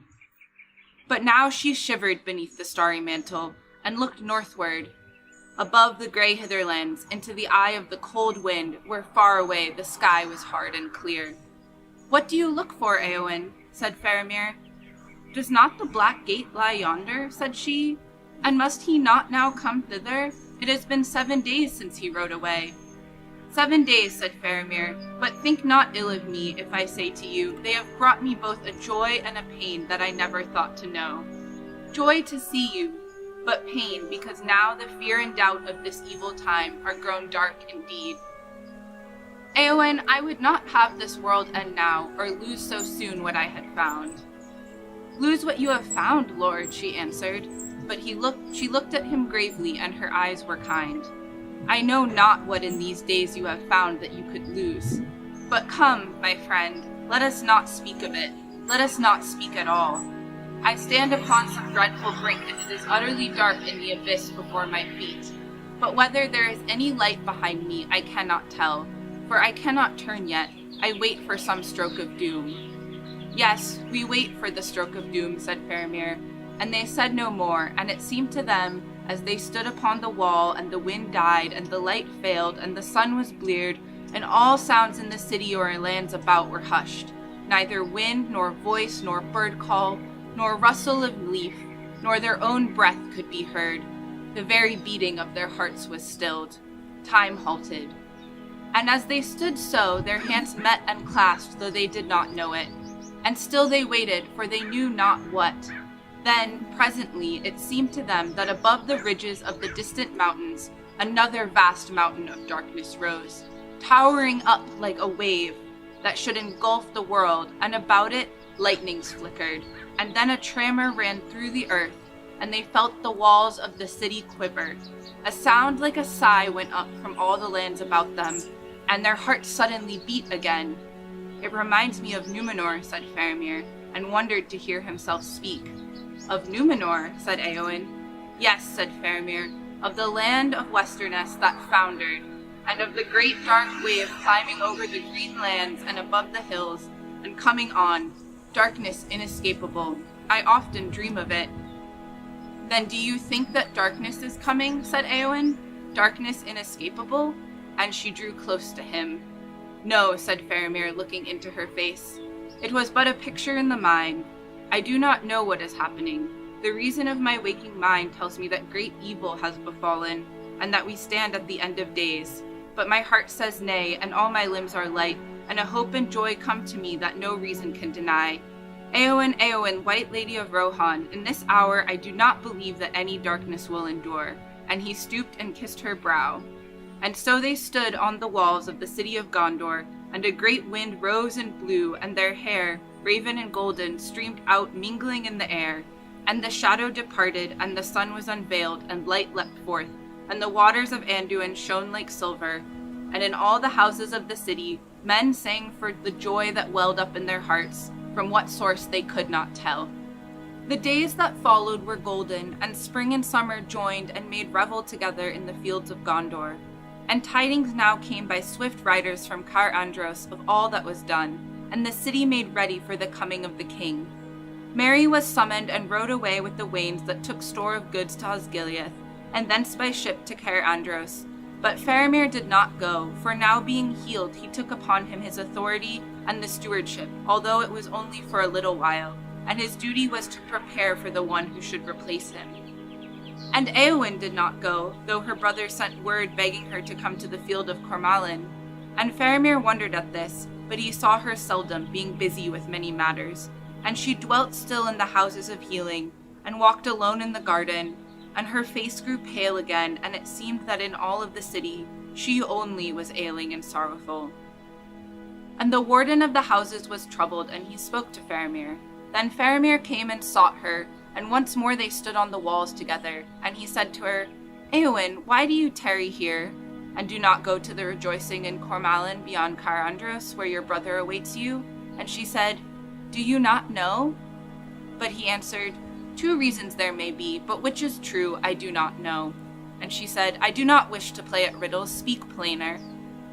Then you will have it so, lady, he said. You do not go because only your brother called for you, and to look on the Lord Aragorn, Elendil's heir, in his triumph would now bring you no joy. Or because I do not go, and you desire still to be near me, and maybe for both these reasons you yourself cannot decide between them? Eowyn, do you not love me, or will you not? I wish to be loved by another, she answered, but I desire no man's pity. That I know, he said. You desired to have the love of the Lord Aragorn, because he was high and puissant, and you wished to have renown and glory, and to be lifted far above the mean things that crawl on the earth. And so as a great captain may to a young soldier, he seemed to you admirable, for so he is, a lord among men, the greatest that now is. But when he gave you only understanding and pity, then you desired to have nothing, unless a brave death in battle. Look at me, Eowyn. And Eowyn looked at Faramir long and steadily, and Faramir said, Do not scorn pity that is the gift of a gentle heart, Eowyn, but I do not offer you my pity. For you are a lady high and valiant, and have yourself won renown that shall not be forgotten. And you are a lady beautiful, I deem, beyond even the words of the elven tongue to tell. And I love you. Once I pitied your sorrow, but now, were you sorrowless, without fear or any lack, were you the blissful queen of Gondor, still I would love you, Eowyn. Do you not love me? Then the heart of Eowyn changed, or at last she understood it, and suddenly her winter passed and the sun shone upon her. I stand in Minas Anor, the tower of the sun, she said, and behold, the shadow has departed. I will be a shield maiden no longer, nor vie with the great riders, nor take joy only in the songs of slaying. I will be a healer, and love all things that grow and are not barren. And again she looked at Faramir. No longer do I desire to be a queen, she said. Then Faramir laughed merrily. That is well, he said, for I am not a king. Yet I will wed with the White Lady of Rohan, if it be her will. And if she will, then let us cross the river, and in happier days let us dwell in Ithilien, and there make a garden. All things will grow with joy there, if the White Lady comes. Then must I leave my own people, man of Gondor, she said, and would you have your proud folk say to you, There goes a lord who tamed a wild shield maiden of the north. Was there no woman of the race of Númenor to choose? I would, said Faramir, and he took her in his arms, and he kissed her under the sunlit sky, and he cared not that they stood high upon the walls in the sight of many. And many indeed saw them, and the light that shone about them as they came down from the walls, and went hand in hand to the houses of healing. And to the warden of the houses Faramir said, Here is the Lady Eowyn of Rohan, and now she is healed. If they want to make the Shire into a desert, they're going the right way about it. I don't believe that full of pimples behind all this. It's Sharky, I say. That's right, put in young Tom. Why, they even took Pimple's old ma, that Lobelia, and he was fond of her, if no one else was. Some of the Hobbiton folk, they saw it. She comes down the lane with her old umbrella. Some of the ruffians were going up with a big cart. Where be you a-going? Says she. To Bag End, says they. What for? Says she. To put up some sheds for Sharky. Who said you could? Says she. Sharky, says they. So get off the road, old Eggling. I will give you Sharky, you dirty, thieving ruffians, says she, and ups with her umbrella and goes for the leader, near twice her size. So they took her, dragged her off to the locals, at her age too. They have took others, we miss more, but there's no denying she showed more spirit than most. Few pages later, the Grey Havens. The clearing up certainly needed a lot of work, but it took less time than some had feared. The day after the battle, Frodo rode to Mikel Delving and released the prisoners from the locals. And there was Lobelia. Poor thing, she looked very old and thin when they rescued her from a dark and narrow cell. She insisted on hobbling out on her own feet, and she had such a welcome, and there was such clapping and cheering when she appeared, leaning on Frodo's arm, but still clutching her umbrella, that she was quite touched and drove away in tears. She had never in her life been popular before, but she was crushed by the news of Loto's murder, and she would not return to Bag End. She gave it back to Frodo and went to her own people, the Brace Girdles of Ardbottle. when the poor creature died next spring, she was after all more than 100 years old, Frodo was surprised and much moved. She had left all that remained of her money and of Lotos for him to use in helping hobbits made homeless by the Troubles. So that feud was ended. Then Círdan led them to the havens, and there was a white ship lying, and upon the quay, beside a great grey horse, stood a figure robed all in white, awaiting them. As he turned and came towards them, Frodo saw that Gandalf now wore openly on his hand the third ring, Narya the Great, and the stone upon it was red as fire. Then those who were to go were glad, for they knew that Gandalf also would take ship with them. But Sam was now sorrowful at heart, and it seemed to him that if the parting would be bitter, more grievous still would be the long road home alone. But even as they stood there, and the elves were going aboard, and all was being made ready to depart, up rode Merry and Pippin in great haste, and amid his tears Pippin laughed. "You tried to give us the slip once before and failed, Frodo," he said. "This time you have nearly succeeded, but you have failed again. It was not Sam, though, that gave you away this time, but Gandalf himself." "Yes," said Gandalf, "for it will be better to ride back 3 together than 1 alone. Well, here at last, dear friends, on the shores of the sea, comes the end of our fellowship in Middle-earth. Go in peace. I will not say, do not weep, for not all tears are an evil." Then Frodo kissed Merry and Pippin, and last of all Sam, and went aboard. And the sails were drawn up, and the wind blew, and slowly the ship slipped away down the long grey firth. And the light of the glass of Galadriel that Frodo bore glimmered and was lost.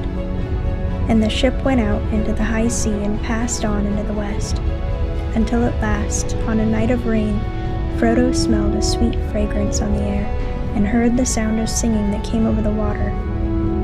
And then it seemed to him that as in his dream in the house at Bombadil, the grey rain curtain turned all to silver glass and was rolled back, and he beheld white shores, and beyond them a far green country under a swift sunrise. But to Sam the evening deepened to darkness as he stood at the haven, and as he looked at the grey sea, he saw only a shadow on the waters that was soon lost in the west. There still he stood far into the night, hearing only the sigh and murmur of the waves on the shores of Middle-earth. There still he stood far into the night, hearing only the sigh and murmur of the waves on the shores of Middle-earth, and the sound of them sank deep into his heart. Beside him stood Merry and Pippin, and they were silent. At last the 3 companions turned away, and never again looking back, they rode slowly homewards, and they spoke no word to one another until they came back to the Shire. But each had a great comfort in his friends on the long grey road. At last they rode over the downs and took the east road, and then Merry and Pippin rode on to Buckland, and already they were singing again as they went. But Sam turned to Bywater, and so came back up the hill, as day was ending once more. And he went on, and there was a yellow light and fire within, and the evening meal was ready, and he was expected. And Rose drew him in, and set him in his chair, and put little Eleanor upon his lap. He drew a deep breath. "Well, I'm back," he said.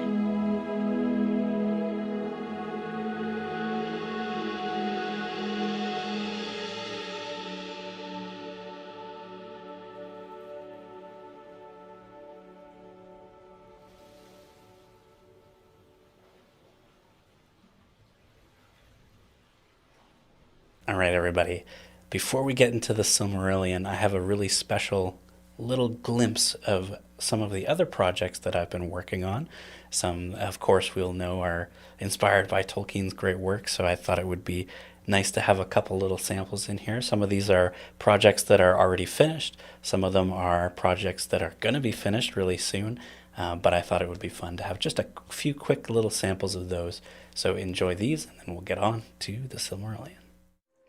When he first began to walk without a guide, He thought he would discover the further bounds of the land, but great mountains rose before him, and going by long ways round about them, he came at last to a desolate shore.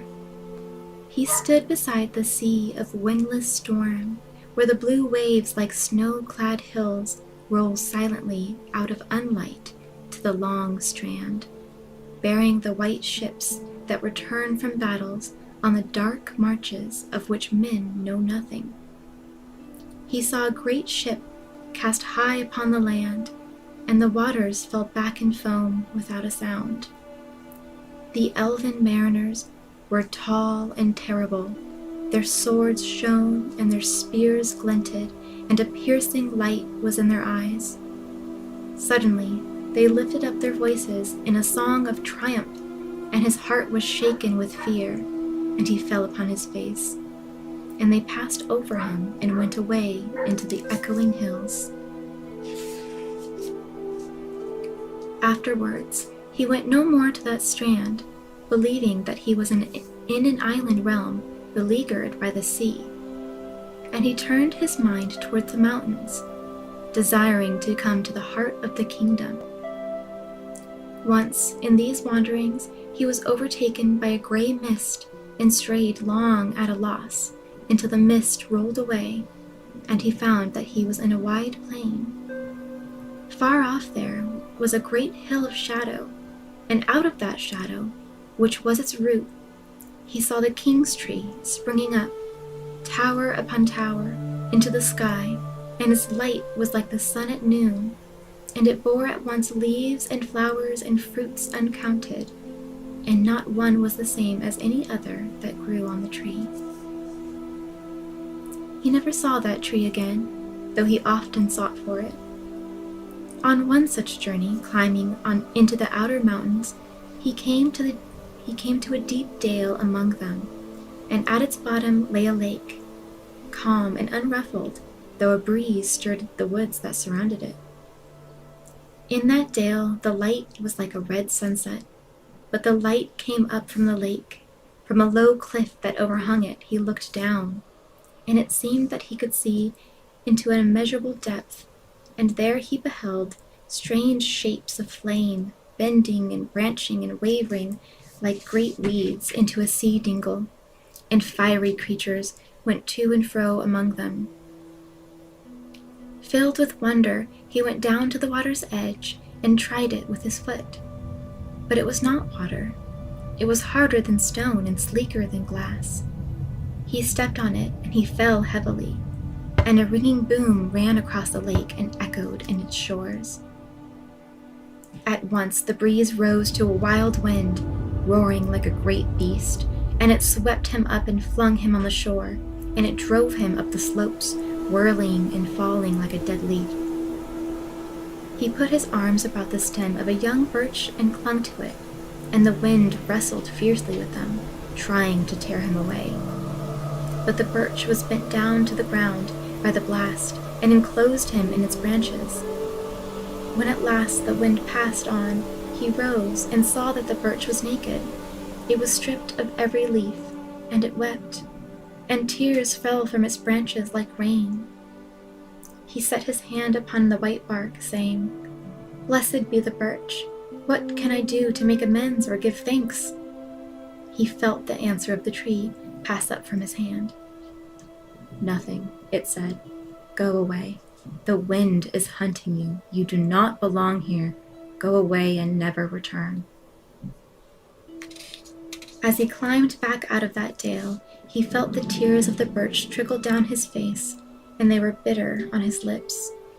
His heart was saddened as he went on his long road, and for some time he did not enter Fairy again, but he could not forsake it, and when he returned his desire was still stronger to go deep into the land. At last he found a road through the outer mountains, and he went on till he came to the inner mountains, and they were high and sheer and daunting.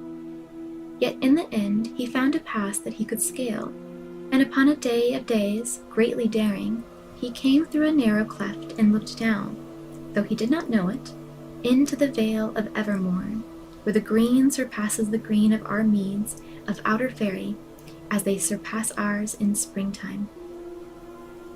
There the air is so lucid that eyes can see the red tongues of birds as they sing on the trees upon the far side of the valley, though it is very wide and the birds are no greater than wrens.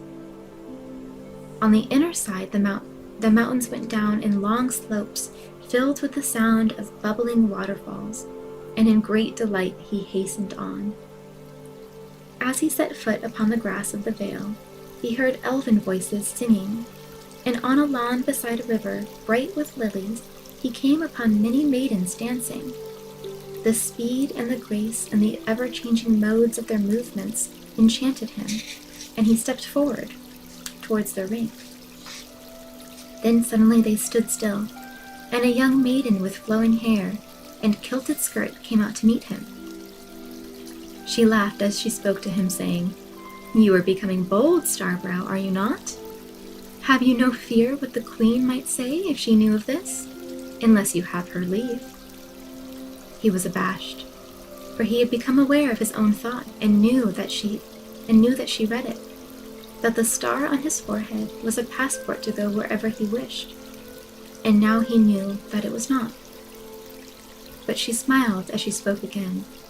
"Come, now that you are here, you shall dance with me," and she took his hand and led him into the ring. There they danced together, and for a while he knew what it was to have the swiftness and the power and the joy to accompany her, for a while. But soon as it seemed they halted again, and she stopped, and she stooped and took up a white flower from before her feet, and she set it in his hair. "Farewell now," she said. "Maybe we shall meet again, by the Queen's leave." He remembered nothing of the journey home from that meeting, until he found himself riding along the roads in his own country, and in some villages people stared at him in wonder and watched him till he rode out of sight. When he came to his own house, his daughter ran out and greeted him with delight. He had returned sooner than was expected, but none too soon for those that awaited him. "Daddy," she cried, "where have you been? Your star is shining bright." When he crossed the threshold, the star dimmed again, but Nell took him by the hand and led him to the hearth, and there she turned and looked at him. "Dear man," she said, "where have you been, and what have you seen? There is a flower in your hair." She lifted it gently from his head, and it lay on her hand. It seemed like a thing seen from a great distance, yet there it was, and a light came from it that cast shadows on the walls of the room, now growing dark in the evening. The shadow of the man before her loomed up, and its great head was bowed over her. "You look like a giant, Dad," said his son, who had not spoken before. The flower did not wither nor grow dim, and they kept it as a secret and a treasure. The smith made a little casket with a key for it, and there it lay and was handed down for many generations in his kin, and those who inherited the key would at times open the casket and look long at the living flower, till the casket closed again. The time of its shutting was not theirs to choose.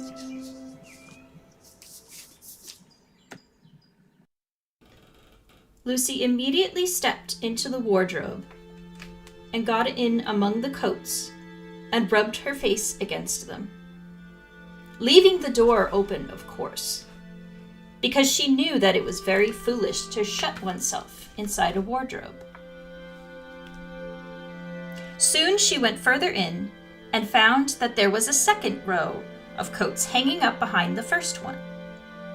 It was almost quite dark in there, and she kept her arms stretched out in front of her so as not to bump her face into the back of the wardrobe. She took a step further in, then 2 or 3 steps, always expecting to feel woodwork at the tips of her fingers. But she could not feel it. This must be a simply enormous wardrobe, thought Lucy. Going still further in, and pushing the soft folds of the coats aside to make room for her.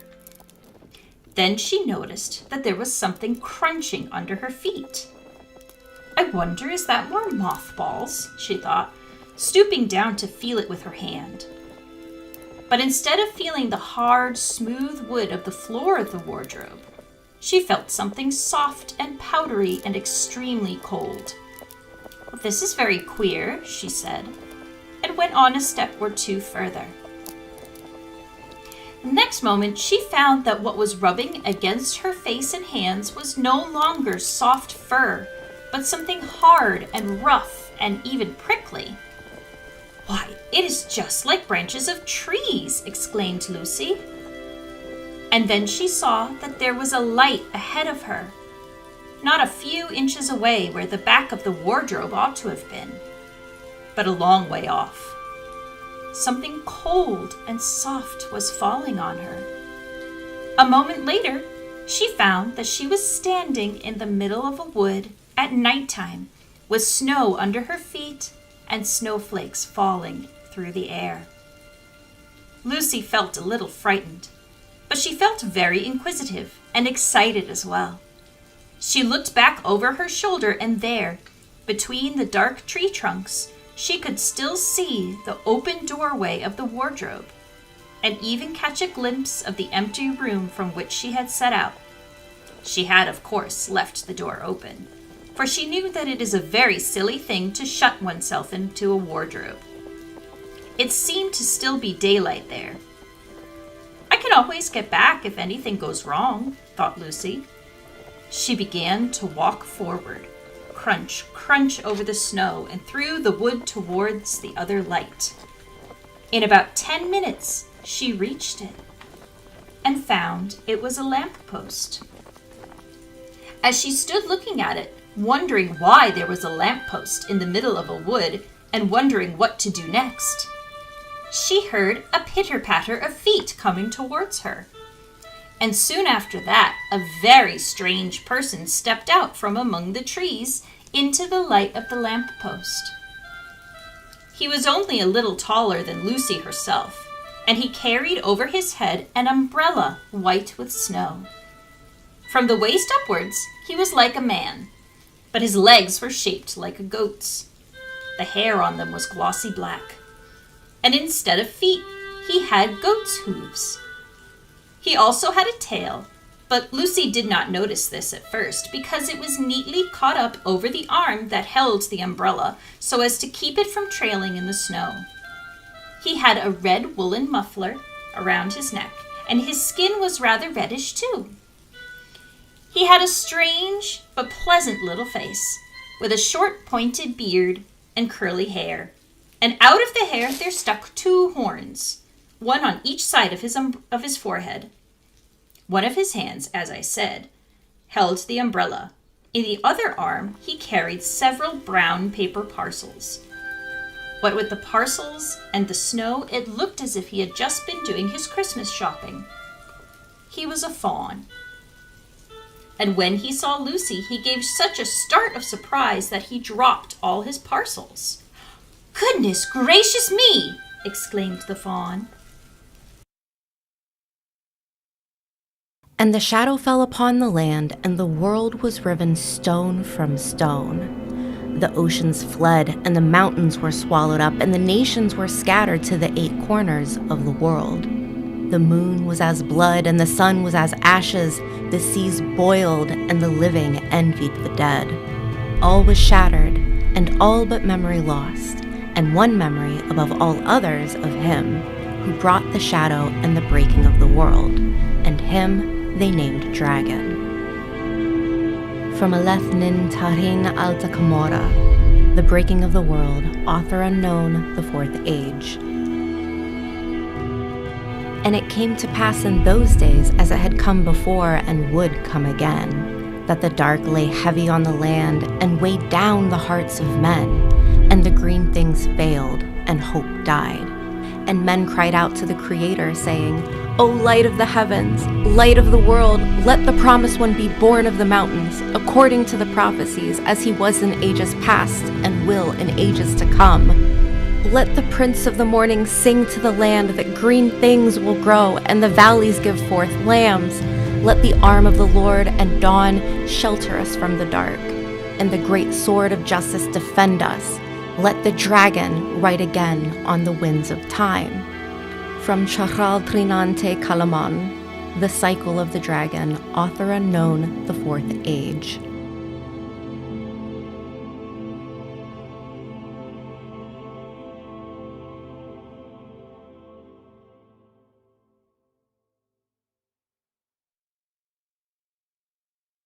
"Are you well, Bran?" he asked, not unkindly.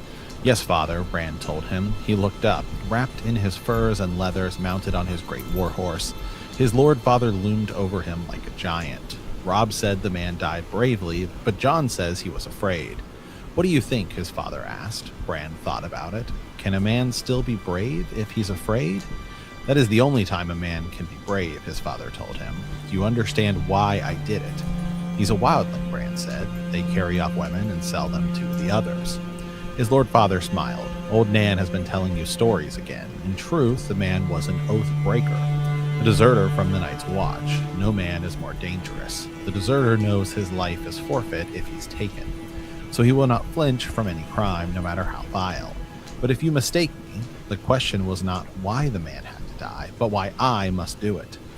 Bran had no answer for that. King Robert has a headsman, he said uncertainly. He does, his father admitted, as did the Targaryen kings before him. Yet our way is the older way. The blood of the first men still flows in the veins of the Starks, and we hold to that belief that the man who passes the sentence should swing the sword. If you would take a man's life, you owe it to him to look him into the eyes and hear his final words. And if you cannot bear to do that, then perhaps the man does not deserve to die. One day, Bran, you will be Robb's bannerman, holding a keep of your own for your own brother and your king, and your justice will fall to you.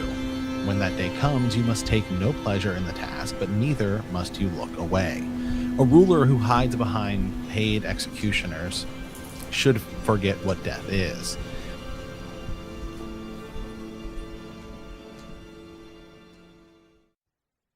Balaquenta, Account of the Valar and Maiar, according to the lore of the Eldar. In the beginning, Eru, the One, who in the Elvish tongue is named Ilúvatar, made the Ainur of his thought, and they made a great music before him. In this music the world was begun, for Ilúvatar made visible the song of the Ainur, and they beheld it as a light in the darkness. And many among them became enamored of its beauty, and of its history which they saw beginning and unfolding as in a vision.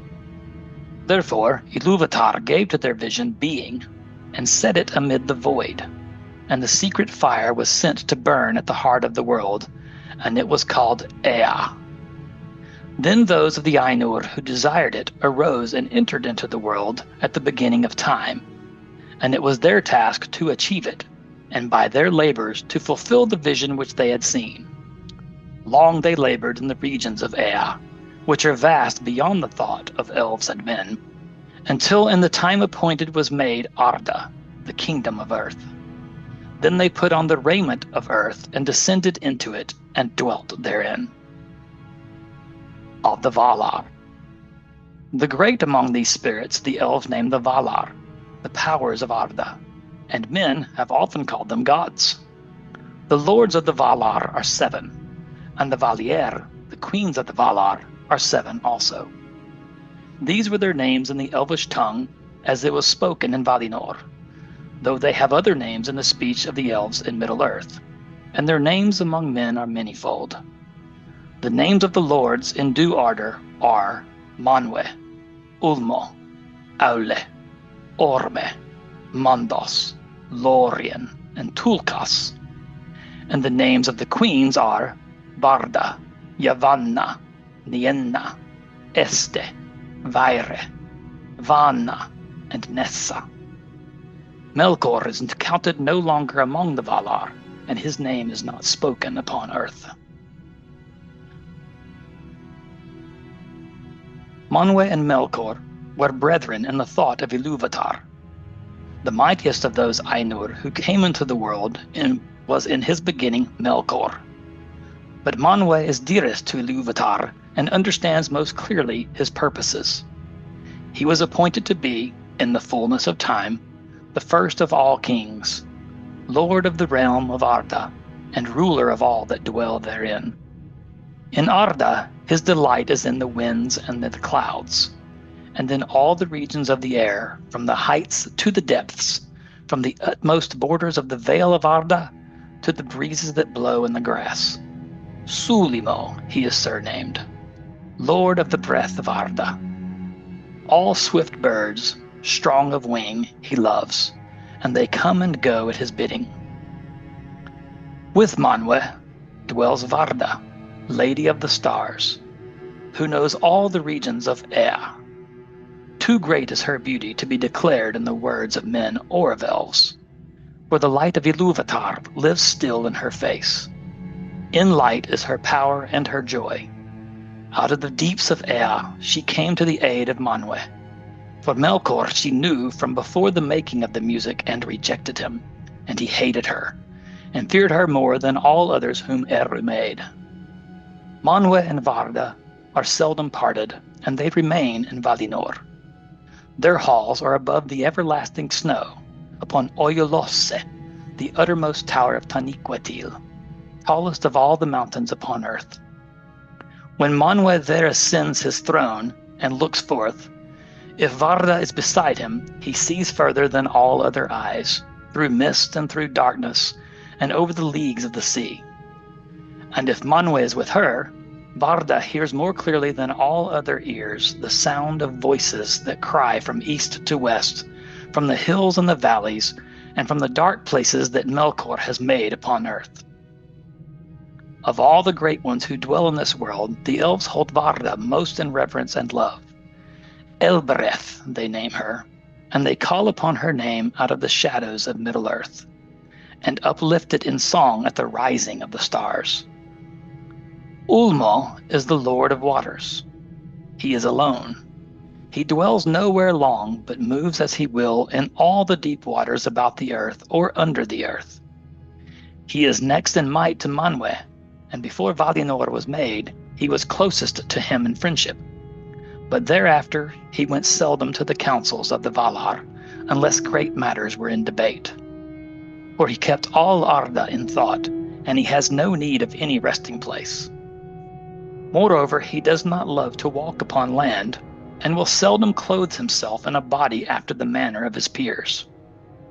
If the children of Eru beheld him, they were filled with a great dread, for the arising of the king of the sea was terrible, as a mounting wave that strides to the land, with dark helm foam-crested and raiment of mail shimmering from silver down into shadows of green. The trumpets of Manwe are loud, but Ulmo's voice is deep as the deeps of the ocean which he only has seen. Nonetheless, Ulmo loves both elves and men, and never abandoned them, not even when they lay under the wrath of the Valar. At times he will come unseen to the shores of Middle-earth, or pass far inland, up firths of the sea, and there make music upon his great horns, the Ulumuri, that are wrought of white shell, and those to whom that music comes hear it ever after in their hearts, and longing for the sea never leaves them again. But mostly Ulmo speaks to those who dwell in Middle-earth with voices that are heard only as the music of water. For all seas, lakes, rivers, fountains, and springs are in his government. So that the elves say that the spirit of Ulmo runs in all the veins of the world. Thus news comes to Ulmo, even in the deeps of all the needs and griefs of Arda, which otherwise would be hidden from Manwe.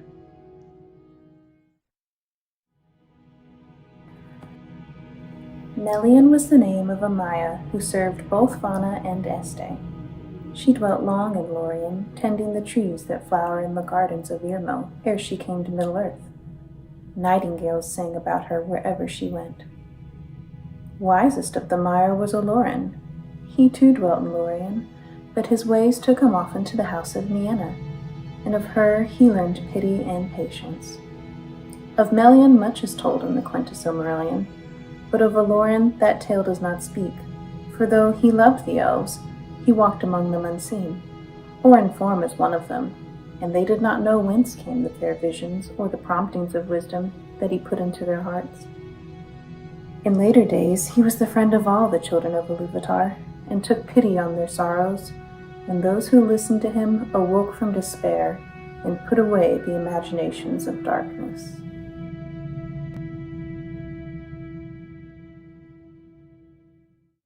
And when Valinor was full wrought, and the mansions of the Valar were established, in the midst of the plain beyond the mountains, they built their city, Valmar, of many bells. Before its western gate there was a green mound, a Zellohar, that is named also Corollere, and Yavanna hallowed it. And she sat there long upon the green grass, and sang a song of power, in which was set all her thought of things that grow in the earth. But Nienna thought in silence and watered the mound with tears. In that time the Valar were gathered together to hear the song of Yavanna, and they sat silent upon their thrones of council in the Mahanaksar, the ring of doom near to the golden gates of Valmar, and Yavanna Kementari sang before them, and they watched. And as they watched, upon the mound there came forth 2 slender shoots, and silence was all over the world in that hour, nor was there any other sound save the chanting of Yavanna. Under her song the saplings grew, and became fair and tall, and came to flower, and thus awoke in the world the 2 trees of Valinor. Of all things which Yavanna made, they have the most renown, and about their fate all the tales of the elder days are woven. The one had leaves of dark green that beneath were as shining silver, and from each of his countless flowers a dew of silver light was ever falling, and the earth beneath was dappled with the shadows of his fluttering leaves. The other bore leaves of a young green, like the new open beech. Their edges were of glittering gold.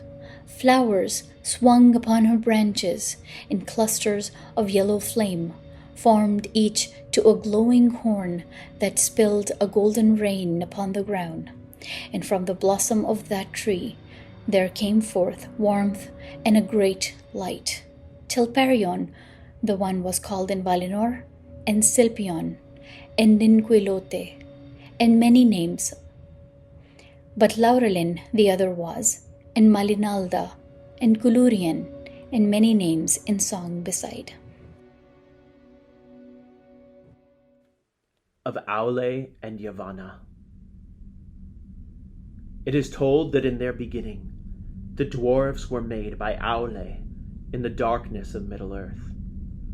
For so greatly did Aule desire the coming of the children, to have learners to whom he could teach his lore and his crafts, that he was unwilling to await the fulfillment of the designs of Iluvatar. And Aule made the dwarves, even as they still are, because the forms of the children who were to come were unclear to his mind, and because the power of Melkor was yet over the earth. And he wished, therefore, that they should be strong and unyielding. But fearing that the other Valar might blame his work, he wrought in secret. And he made first the 7 fathers of the dwarfs in a hall under the mountains in Middle-earth. Now, Iluvatar knew what was done, and in the very hour that Aule's work was complete, and he was pleased, and began to instruct the dwarves in the speech that he had devised for them, Iluvatar spoke to him. And Aule heard his voice, and was silent. And the voice of Iluvatar said to him, "Why hast thou done this?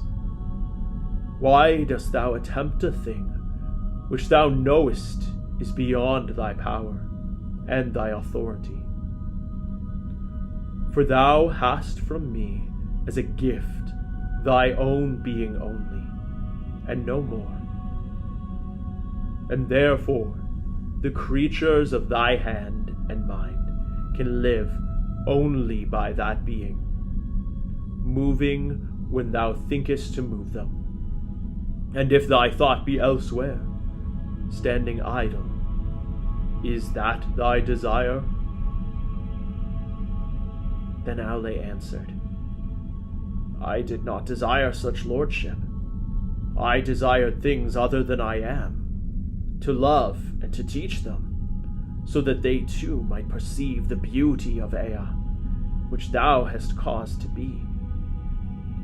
For it seemed to me that there is great room in Arda for many things that might rejoice in it, yet it is for the most part empty still, and dumb. And in my impatience I have fallen into folly. Yet the making of things is in my heart, from my own making by thee. And the child of little understanding, that makes a play of the deeds of his father, may do so without thought of mockery, but because he is the son of his father. But what shall I do now, so that thou be not angry with me forever? As a child to his father, I offer to thee these things, the work of the hands which thou hast made. Do with them what thou wilt, but should I not rather destroy the work of my presumption? Then Aule took up a great hammer to smite the dwarfs, and he wept. But Iluvatar had compassion upon Aule and his desire, because of his humility. And the dwarves shrank from the hammer and were afraid, and they bowed down their heads and begged for mercy. And the voice of Iluvatar said to Aule, Thy offer I accepted, even as it was made. Dost thou not see that these things have now a life of their own, and speak with their own voices? Else they would not have flinched from thy blow, nor from any command of thy will. Then Aule cast down his hammer and was glad, and he gave thanks to Iluvatar, saying, May Eru bless my work and amend it. But Iluvatar spoke again and said, Even as I gave being to the thoughts of the Ainur at the beginning of the world, so now I have taken up thy desire, and given it a place therein. But in no other way will I amend thy handiwork, and as thou hast made it, so it shall be. But I will not suffer this, that these should come before the firstborn of my design, nor that thy impatience should be rewarded. They shall sleep now in darkness under stone, and shall not come forth until the firstborn have awakened upon the earth. And until that time thou and they shall wait, though long it seem. But when the time comes, I will awaken them, and they shall be to thee as children.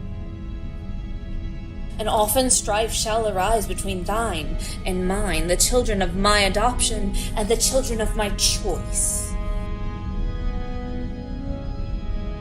Then Aule took the 7 fathers of the dwarves and laid them to rest in far sundered places, and he returned to Valinor and waited while the long years lengthened. Since they were to come in the days of the power of Melkor, Aule made the dwarves strong to endure. Therefore they are stone hard, stubborn, fast in friendship and in enmity. They suffer toil and hunger and hurt of body more hardily than all other speaking peoples, and they live long, far beyond the spans of men, yet not forever. Aforetime it was held among the elves of Middle-earth that dying made, yet that is not of their own behalf. For they say that Aule the Maker, whom they call Mahol, cares for them, and gathers them to Mandos in halls set apart, and that he declared to their fathers of old that Iluvatar will hallow them, and give them a place among the children in the end. Then their part shall be to serve Aule, and to aid him in the remaking of Arda after the last battle.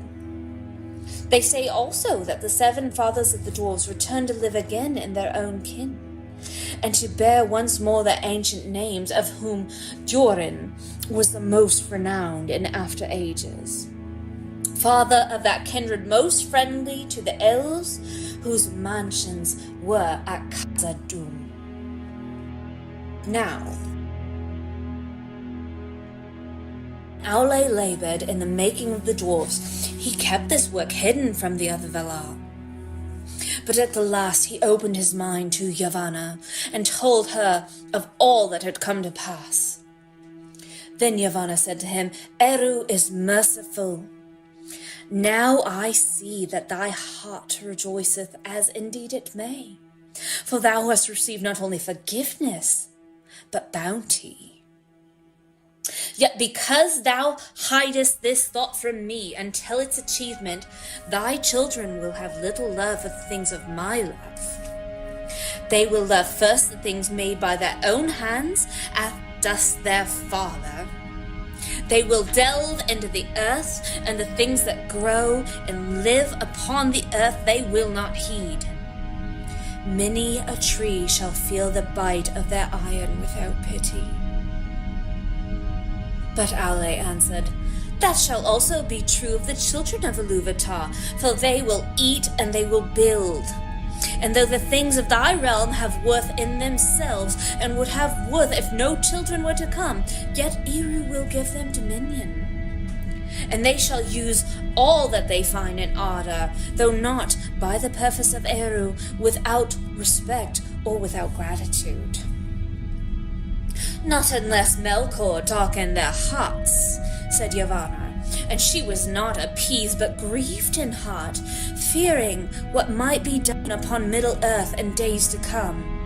Therefore she went before Manwë, and she did not betray the counsel of Aule, but she said, King of Arda, is it true, as Aule hath said to me, that the children, when they come, shall have dominion over all things of my labor, to do as they will therewith? It is true, said Manwë, but why dost thou ask? For thou hadst no need of the teaching of Aule. Then Yavanna was silent, and looked into her own thought, and she answered, Because my heart is anxious, thinking of the days to come. All my works are dear to me. Is it not enough that Melkor should have marred so many? Shall nothing that I have devised be free from the dominion of others? If thou hadst thy will, what wouldst thou reserve? Said Manwë.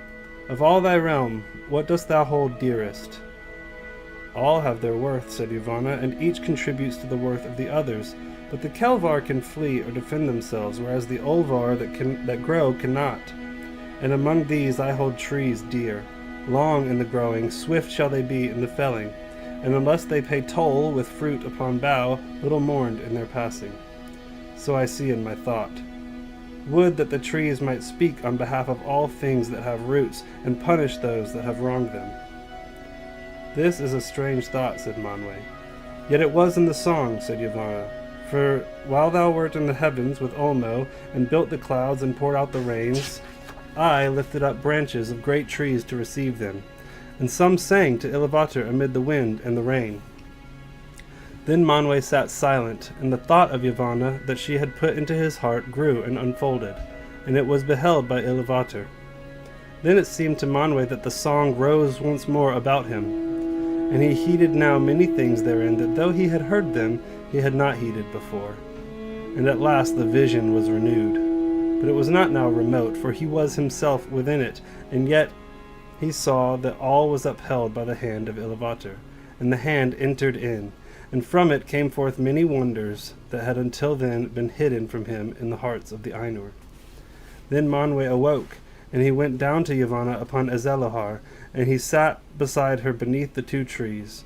And Manwë said, O Kimmentari, Eru hath spoken, saying, Do then any of the Valar suppose that I did not hear all the song, even the least sound of the least voice? Behold, when the children awake, then the thought of Yavanna will awake also, and it will summon spirits from afar, and they will go among the Kelvar and the Olvar, and some will dwell therein, and be held in reverence, and their just anger shall be feared, for a time, while the firstborn are in their power, and while the secondborn are young. But dost thou not now remember, Kimmentari, that thy thought sang not always alone? Did not thy thought and mine meet also, so that we took wing together like great birds that soar above the clouds? That also shall come to be by the heed of Iluvatar, and before the children awake there shall go forth with wings like the wind the eagles of the Lord of the West. Then Yavanna was glad, and she stood up, reaching her arms towards the heavens, and she said, High shall climb the trees of Kimmentari, that the eagles of the king may house therein. But Manwe rose also, and it seemed that he stood to such a height that his voice came down to Yavanna as from the paths of the winds. Nay, he said, only the trees of Aule will be tall enough. In the mountains the eagles shall house, and hear the voices of those who call upon us. But in the forest shall walk the shepherds of the trees. Then Manwe and Yavanna parted for that time, and Yavanna returned to Aule, and he was in his smithy, pouring molten metal into a mold. Eru is bountiful, she said. Now let thy children beware, for there shall walk a power in the forests, whose wrath they will arouse at their peril. Then Varda went forth from the council, and she looked out from the height of Taniquetil, and beheld the darkness of Middle-earth beneath the innumerable stars, faint and far. Then she began a great labor, greatest of all the works of the Valar since their coming into Arda.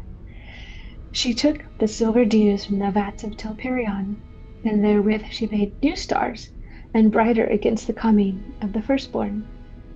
Wherefore she whose name out of the deeps of time and the labors of Ea was Tintale, the Kindler, and was called after by the elves Elentare, Queen of the Stars. Carnu and Luinil, Nenar and Lumbar, Agorinke and Elimire she wrought in that time, and many other ancient stars she gathered together and set as signs in the heavens of Arda. Wilrarin, Telumendel, Sorunume, and Adarime, and Menelmakar with a shining belt that forebodes the last battle that shall be at the end of days. And high in the north, as a challenge to Melkor, she set the crown of 7 mighty stars to swing, Valakirka, the sickle of the Valar, and the sign of doom. It is told that even as Varda ended her labors, and they were many, and they were long, when first Menelmakar strode up the sky, and the blue fire of Halloween flickered in the mists above the borders of the world, in that hour the children of Earth awoke, the firstborn of Iluvatar. By the starlit mirror of Cuiviénen, water of awakening, they rose from the sleep of Iluvatar, and while they dwelt yet silent by Cuiviénen, their eyes beheld first of all things the stars of heaven. Therefore they have ever loved the starlight, and have revered Varda Elentari above all the Valar. In the changes of the world, the shapes of lands and seas have been broken and remade. Rivers have not kept their courses, neither have mountains remained steadfast, and to Cuiviénen there is no returning. But it is said among the elves that it lay far off in the east of Middle-earth and northward, and it was a bay in the inland sea of Helkar, and that sea stood where aforetime the roots of the mountains of Iluin had been before Melkor overthrew it. Many waters flowed down thither from heights in the east, and the first sound that was heard by the elves was the sound of water flowing, and the sound of water flowing over stone. Long they had dwelt in their first home by the water under stars, and they walked the earth in wonder, and they began to make speech and to give names to all things that they perceived. Themselves they named the Quindi, signifying those that speak with voices, for as yet they had met no other living things that spoke or sang. And on a time it chanced that Orome rode eastward in his hunting, and he turned north by the shores of Helkar, and passed under the shadows of the Orokarni, the mountains of the east. Then, on a sudden, Nahar set up a great neighing, and stood still. And Orome wondered and sat silent. And it seemed to him that in the quiet of the land under the stars, he heard afar off many voices singing. Thus it was that the Valar found at last, as it were by chance, those whom they had so long awaited. And Orome, looking upon the elves, was filled with wonder, as though they were beings sudden and marvelous and unforeseen. For so it shall ever be with the Valar, from without the world, though all things may be forethought in music or foreshown in vision from afar, to those who enter verily into Ea, each in its time shall be met unawares as something new and unforetold. In the beginning, the elder children of Ilúvatar were stronger and greater than they have since become, but not more fair. For though the beauty of the Quendi in the days of their youth was beyond all other beauty that Ilúvatar has caused to be, it has not perished, but lives in the west, and sorrow and wisdom have enriched it. And Orome loved the Quendi, and named them in their own tongue Eldar, the people of the stars.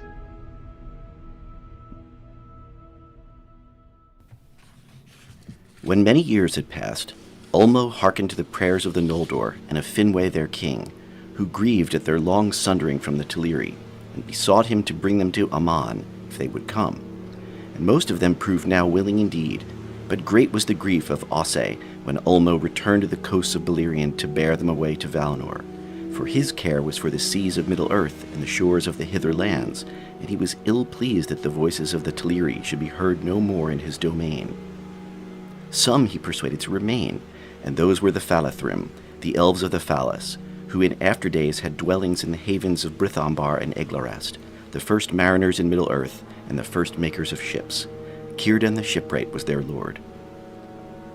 The kinsfolk and friends of Elwë Singalo also remained in the hitherlands, seeking him yet, though they would fain have departed to Valinor and the light of the trees, if Ulmo and Alwë had been willing to tarry longer. But Alwë would be gone, and at last the main host of the Teleri embarked upon the isle, and Ulmo drew them far away. Then the friends of Elwë were left behind, and they called themselves Eglath, the Forsaken People. They dwelt in the woods and hills of Beleriand rather than by the sea, which filled them with sorrow. But the desire of Aman was ever in their hearts. But when Elwë awoke from his long trance, he came forth from Nan Emloth with Melian, and they dwelt thereafter in the woods in the midst of the land. Greatly though he had desired to see again the light of the trees, in the face of Melian he beheld the light of Aman as in an unclouded mirror, and in that light he was content. His people gathered about him in joy, and they were amazed, for fair and noble as he had been, now he appeared as if it were a lord of the Maiar, his hair as grey-silver, tallest of all the children of Ilúvatar, and a high doom was upon him. Now Osse followed after the host of Alwë, and when they were come to the bay of Eldamar, which is Elvenholm, he called upon them, and they knew his voice, and begged Ulmo to stay their voyage. And Ulmo granted their request, and at his bidding Osse made fast the island and rooted it to the foundations of the sea. Ulmo did this the more readily, for he understood the hearts of the Teleri, and in the council of the Valar he had spoken against the summons, thinking that it were better for the Quendi to remain in Middle-earth. The Valar were little pleased to learn what he had done, and Finwë grieved when the Teleri came not, and yet more when he learned that Elwë was forsaken, and knew that he should not see him again, unless it were in the halls of Mandos. But the island was not moved again, and stood there alone in the bay of Eldamar, and it was called Tal Eressëa, the Lonely Isle. There the Teleri abode as they wished under the stars of heaven, and yet within sight of Aman, and the deathless shore, and by that long sojourn apart in the Lonely Isle was caused the sundering of their speech from that of the Vanyar and the Noldor. To these the Valar had given a land and a dwelling place. Even among the radiant flowers of the tree-lit gardens of Valinor, they longed still at times to see the stars, and therefore a gap was made in the great walls of the Pelori, and there, in a deep valley that ran down to the sea, the Eldar raised a high green hill. Tuna it was called. From the west the light of the trees fell upon it, and its shadow lay ever eastward, and to the east it looked toward the bay of Elvenholm, and the lonely isle, and the shadowy seas. Then through the Caliceria, the pass of light, the radiance of the blessed realm streamed forth, kindling the dark waves to silver and gold, and it touched the lonely isle, and its western shore grew green and fair. There bloomed the first flowers that ever were east of the mountains of Aman. Upon the crown of Tuna the city of the elves was built, the white walls and the terraces of Tirion, and the highest of the towers of that city, the tower of Ingwe, Mindan Adalieva, whose silver lamp shone far into the mists of the sea. Few are the ships of mortal men that have seen its slender beam. In Tirion upon Tuna, the Vanyar and the Noldor dwelt long in fellowship, and since of all the things in Valinor they loved most the white tree, Yavanna made for them a tree like to a lesser image of Telperion, save that it did not give light of its own being. Galathilion it was named in the Sindarin tongue. This tree was planted in the courts beneath the Mindan, and there flourished, and its seedlings were many in Eldamar.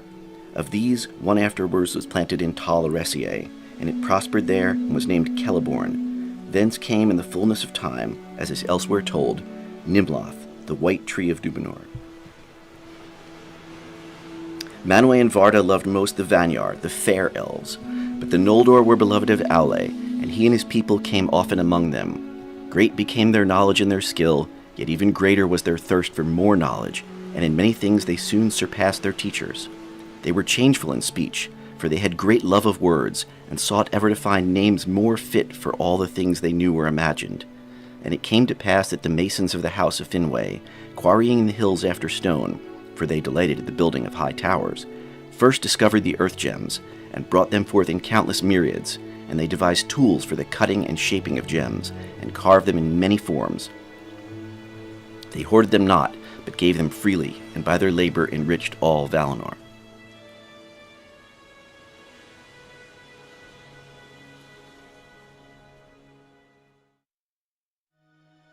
In that time was born in Eldamar, in the house of the king in Tirion, upon the crown of Tuna, the eldest of the sons of Finwë, and the most beloved. Curu Finwë was his name, but by his mother he was called Feanor, spirit of fire, and thus he is remembered in all the tales of the Noldor. Miriel was the name of his mother, who was called Threndier because of her surpassing skill in weaving and needlework, for her hands were more skilled to fineness than any hands ever among the Noldor. The love of Finwë and Miriel was great and glad, for it began in the Blessed Realm in the days of bliss. But in the bearing of her son, Miriel was consumed in spirit and body, and after his birth she yearned for release from the labor of living.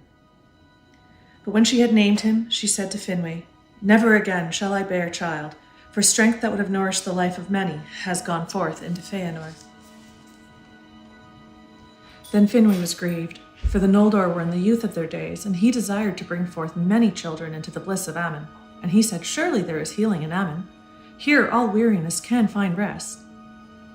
But when Miriel languished still, Finwë sought the counsel of Manwë, and Manwë delivered her to the care of Irmo in Lorien. At their parting, for a little while as he thought, Finwë was sad, for it seemed an unhappy chance that the mother should depart and miss the beginning, at least, of the childhood days of her son. "It is indeed unhappy," said Miriel, "and I would weep if I were not so weary. But hold me blameless in this, in all that may come after." She went then to the gardens of Lorien and lay down to sleep, but though she seemed to sleep, her spirit indeed departed from her body and passed in silence to the halls of Mandos. The maidens of Este tended the body of Miriel, and it remained unwithered, but she did not return. Then Finwë lived in sorrow, and he went often to the gardens of Lorien, and sitting beneath the silver willows beside the body of his wife, he called her by her names.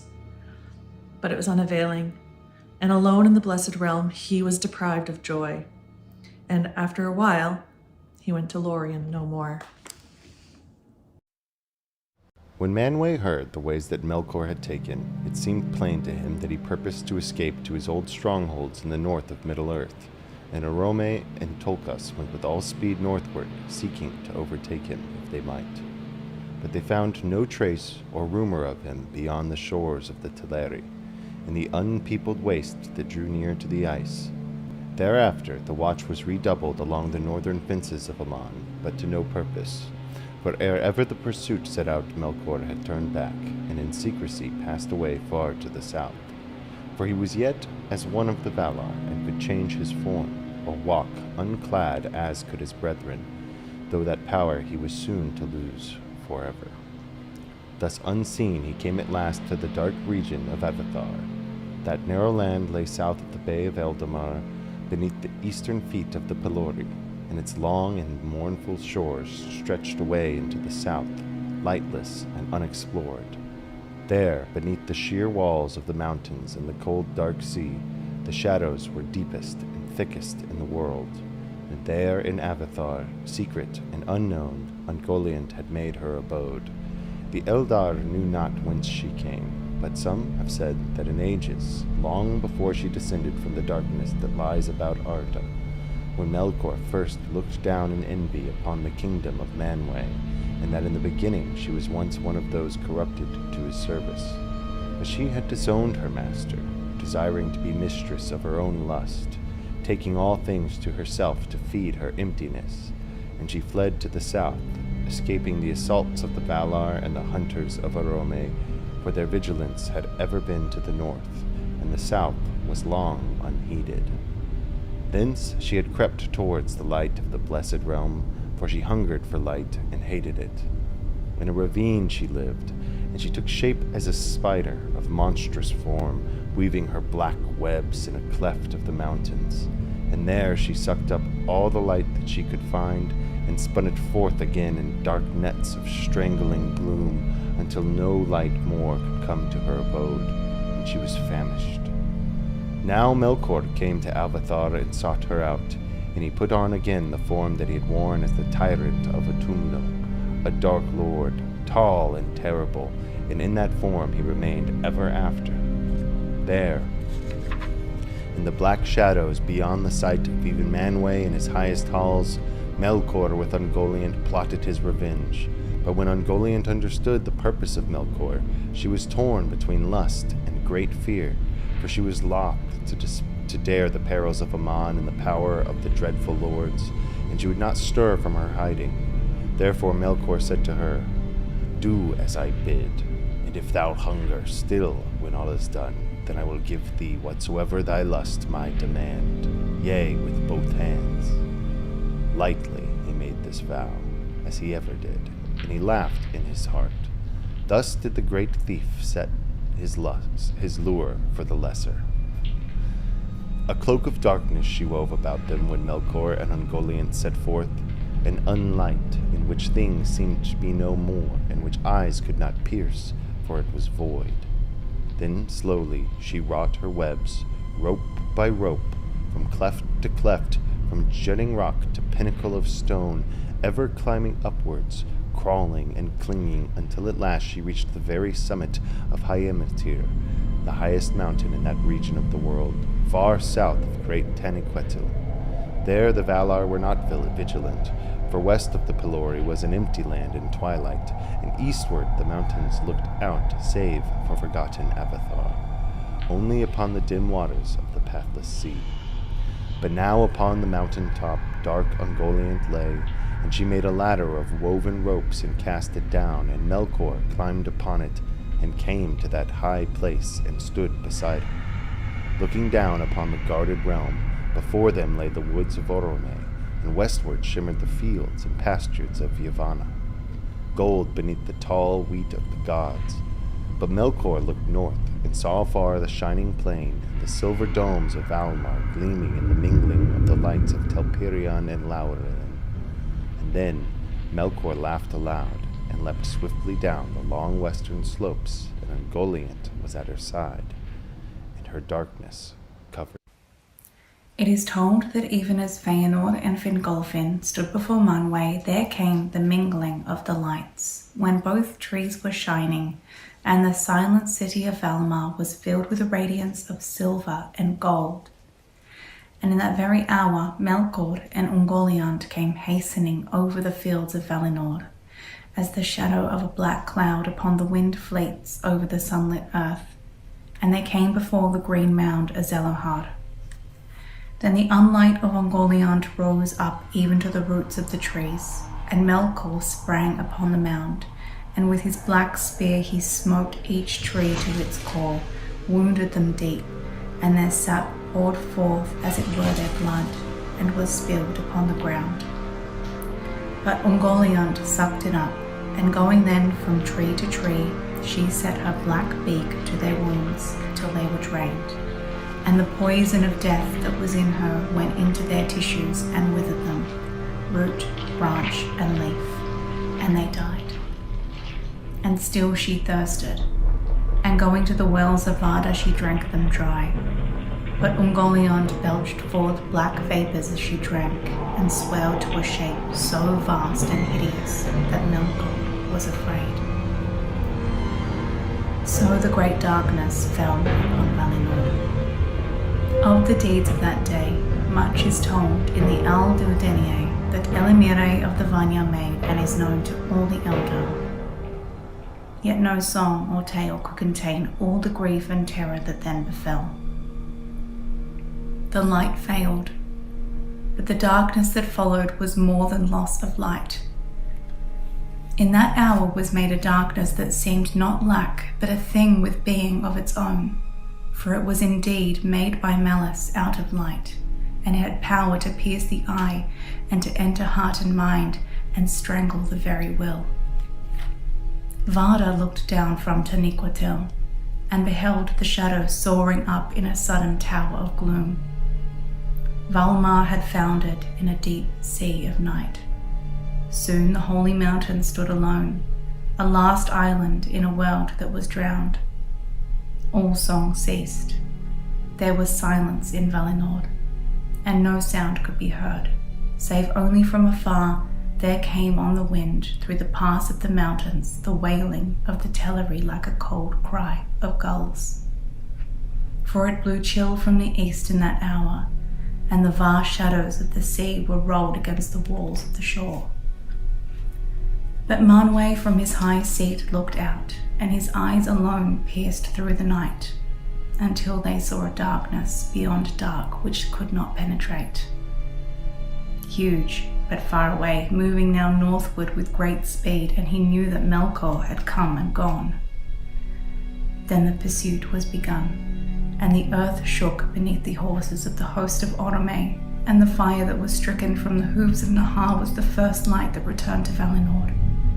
But so soon as any came up with the cloud of Ungoliant, the riders of the Valar were blinded and dismayed, and they were scattered, and went they knew not whither, and the sound of the Valaroma faltered and failed. And Tulkas was as one caught in a black net at night, and he stood powerless and beat the air in vain. But when the darkness had passed, it was too late. Melkor had gone whither he would, and his vengeance was achieved. After a time, a great concourse gathered about the Ring of Doom, and the Valar sat in shadow, for it was night. But the stars of Varda now glimmered overhead, and the air was clear, for the winds of Manwë had driven away the vapors of death and rolled back the shadows of the sea. Then Yavanna arose and stood upon Azelohar, the green mound, but it was bare now and black, and she laid her hands upon the trees, but they were dead and dark, and each branch she touched broke and fell lifeless at her feet. Then many voices were lifted in lamentation, and it seemed to those that mourned that they had drained the dregs the cup of woe that Melkor had filled for them. But it was not so. Yavanna spoke before the Valar, saying, "The light of the trees has passed away, and lives now only in the Silmarils of Feanor. Foresighted was he. Even for those who are mightiest under Iluvatar, there is some work that they may accomplish once, and only once. The light of the trees I brought into being, and with Ea I can do so never again. Yet, had I but a little of that light, I could recall life to the trees ere their roots decay, and then our hurt should be healed, and the malice of Melkor be confounded." Then Manwë spoke and said, "Hearest thou, Feanor, son of Finwë, the words of Yavanna? Wilt thou grant what she would ask?" There was a long silence, but Feanor answered no word. Then Tulkas cried, "Speak, O Noldo, yea or nay. But who shall deny Yavanna? And did not the light of the Silmarils come from her work in the beginning?" But Aule the Maker said, "Be not hasty. We ask a greater thing than thou knowest. Let him have peace yet a while." But Feanor spoke then, and cried bitterly, "For the less even as for the greater there is some deed that he may accomplish but once only, and in that deed his heart shall rest. It may be that I can unlock my jewels, but never again shall I make their like, and if I must break them, I shall break my heart, and I shall be slain, first of all of the Eldar and Ammon." "Not the first," said Mandos. But they did not understand his word, and again there was silence, while Feanor brooded in the dark. Now, when it was known that Morgoth had escaped from Valinor and pursuit was unavailing, the Valar remained long seated in darkness in the Ring of Doom. And the Maiar and the Vanyar stood beside them and wept. But the Noldor, for the most part, returned to Tirion and mourned for the darkening of their fair city. Through the dim ravine of the Kalakiria, fogs drifted in from the shadowy seas and mantled its towers, and the lamp of the Mindon burned pale in the gloom. Then suddenly Feanor appeared in the city and called on all to come to the high court of the king upon the summit of Tuna. But the doom of banishment that had been laid upon him was not yet lifted, and he rebelled against the Valar.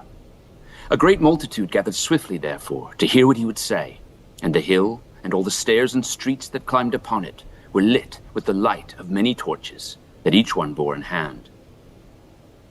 Feanor was a master of words, and his tongue had great power over hearts when he would use it. And that night he made a speech before the Noldor which they ever remembered. Fierce and fell were his words, and filled with anger and pride. And hearing them, the Noldor were stirred to madness. His wrath and his hate were given most to Morgoth, and yet well nigh all that he said came from the very lies of Morgoth himself. But he was distraught with grief for the slaying of his father, and with anguish for the rape of the Silmarils. He claimed now the kingship of all the Noldor, since Finwë was dead, and he scorned the decrees of the Valar. "Why, O people of the Noldor?" he cried. "Why should we longer serve the jealous Valar, who cannot keep us, nor even their own realm secure from their enemy? And though he be now their foe, are not they and he of one kin? Vengeance calls me hence, but even were it otherwise, I would not dwell longer in the same land with the kin of my father's slayer, and of the thief of my treasure. Yet I am not the only valiant in this valiant people. And have ye not all lost your king? And what else have ye not lost, cooped here in the narrow land between the mountains and the sea? Here once was light, that the Valar begrudged to Middle-earth, but now dark levels all. Shall we mourn here, deedless forever? A shadow folk, mist haunting, dropping vain tears in the thankless sea? Or shall we return to our home? In Cuiviénen, sweet run the waters under unclouded stars, and wide lands lay about, where a free people might walk. There they lie still, and await us, who in our folly forsook them. Come away, let the cowards keep this city." Long he spoke, and ever he urged the Noldor to follow him, and by their own prowess to win freedom and great realms in the lands of the east, before it was too late. For he echoed the lies of Melkor, that the Valar had cozened them, and would hold them captive, so that men might rule in Middle-earth. Many of the Eldar heard then for the first time of the aftercomers. "Fair shall the end be," he cried. "The long and hard shall be the road. Say farewell to bondage, but say farewell also to ease. Say farewell to the weak. Say farewell to your treasures. More still shall we make. Journey light, but bring with you your swords. For we will go further than Orome, endure longer than Tulkas. We will never turn back from pursuit. After Morgoth to the ends of the earth, war shall he have, and hatred undying. But when we have conquered and have regained the Silmarils, then we, and we alone, shall be lords of the unsullied light, and masters of the bliss and beauty of Arda. No other race shall oust us." Then Feanor swore a terrible oath. His 7 sons leapt straightway to his side and took the self-same vow together, and red as blood shone their drawn swords in the glare of the torches. They swore an oath which none shall break, and none should take, by the name even of Ilúvatar, calling the everlasting dark upon them if they kept it not. And Manwë they named in witness, and Varda, and the hallowed mountain of Taniquetil, vowing to pursue with vengeance and hatred to the ends of the world, Vala, demon, elf, or man as yet unborn, or any creature, great or small, good or evil, that time should bring forth unto the end of days, whoso should hold, or take, or keep a Silmaril from their possession. Thus spoke Maithros and Maglor and Celegorm, Curufin and Caranthir, Amrod and Amras, princes of the Noldor. And many quailed to hear the dread words. For so sworn, good or evil, an oath may not be broken, and it shall pursue oath-keeper and oath-breaker to the world's end. Fingolfin and Turgon his son therefore spoke against Feanor, and fierce words awoke, so that once again wrath came near to the edge of swords.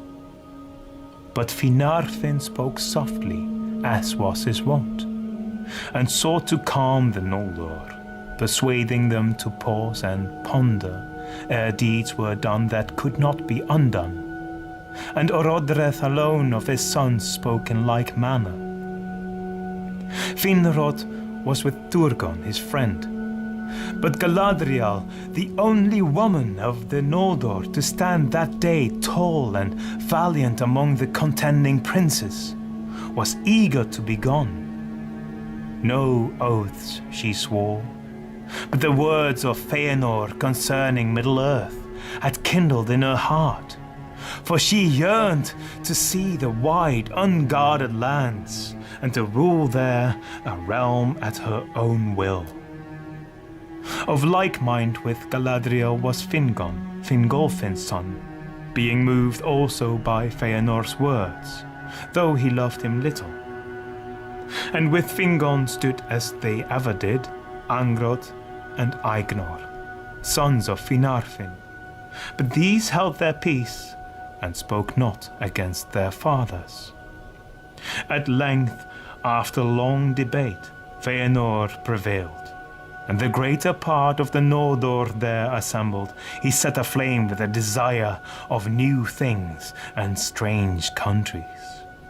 Therefore, when Finarfin spoke yet again for heed and delay, a great shout went up.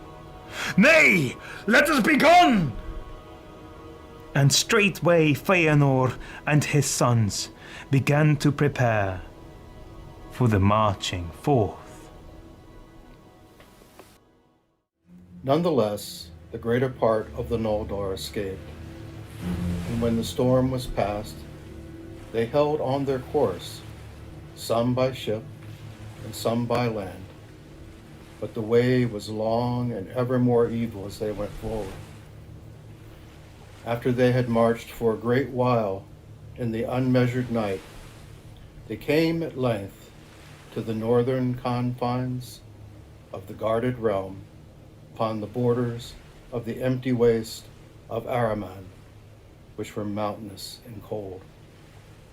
There they beheld suddenly a dark figure standing high upon a rock that looked down upon the shore. Some say that it was Mandos himself, and no lesser herald of Manwë. And they heard a loud voice, solemn and terrible, that bade them stand and give ear. Then all halted and stood still, and from end to end of the hosts of the Noldor, the voice was heard speaking the curse and prophecy, which is called the prophecy of the North and the doom of the Noldor. Much it foretold in dark words, which the Noldor understood not until the woes indeed after befell them. But all heard the curse that was uttered upon those that would not stay nor seek the doom and pardon of the Valar. Tears unnumbered ye shall shed, and the Valar will fence Valinor against you and shut you out, so that not even the echo of your lamentation shall pass over the mountains. On the house of Fëanor, the wrath of the Valar lieth from the west unto the uttermost east, and upon all that will follow them it shall be laid also. Their oath shall drive them, and yet betray them, and ever snatch away the very treasures that they have sworn to pursue. To evil end shall all things turn that they begin well, and by treason of kin unto kin. And the fear of treason shall this come to pass. The dispossessed shall they be forever. Ye have spilled the blood of your kindred unrighteously, and have stained the land of Aman. For blood ye shall render blood, and beyond Aman ye shall dwell in death's shadow. For though Eru appointed you to die not in Ea, and no sickness may assail you, yet slain ye may be, and slain ye shall be, by weapon, and by torment, and by grief. And your houseless spirits shall come then to Mandos. There long shall ye abide, and yearn for your bodies, and find little pity, though all whom you have slain should entreat for you.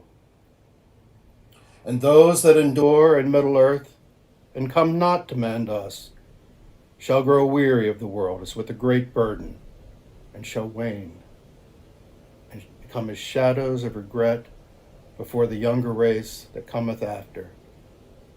The Valar have spoken. Then many quailed, but Fëanor hardened his heart and said, We have sworn, and not lightly.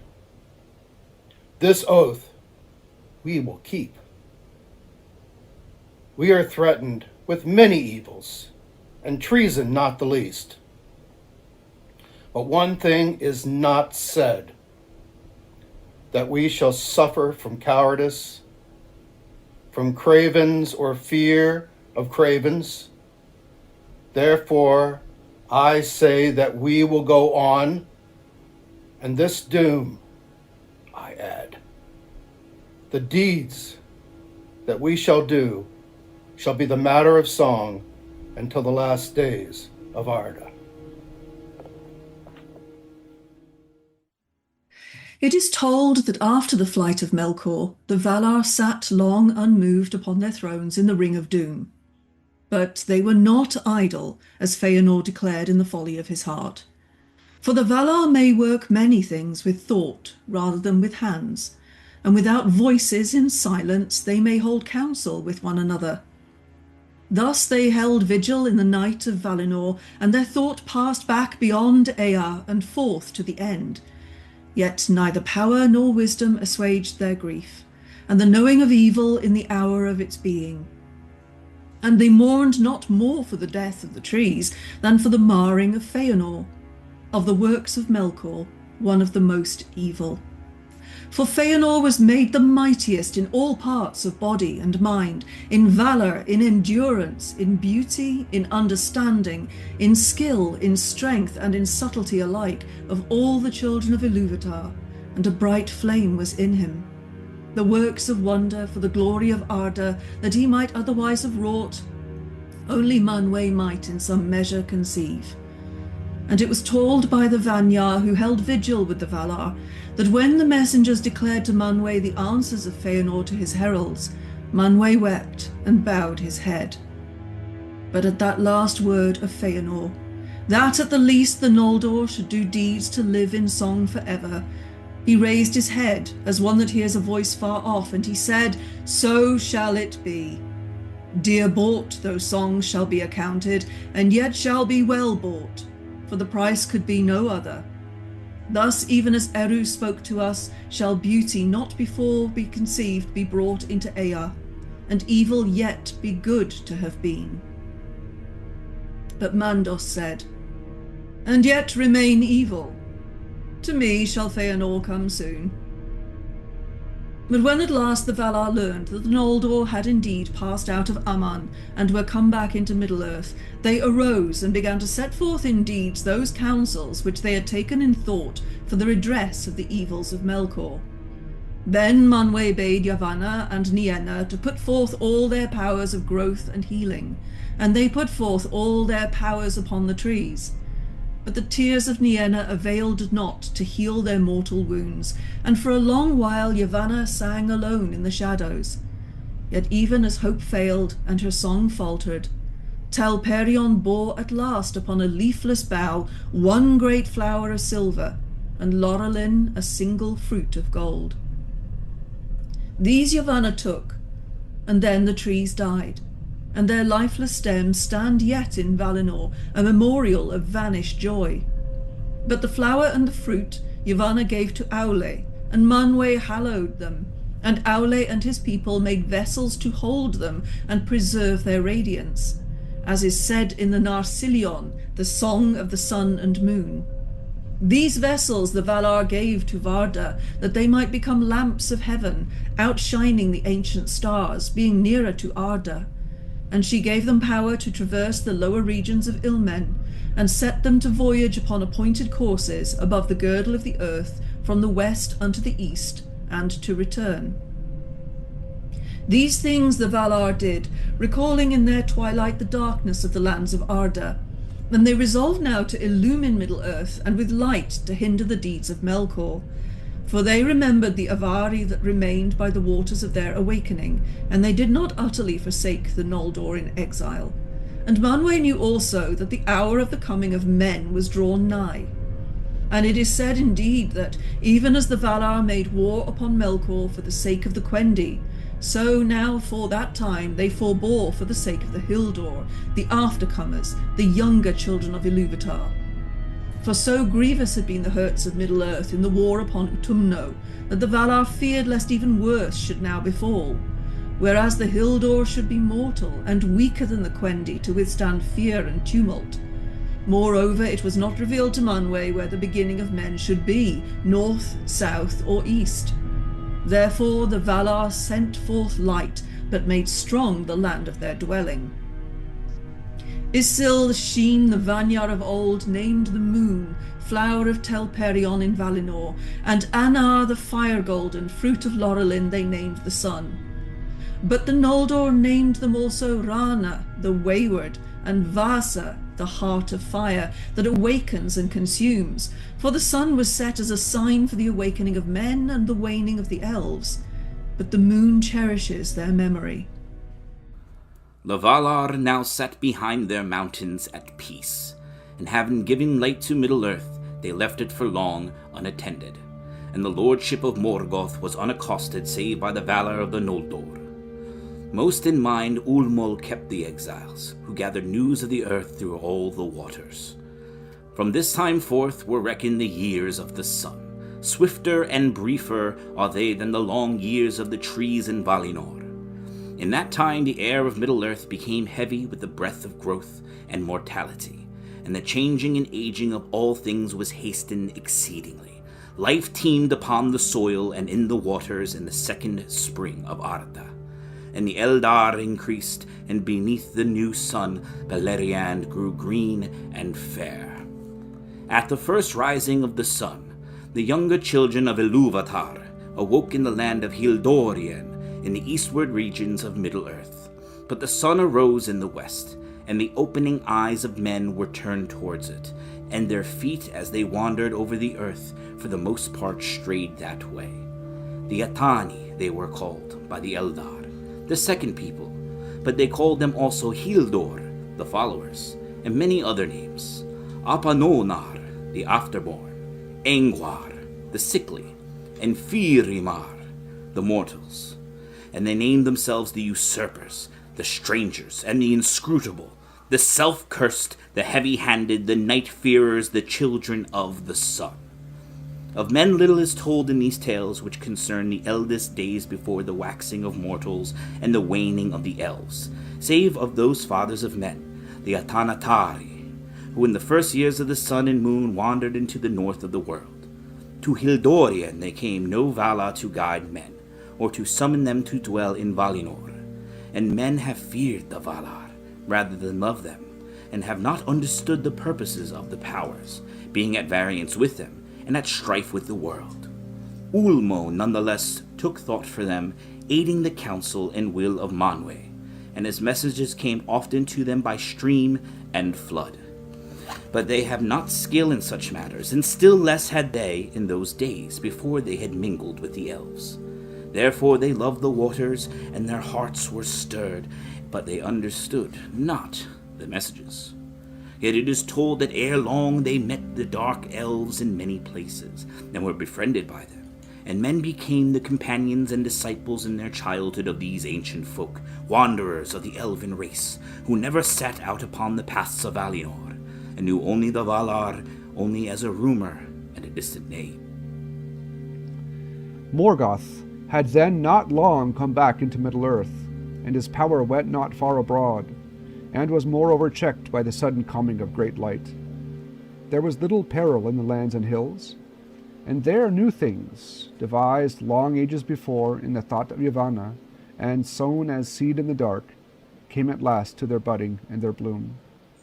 West, north, and south the children of men spread and wandered, and their joy was the joy of the morning before the dew is dry, when every leaf is green.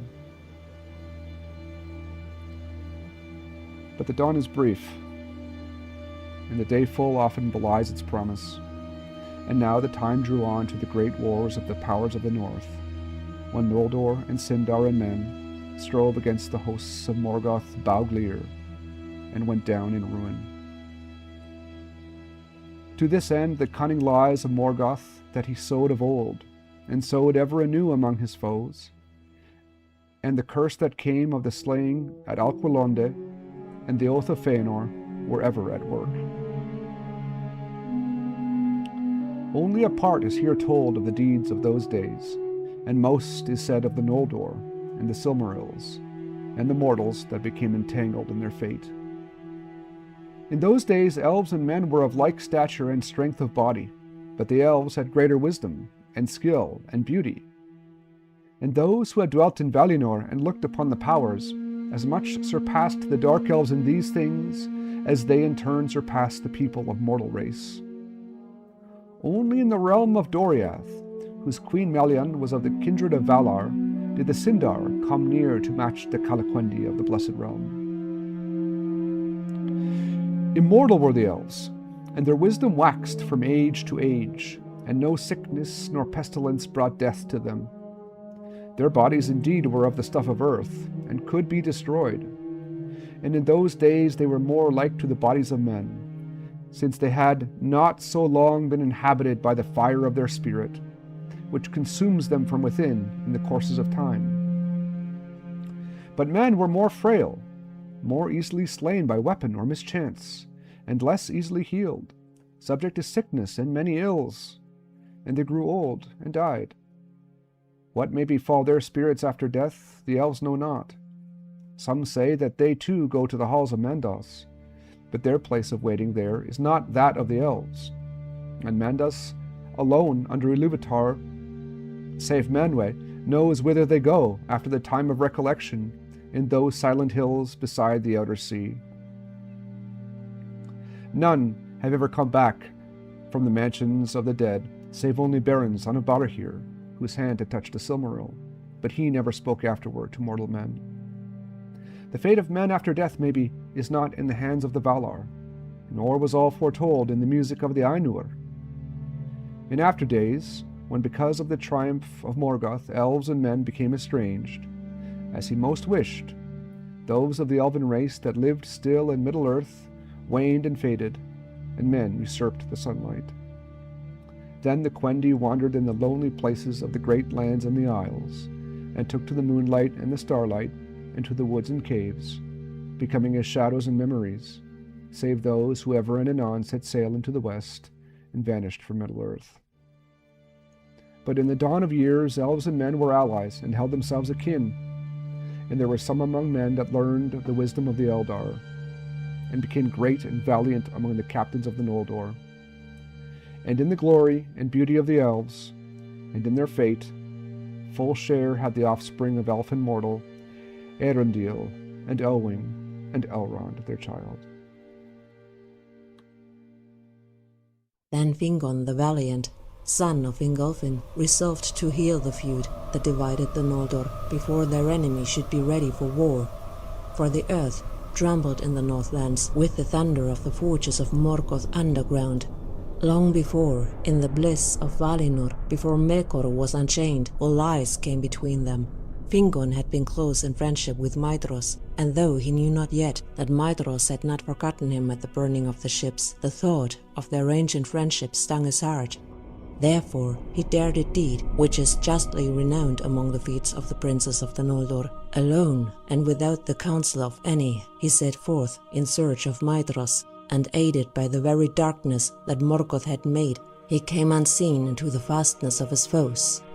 High upon the shoulders of Thangorodrim he climbed, and looked in despair upon the desolation of the land, but no passage or crevice could he find through which he might come within Morgoth's stronghold. Then in defiance of the orcs, who cowered still in the dark vaults beneath the earth, he took his harp and sang a song of Valinor that the Noldor made of old before strife was born among the sons of Finwë.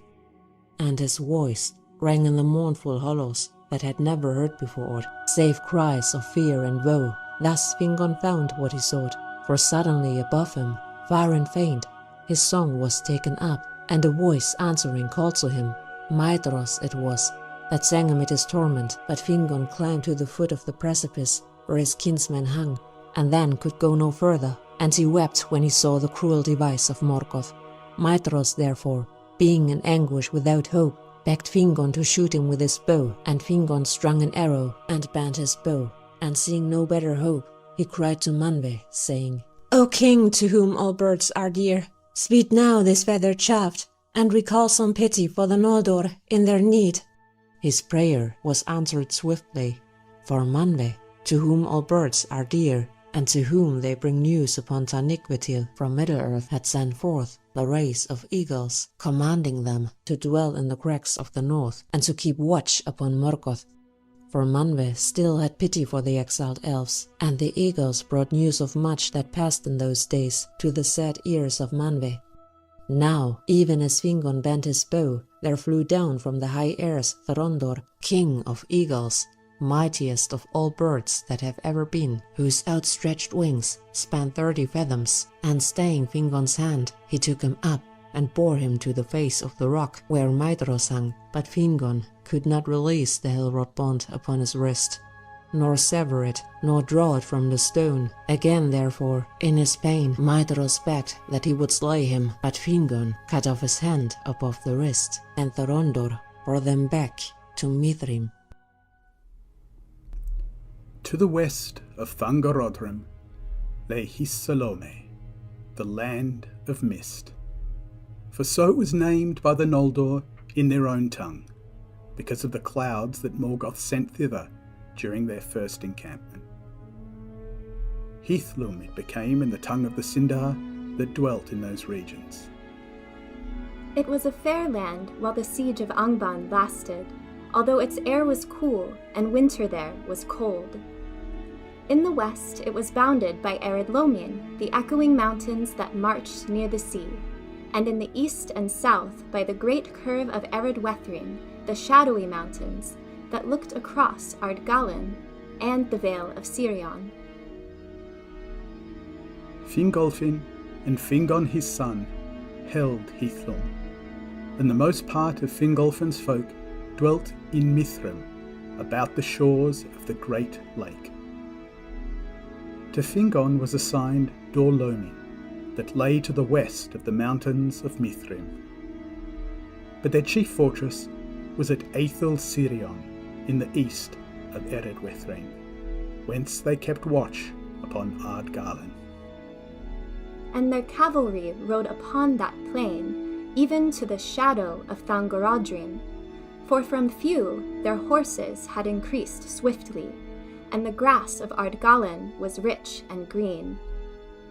Of those horses, many of the sires came from Valinor, and they were given to Fingolfin by Maedhros in atonement of his losses, for they had been carried by ship to Losgar.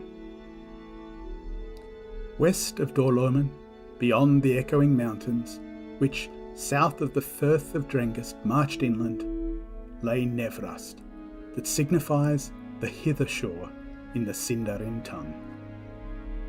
That name was given at first to all the coastlands south of the Firth, but afterwards only to the land whose shores lay between Drengist and Mount Taras. There, for many years, was the realm of Turgon the Wise, son of Fingolfin, bounded by the sea, and by Ered Lomin, and by the hills which continued the walls of Ered Wethrin westward, from Ivrin to Mount Taras, which stood upon a promontory. By some, Nevrast was held to belong rather to Beleriand than to Hithlum, for it was a milder land, watered by the wet winds from the sea, and sheltered from the cold north winds that blew over Hithlum. It was a hollow land, surrounded by mountains and great coast cliffs higher than the plains behind, and no river flowed thence. And there was a great mere in the midst of Nevrast, with no certain shores, being encircled by wide marshes. Linaiwen was the name of that mere, because of the multitude of birds that dwelt there, of such as love tall reeds and shallow pools. At the coming of the Noldor, many of the Grey Elves lived in Nevrast, near to the coasts, and especially about Mount Taras in the southwest. For to that place Ulmo and Osse had been wont to come in days of old. All that people took Turgon for their lord, and the mingling of the Noldor and the Sindar came to pass soonest there, and Turgon dwelt long in those halls that he named Vinyamar, under Mount Taras beside the sea. Now while the city of Gondolin was building in secret, Finrod Felagund wrought in the deep places of Nargothrond, but Galadriel his sister dwelt, as has been told, in Thingol's realm in Doriath. And at times Melian and Galadriel would speak together of Valinor and the bliss of old. But beyond the dark hour of the death of the trees, Galadriel would not go, but ever fell silent. And on a time Melian said, "There is some woe that lies upon you and your kin, that I can see in you, but all else is hidden from me. For by no vision or thought can I perceive anything that passed or passes in the west. A shadow lies over all the land of Ammon, and reaches far out over the sea. Why will you not tell me more?" "For that woe is past," said Galadriel, "and I would take what joy is here left, untroubled by memory. And maybe there is woe enough yet to come, though still hope may seem bright." Then Melian looked in her eyes and said, "I believe not that the Noldor come forth as messengers of the Valar, as was said at first, not though they came in the very hour of our need. For they speak never of the valor, nor have their high lords brought any message to Thingol, whether from Manwë or Ulmo, or even from Olwe, the king's brother, and his own folk that went over the sea. For what cause, Galadriel, were the high people of the Noldor driven forth as exiles from Aman? Or what evil lies on the sons of Feanor, that they are so haughty and so fell? Do I not strike near the truth? There, said Galadriel, save that we were not driven forth, but came of our own will, and against that of the Valar. And though great peril, and in despite of the Valar, for this purpose we came, to take vengeance upon Morgoth, and regain what he stole. Then Galadriel spoke to Melian of the Silmarils, and of the slaying of King Finwë at Formanos, but still she said no word of the oath, nor of the kinslaying, nor of the burning of the ships at Losgar. But Melian said, now much you tell me, and yet more I perceive a darkness you would cast over the long road from Tirion. But I see evil there, which Thingol should learn from his guidance. Maybe, said Galadriel, but not of me. And Melian spoke then no more of these matters with Galadriel, but she told to King Thingol all that she had heard of the Silmarils. This is a great matter, she said, greater indeed the Noldor themselves understand, for the light of Aman and the fate of Arda lie locked now in these things, the work of Feanor who is gone. They shall not be recovered, I foretell, by any power of the Eldar, and the world shall be broken in battles that are to come, ere they are wrested from Morgoth. See now, Feanor they have slain, and many another, as I guess, but first of all the deaths they have brought, and yet shall bring, was Finwë your friend. Morgoth slew him ere he fled from Aman. Then Thingol was silent, being filled with grief and foreboding, but at length he said, now at last I understand the coming of the Noldor out of the west, at which I wondered much before. Not to aid did they come, save by chance. For those that remain in Middle-earth the Valar will leave to their own devices until the uttermost need. For vengeance and redress of their loss the Noldor came, yet all the more sure shall they be as allies against Morgoth, with whom it is not now to be thought that they shall ever make treaty. But Melian said, truly for these causes they came, but for others also. Beware of the sons of Feanor. The shadow of the wrath of the Valar lies upon them, and they have done evil, I perceive, both in Aman and to their own kin. A grief but lulled to sleep lies between the princes of the Noldor. And Thingol answered, what is that to me? Of Feanor I have heard but report, which makes him great indeed. Of his sons I hear little to my pleasure, yet they are likely to prove the deadliest foes of our foe. Their swords in their council shall have two edges, said Melian, and afterwards they spoke no more of this matter.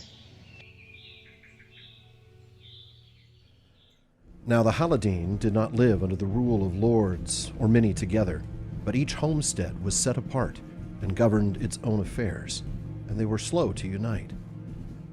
But there was among them a man named Haldad, who was masterful and fearless, and he gathered all the brave men that he could find and retreated to the angle of land between Asgard and Gelion, and in the utmost corner he built a stockade across from water to water, and behind it they led all the women and children that they could save. There they were besieged until their food was gone. Haldad had twin children, Haleth his daughter and Haldar his son, and both were valiant in the defense. For Haleth was a woman of great heart and strength. But at last Haldad was slain in a sortie against the orcs, and Haldar, who rushed out to save his father's body from their butchery, was hewn down beside him. Then Haleth held the people together, though they were without hope, and some cast themselves in the rivers and were drowned. But 7 days later, as the orcs made their last assault and had already broken through the stockade, there came suddenly a music of trumpets, and Caranthir with his host came down from the north and drove the orcs into the rivers. Then Caranthir looked kindly upon men, and did Helith a great honour. He offered her recompense for her father and brother. And seeing overlate what valour there was in the Edain, he said to her, If you will remove and dwell further north, there you shall have the friendship and protection of the Eldar and free lands of your own. But Haleth was proud and unwilling to be guided or ruled, and most of the Haladin were of like mood. Therefore she thanked Caranthir, but answered, My mind is now set, Lord, to leave the shadow of the mountains and go west whither others of our kin have gone. When therefore the Haladin had gathered all whom they could find alive of the folk that had fled wild into the woods before the orcs, and had gleaned what remained of their goods in their burned homesteads, they took Helith for their chief, and she led them at last to Esteled, where they dwelt for a time. But they remained a people apart, and were ever after known to elves and men as the people of Helith. Helith remained their chief while her days lasted, but she did not wed, and the headship afterwards passed to Haldan, son of Haldar, her brother.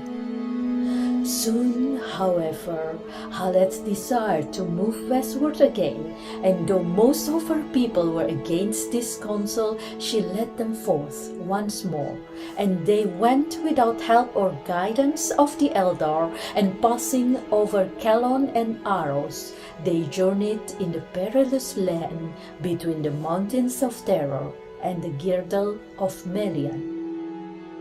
That land was even then not yet so evil as it after became. But it was no road for mortal man to take without aid. And Haleth only brought her people through it with hardship and loss, constraining them to go forward by the strength of her will. Now Brethil was claimed as part of his realm by King Thingol, though it was not within the girdle of Melian, and he would have denied it to Haleth.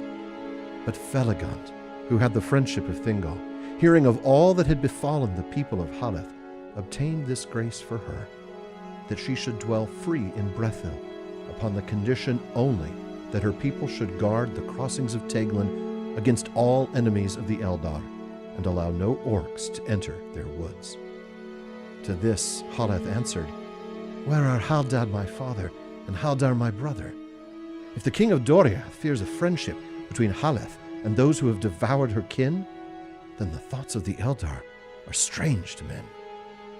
And Haleth dwelt in Brethil until she died, and her people raised a green mound over her in the heights of the forest, Tur Haratha, the Lady Beryl, Houth and Arwen in the Sindarin tongue. Now news came to Histalome that Sononore was lost, and the sons of Finwë overthrown, and that the sons of Feanaro were driven from their lands. Then Finwë Nolofinwë beheld, as it seemed to him, the utter ruin of the Noldor, and the defeat beyond redress of all their houses. And filled with wrath and despair, he mounted upon Rohalor his great horse, and rode forth alone, and none might restrain him.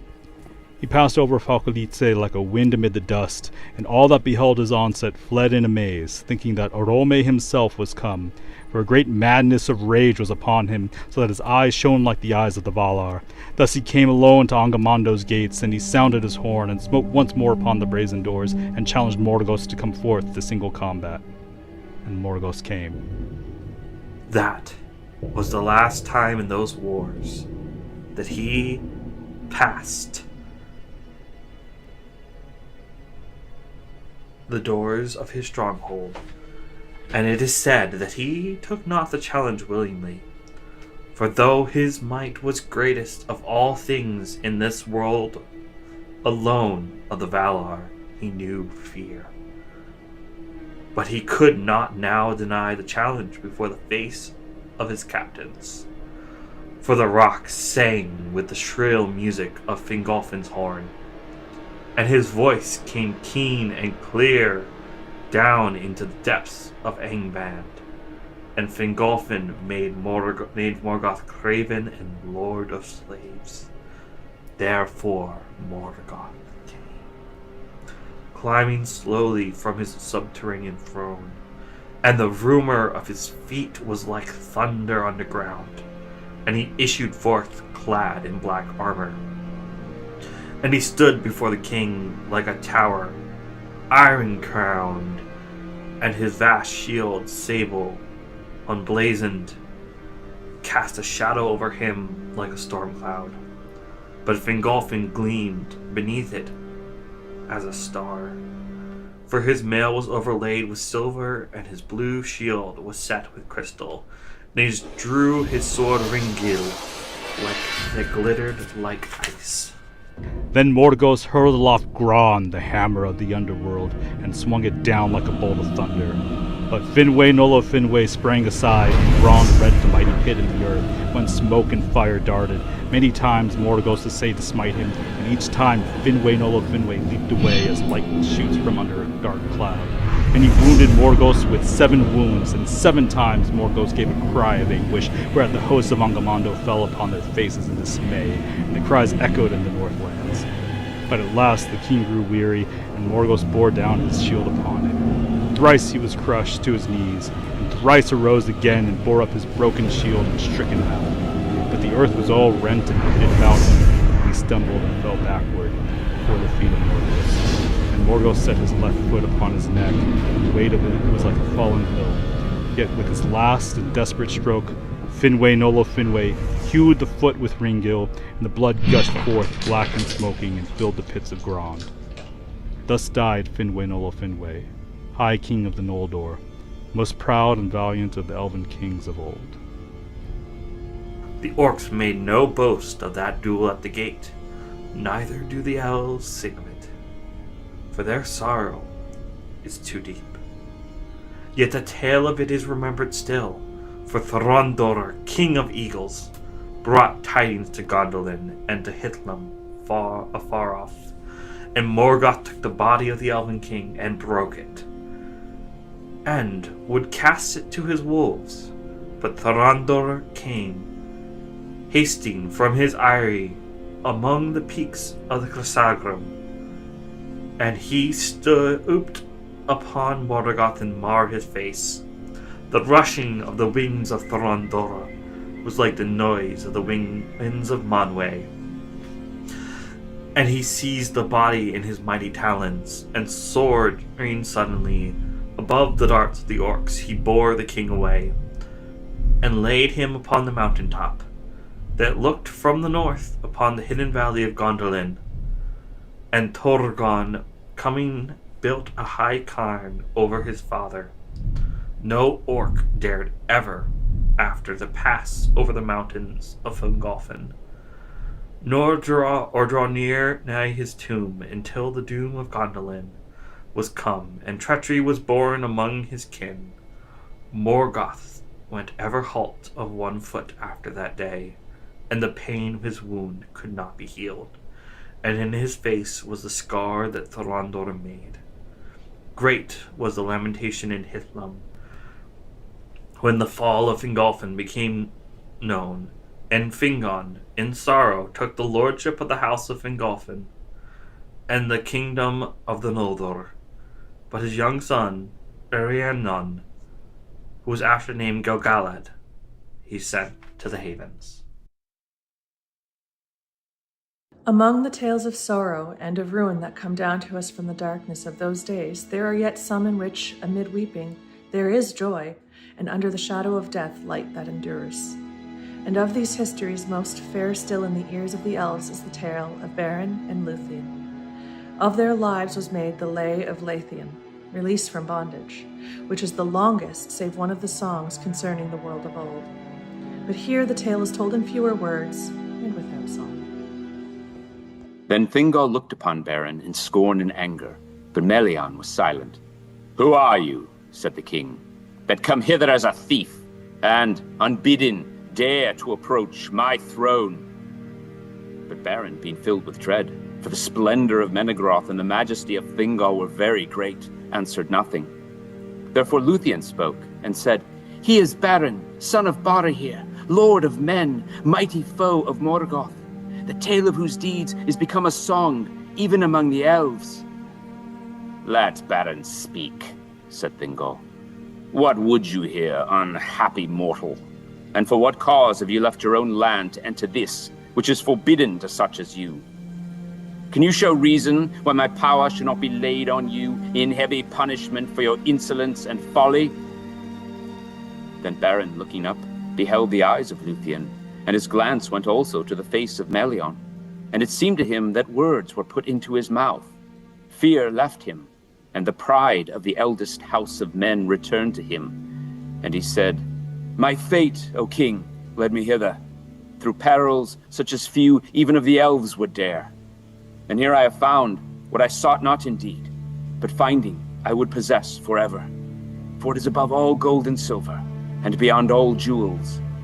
Neither rock, nor steel, nor the fires of Morgoth, nor all the powers of the elf kingdoms shall keep from me the treasure that I desire. For Luthien, your daughter, is the fairest of all the children of the world." Then silence fell upon the hall, for those that stood there were astounded and afraid, and they thought that Beren would be slain. But Thingol spoke slowly, saying, "Death you have earned with these words, and death you should find suddenly, had I not sworn an oath in haste, of which I repent, base-born mortal, who in the realm of Morgoth has learnt to creep in secret as his spies and thralls." Then Beren answered, "Death you can give me, earned or unearned, but the names I will not take from you, of base-born, nor spy, nor thrall. By the ring of Felagund that he gave to Barahir, my father, on the battlefield of the north, my house has not earned such names from any elf, be he king or no." His words were proud, and all eyes looked upon the ring, for he held it now aloft, and the green jewels gleamed there that the Noldor had devised in Valinor. For this ring was like to twin serpents, whose eyes were emeralds, and their heads met beneath a crown of golden flowers, that the one upheld and the other devoured. That was the badge of Finarfin and his house. Then Melion leaned at Thingol's side, and in whispered counsel bade him forego his wrath. "For not by you," she said, "shall Beren be slain, and far and free does his fate lead him in the end. Yet it is wound with yours. Take heed." But Thingol looked in silence upon Luthien, and he thought in his heart, "Unhappy men, children of little lords and brief kings, shall such as these lay hands on you, and yet live?" Then breaking the silence, he said, "I see the ring, son of Barahir, and I perceive that you are proud, and deem yourself mighty. But a father's deeds, even had a service been rendered to me, avail not to win the daughter of Thingol in Melion. See now, I too desire a treasure that is withheld, for rock and steel and the fires of Morgoth keep the jewel that I would possess against all the powers of the elf kingdoms. Yet I hear you say that bonds such as these do not daunt you. Go your way, therefore. Bring to me, in your hand, a Silmaril from Morgoth's crown, and then, if she will, Luthien may set her hand in yours. Then you shall have my jewel, and though the fate of Arda lie within the Silmarils, yet you shall hold me generous." Thus he wrought the doom of Doriath, and was ensnared within the curse of Mandos. On an evening of autumn, Felagund and Beren set out from Nargothrond with their 10 companions, and they journeyed beside the Narog to his source in the falls of Ivrin. Beneath the shadowy mountains, they came upon a company of orcs, and slew them all in their camp by night, and they took their gear and their weapons.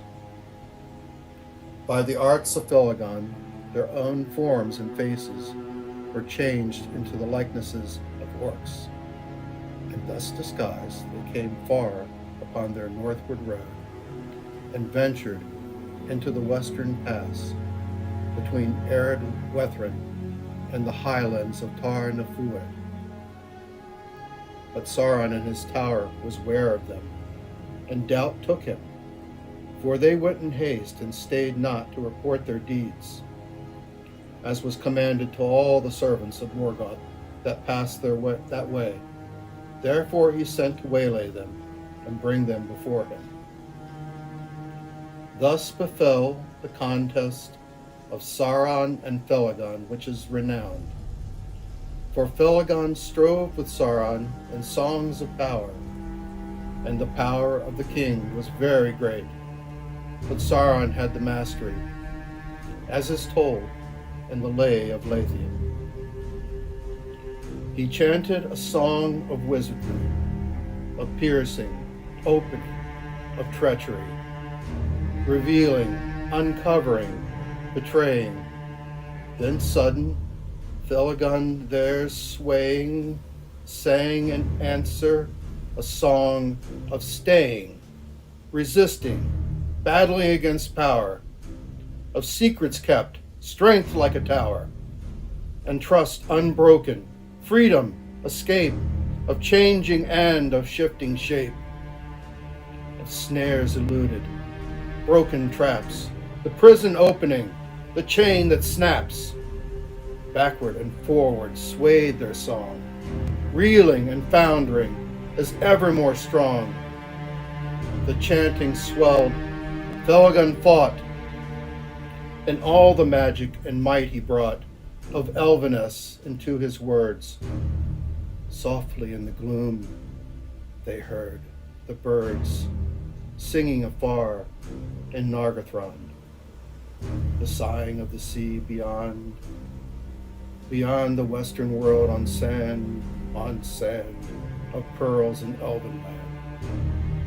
Then the gloom gathered, darkness growing. In Valinor the red blood flowing, beside the sea where the Noldor slew the foam riders, and stealing drew their white ships with their white sails. From lamplit havens the wind wails, the wolf howls, the ravens flee. Ice mutters in the mouths of the sea. The captives sad in Angband mourn. Thunder rumbles, the fires burn, and Finrod fell before the throne. Then Sauron stripped from them their disguise, and they stood before him, naked and afraid. But though their kinds were revealed, Sauron could not discover their names or their purposes. He cast them therefore into a deep pit, dark and silent, and threatened to slay them cruelly, unless one would betray the truth to him. From time to time, they saw two eyes kindled in the dark, and a werewolf devoured one of the companions. But none betrayed their lord. Huon it was that found Luthien flying like a shadow, surprised by the daylight under the trees, when Celegorm and Curufin rested a while near to the western eaves of Doriath. For nothing could escape the sight and scent of Huon, nor could any enchantment stay him, and he slept not, neither by night nor day. He brought her to Celegorm, and Luthien, learning that he was a prince of the Noldor and a foe of Morgoth, was glad, and she declared herself, casting aside her cloak. So great was her sudden beauty revealed beneath the sun that Celegorm became enamored of her. But he spoke her fair, and promised that she would find help in her need if she returned with him now to Nargothrond. By no sign did he reveal that he knew already of Beren and the quest, of which she told, nor that it was a matter which touched him near. Thus they broke off the hunt and returned to Nargothrond, and Luthien was betrayed, for they held her fast and took away her cloak, and she was not permitted to pass the gates or to speak with any save the brothers Celegorm and Curufin. For now, believing that Beren and Felagund were prisoners beyond hope of aid, they proposed to let the king perish, and to keep Luthien, and force Thingol to give her hand to Celegorm. Thus they would advance their power and become the mightiest of the princes of the Noldor, and they did not purpose to seek the Silmarils by craft or war, or to suffer any others to do so until they had all the might of the elf kingdoms under their hands. Ordrith had no power to withstand them, for they swayed the hearts of the people of Nargothrond, and Celegorm sent messengers to Thingol urging his suit. But Huon the Hound was true of heart, And the love of Luthien followed upon him in the first hour of their meeting, and he grieved at her captivity. Therefore he came often to her chamber, and at night he lay before her door, for he felt that evil had come to Nargothrond. Luthien spoke often to Huan in her loneliness, telling of Beren, who was the friend of all birds and beasts that did not serve Morgoth. And Huan understood all that was said, for he comprehended the speech of all things with voice, but it was permitted to him thrice only ere his death to speak with words. Now Huan devised a plan for the aid of Luthien, and coming at a time of night, he brought her cloak, and for the first time he spoke, giving her counsel. Then he led her by secret ways out of Nargothrond, and they fled south together, and he humbled his pride and suffered her to ride upon him in the fashion of a steed, even as the orcs did at times upon great wolves. Then they made great speed, for Huan was swift and tireless. In the pits of Sauron, Beren and Felagund lay, and all their companions were now dead. But Sauron purposed to keep Felagund to the last, for he perceived that he was a Noldo of great might and wisdom, and he deemed that in him lay the secret of their errand. But when the wolf came for Beren, Felagund put forth all his power and burst his bonds, and he wrestled with the werewolf, and slew it with his hands and teeth. Yet he himself was wounded to the death. Then he spoke to Beren, saying, I go now to my long rest in the timeless halls beyond the seas and the mountains of Aman. It will be long ere I am seen among the Noldor again, and it may be that we shall not meet a second time in death or life, for the fates of our kindreds are apart. Farewell. He died then in the dark in Tolkien Gawroth, whose great tower he himself had built. Thus King Finrad Felagund, fairest and most beloved of the house of Finwë, redeemed his oath, but Beren mourned beside him in despair. In that hour Luthien came, and standing upon the bridge that led to Sauron's isle, she sang a song that no walls of stone could hinder. Beren heard, and he thought that he dreamed, for the stars shone above him, and in the trees nightingales were singing. And in answer he sang a song of challenge that he had made in praise of the seven stars, the sickle of the Valar that Varda hung above the north as a sign for the fall of Morgoth. Then all strength left him, and he fell down into darkness. But Luthien heard his answering voice, and she sang then a song of greater power. The wolves howled and the isle trembled. Sauron stood in the high tower, wrapped in his black thought, but he smiled, hearing her voice, for he knew it was the daughter of Melian.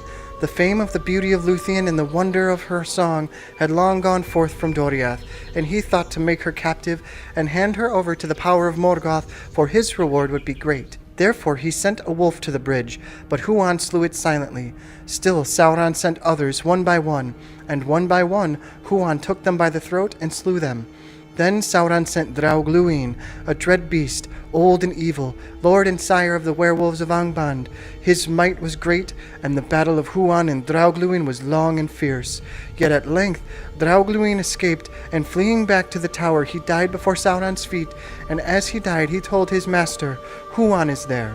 Now Sauron knew well, as did all in that land, the fate that was decreed for the Hound of Valinor, and it came into his thought that he himself would accomplish it. Therefore he took upon himself the form of a werewolf, and made himself the mightiest that had yet walked the world, and he came forth to win the passage of the bridge. So great was the horror of his approach that Huan leapt aside. Then Sauron sprang upon Luthien, and she swooned before the menace of the fell spirit in his eyes and the foul vapor of his breath. But even as he came, falling, she cast a fold of her dark cloak before his eyes, and he stumbled, for a fleeting drowsiness came upon him. There befell the battle of Huan and Wolf Sauron, and the howls and baying echoed in the hills, and the watchers on the walls of Ered Wethrin across the valley heard it afar and were dismayed. But no wizardry nor spell, neither fang nor venom, nor devil's art nor beast strength could overthrow Huan of Valinor, and he took his foe by the throat and pinned him down. Then Sauron shifted shape, from wolf to serpent, and from monster to his own accustomed form, but he could not elude the grip of Huan without forsaking his body utterly. Ere his foul spirit left its dark house, Luthien came to him, and she said that he should be stripped of his raiment of flesh, and his ghost be sent quaking back to Morgoth. And she said, There everlastingly thy naked self shall endure the torment of his scorn, pierced by his eyes, unless thou yield to me the mastery of thy tower. Then Sauron yielded himself, and Luthien took the mastery of the isle and all that was there, and Huan released him. And immediately he took the form of a vampire, great as a dark cloud across the moon, and he fled, dripping blood from his throat upon the trees, and came to Tar Nufuan, and dwelt there, filling it with horror. Then Luthien stood upon the bridge and declared her power. And the spell was loosed that bound stone to stone, and the gates were thrown down, and the walls opened, and the pits laid bare, and many thralls and captives came forth in wonder and dismay, shielding their eyes against the pale moonlight, for they had lain long in the darkness of Sauron. But Beren came not. Therefore Huan and Luthien sought him in the isle, and Luthien found him mourning by Felagund. So deep was his anguish that he lay still and did not hear her feet. Then, thinking him already dead, she put her arms about him and fell into a dark forgetfulness. But Beren, coming back to the light out of the pits of despair, lifted her up, and they looked again upon one another, and the day rising over the dark hills shone upon them. They buried the body of Felagund upon the hilltop of his own isle, and it was clean again. And the green grave of Finrod, Finarfin's son, fairest of all the princes of the elves, remained inviolate, until the land was changed and broken, and foundered under destroying seas. But Finrod walks with Finarfin his father beneath the trees in Eldamar. Now Beren and Luthien Tinuviel went free again, and together walked through the woods, renewing for a time their joy. And though winter came, it hurt them not, for flowers lingered where Luthien went, and the birds sang beneath the slow snow-clad hills. They bore back Baron Camlost, son of Barahir, upon a bier of branches with Huan the wolfhound at his side, and night fell ere they returned to Menegroth.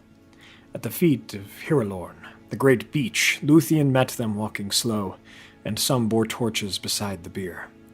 There she set her arms about Beren and kissed him, bidding him await her beyond the western sea, and he looked upon her eyes ere the spirit left him.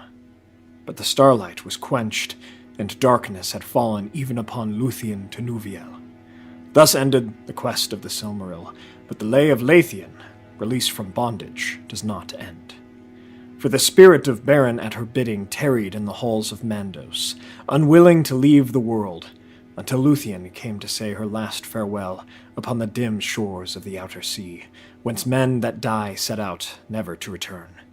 But the spirit of Luthien fell down into darkness, and at the last it fled, and her body lay like a flower that is suddenly cut off and lies for a while unwithered on the grass.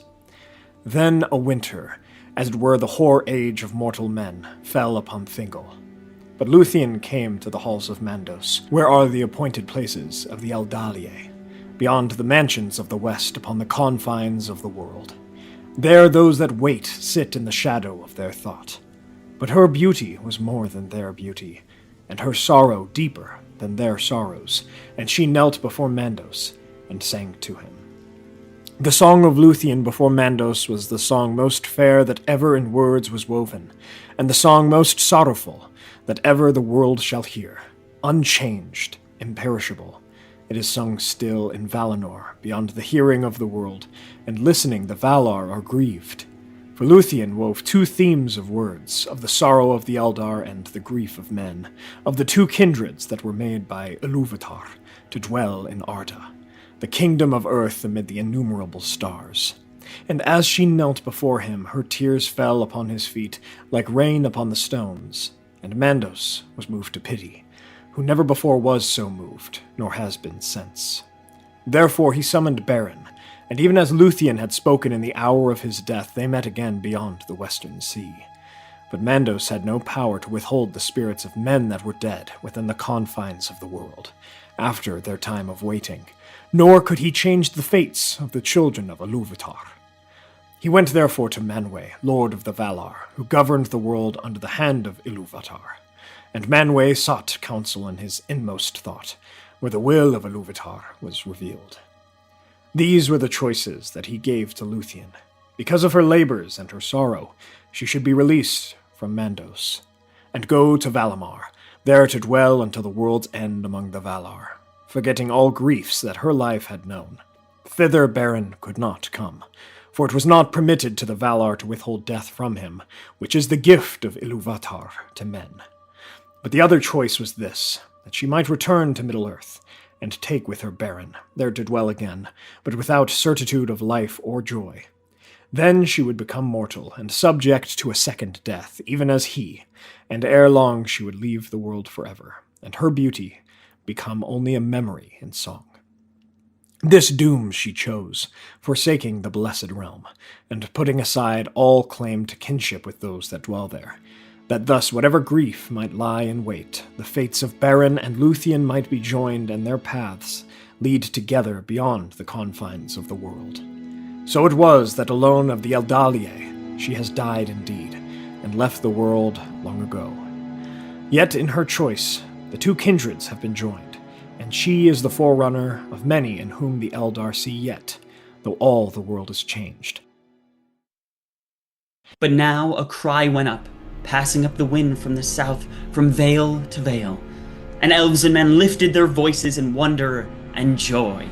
For unsummoned and unlooked for, Turgon had opened the leaguer of Gondolin, and was come with an army 10,000 strong, with bright mail and long swords and spears like a forest.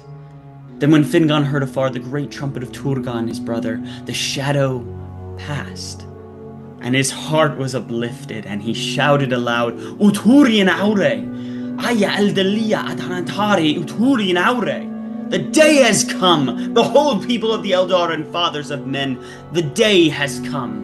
And all those who heard his great voice echo in the hills answered, crying, Aute Ilome! The night is passing!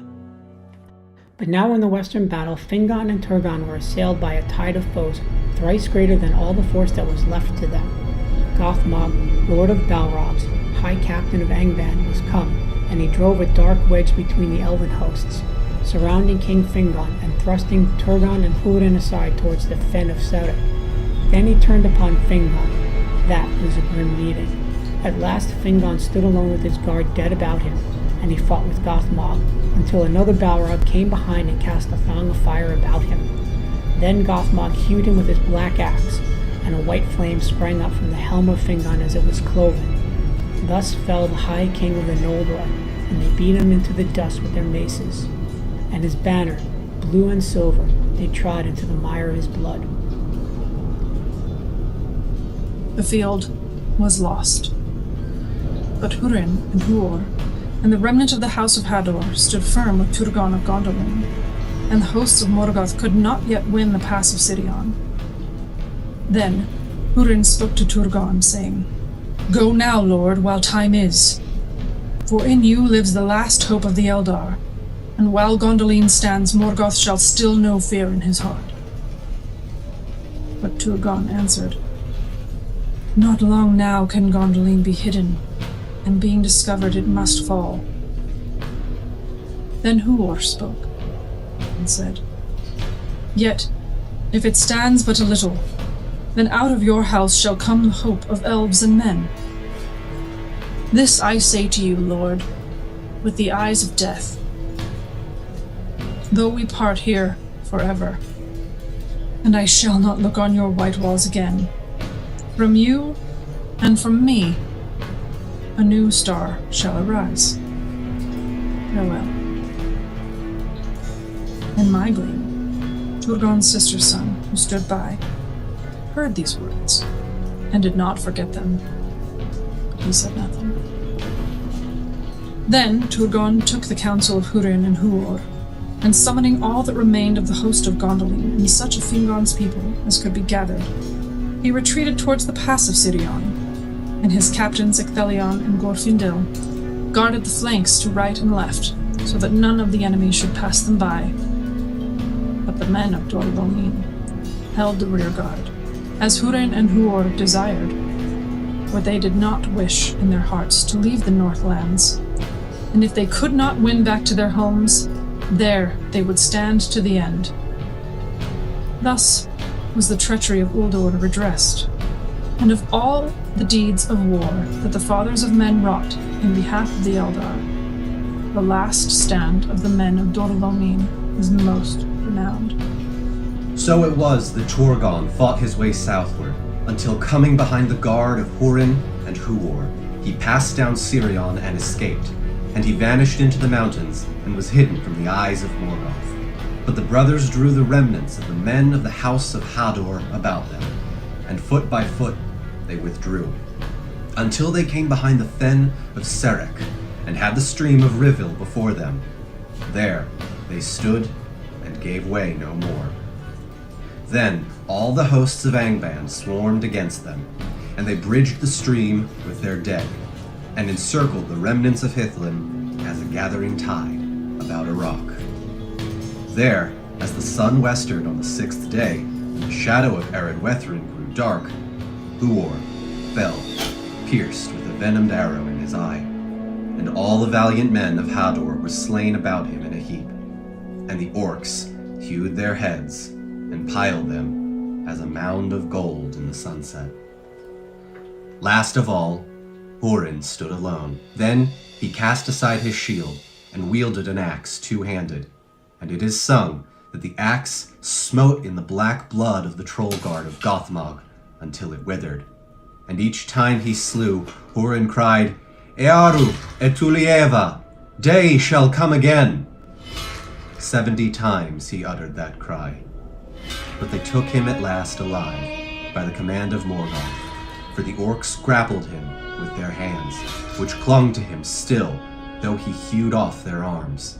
And ever their numbers were renewed, until at last he fell, buried beneath them. Then Gothmog bound him and dragged him to Angband with mockery. Thus ended near Neath Arnoediad. As the sun went down beyond the sea, night fell in Hithlin, and there came a great storm of wind out of the west.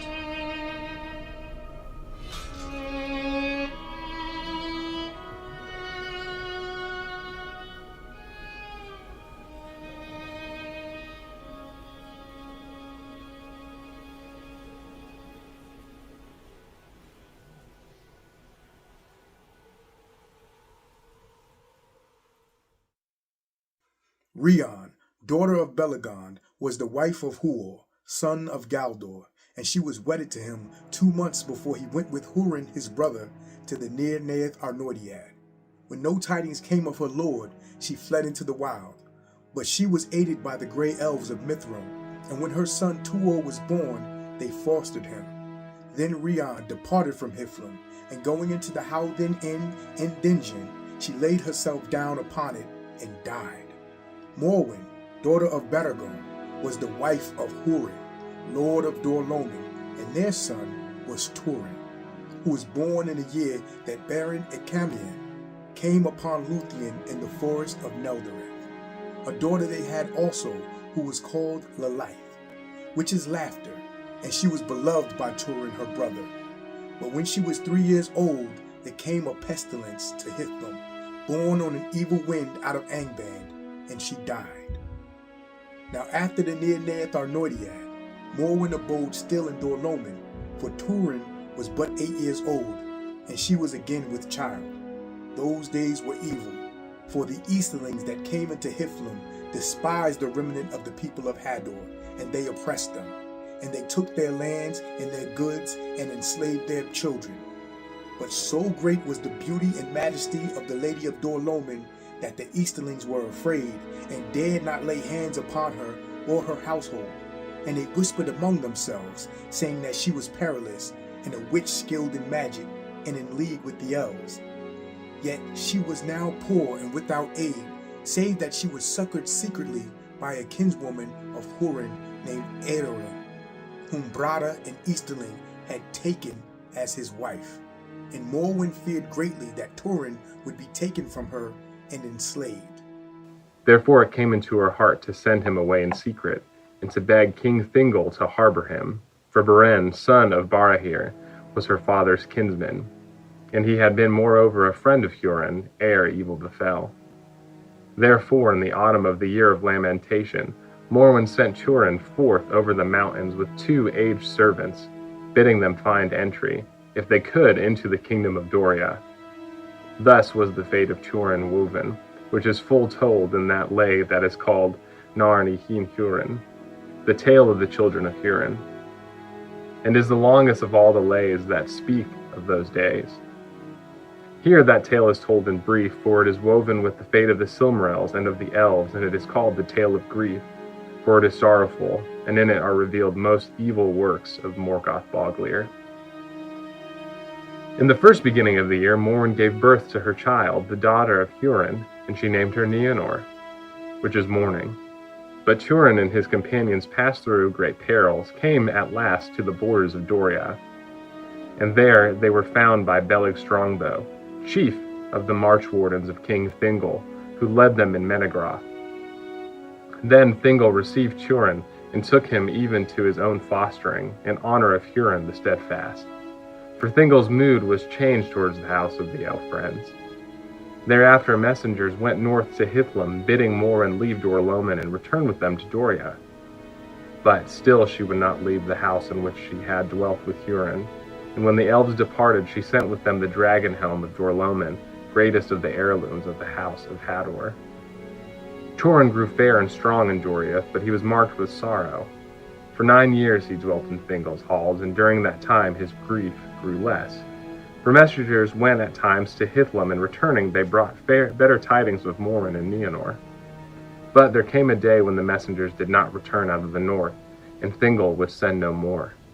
Then Turin was filled with fear for his mother and his sister, and in grimness of heart he went before the king, and asked for mail and sword.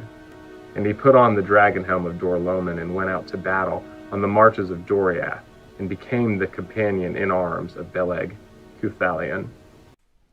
In the morning, when the storm was past, Tur came upon an elf standing beside the walls of Vinyamar, and he was Voronwe, son of Aranwe of Gondolin, who sailed in the last ship that Turgon sent into the west.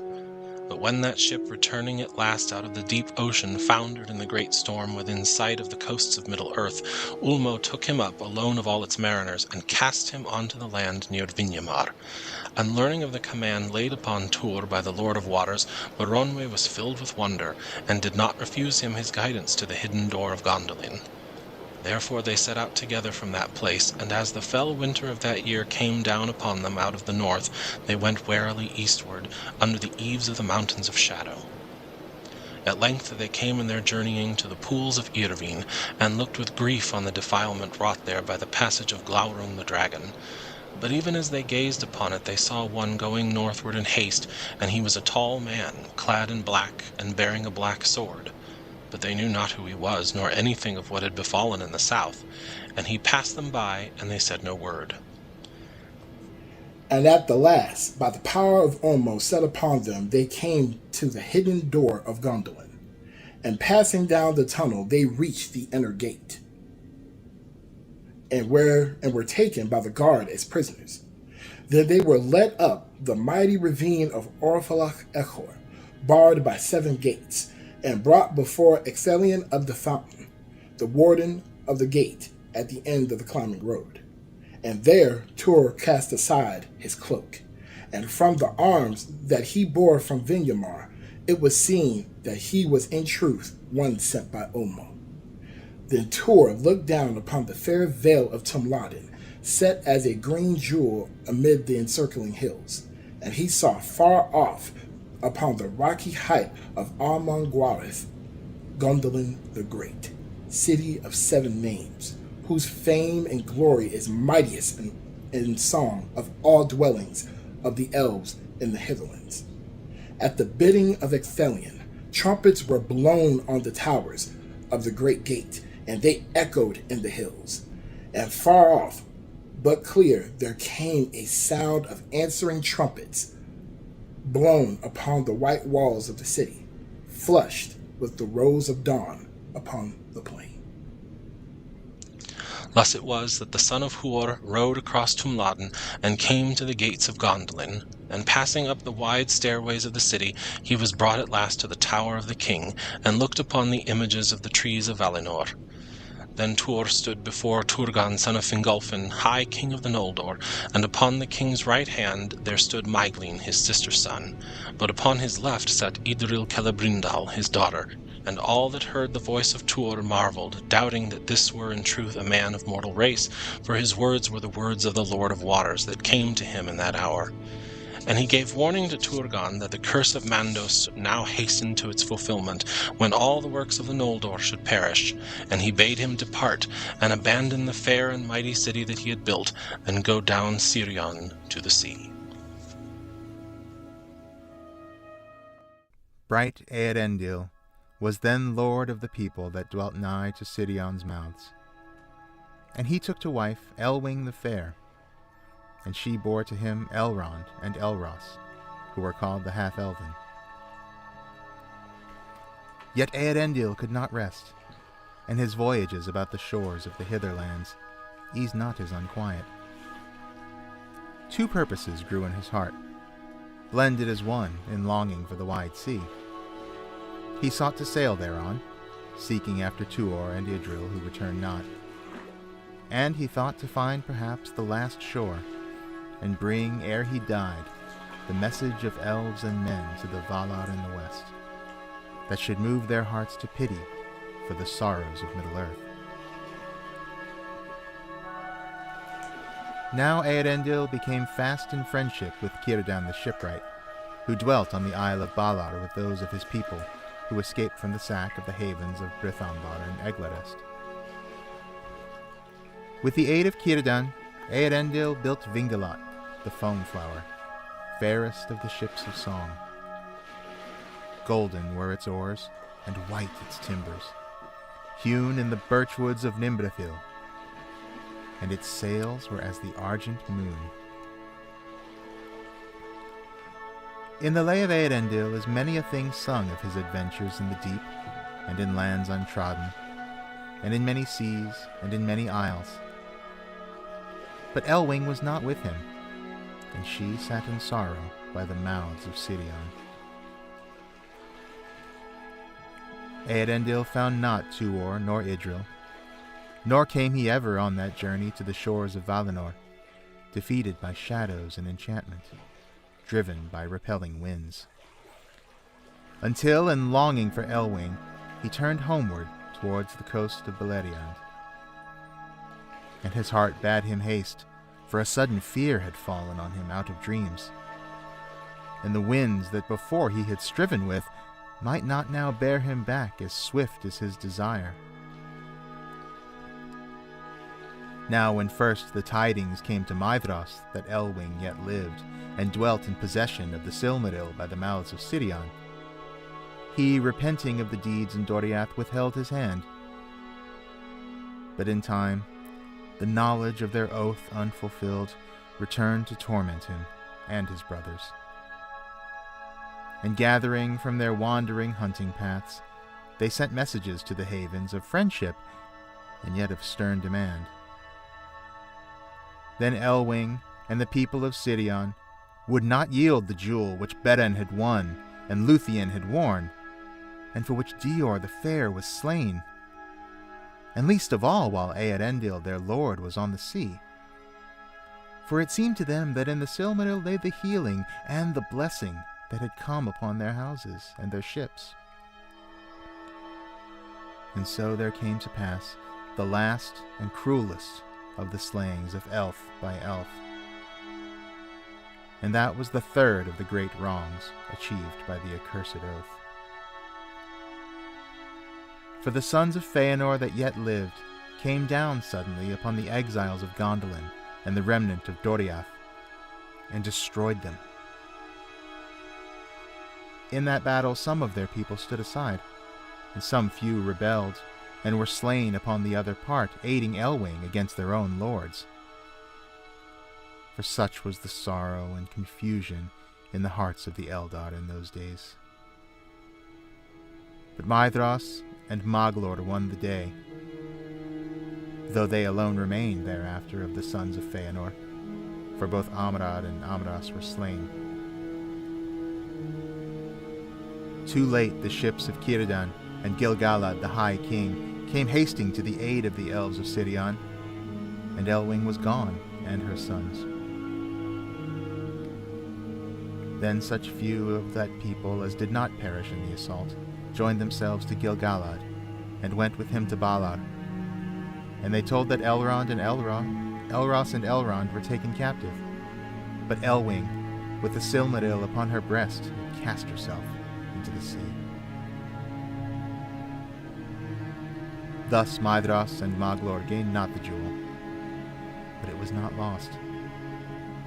For Ulmo bore up Elwing out of the waves, and he gave her the likeness of a great white bird, and upon her breast there shone as a star the Silmaril, as she flew over the water to seek Eärendil, her beloved. On a time of night, Eärendil, at the helm of his ship, saw her come towards him, as a white cloud exceeding swift beneath the moon, as a star over the sea, moving in strange course, a pale flame on wings of storm. And it is sung that she fell from the air upon the timbers of Vingalot in a swoon, nigh unto death for the urgency of her speed. And Eärendil took her to his bosom. But in the morning, with marveling eyes, he beheld his wife in her own form beside him, with her hair upon his face, and she slept. Great was the sorrow of Eärendil and Elwing for the ruin of the havens of Sirion and the captivity of their sons. And they feared that they would be slain, but it was not so. For Maglor took pity upon Elros and Elrond, and he cherished them. And love grew after between them, as little might be thought. But Maglor's heart was sick and weary with the burden of the dreadful oath. Yet Eärendil saw now no hope left in the lands of Middle-earth, and he turned again in despair, and came not home, but sought back once more to Valinor, with Elwing at his side. He stood now most often at the prow of Vingalot, and the Silmaril was bound upon his brow, and ever its light grew greater as they drew into the west. And the wise have said that it was by reason of the power of that holy jewel that they came in time to waters that no vessels save those of the Teledi had known. And they came to the enchanted isles and escaped their enchantment. And they came into the shadowy seas and passed their shadows. And they looked upon Tol Eressëa, the lonely isle, but tarried not. And at the last they cast anchor in the bay of Eldamar, and the Teledi saw the coming of that ship out of the east, and they were amazed, gazing from afar upon the light of the Silmaril, and it was very great. Then Eärendil, first of living men, landed on the immortal shores. And he spoke there to Elwing, and to those that were with him, and they were 3 mariners who had sailed all the seas beside him. Falathar, Erelant, and Eärendil were their names. And Eärendil said to them, "Here none but myself shall set foot, lest you fall under the wrath of the Valar. But that peril I will take on myself alone, for the sake of the 2 kindreds." But Elwing answered, "Then would our paths be sundered forever. But all thy perils I will take on myself also." And she leaped into the white foam and ran towards him. But Eärendil was sorrowful, for he feared the anger of the lords of the west upon any of Middle-earth that should dare to pass the leaguer of Aman. And there they bade farewell to the companions of their voyage, and were taken from them forever. Then Eärendil said to Elwing, "Await me here, for one only may bring the message that it is my fate to bear." And he went up alone into the land, and came into the Kalakiria, and it seemed to him empty and silent. For even as Morgoth and Ungoliant came in ages past, so now Eärendil had come at a time of festival, and well nigh all the elven folk were gone to Valimar, or were gathered in the halls of Manwë upon Taniquetil, and few were left to keep watch upon the walls of Tirion. But some there were who saw him from afar, and the great light that he bore, and they went in haste to Valimar. But Eärendil climbed the green hill of Tuna and found it bare. And he entered into the streets of Tirion, and they were empty. And his heart was heavy, for he feared that some evil had come even to the blessed realm. He walked in the deserted ways of Tirion, and the dust upon his raiment and his shoes was a dust of diamonds, and he shone and glistened as he climbed the long white stairs.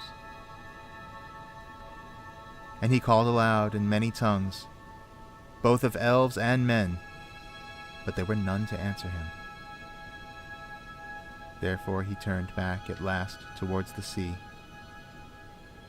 But even as he took the shoreward road, one stood upon the hill and called to him in a great voice, crying, "Hail, Eärendil, of mariners most renowned, the looked-for that cometh at unawares, the longed-for that cometh beyond hope. Hail, Eärendil, bearer of light before the sun and moon, splendor of the children of earth, star in the darkness, jewel in the sunset, radiant in the morning." Of the march of the host of the Valar to the north of Middle-earth little is said in any tale, for among them went none of those elves who had dwelt and suffered in the Hitherlands, and who made the histories of those days that still are known. And tidings of these things they only learned long afterwards from their kinsfolk in Aman. But at the last the might of Valinor came up out of the west, and the challenge of the trumpets of Eönwë filled the sky. And Beleriand was ablaze with the glory of their arms, for the host of the Valar were arrayed in forms young and fair and terrible, and the mountains rang beneath their feet.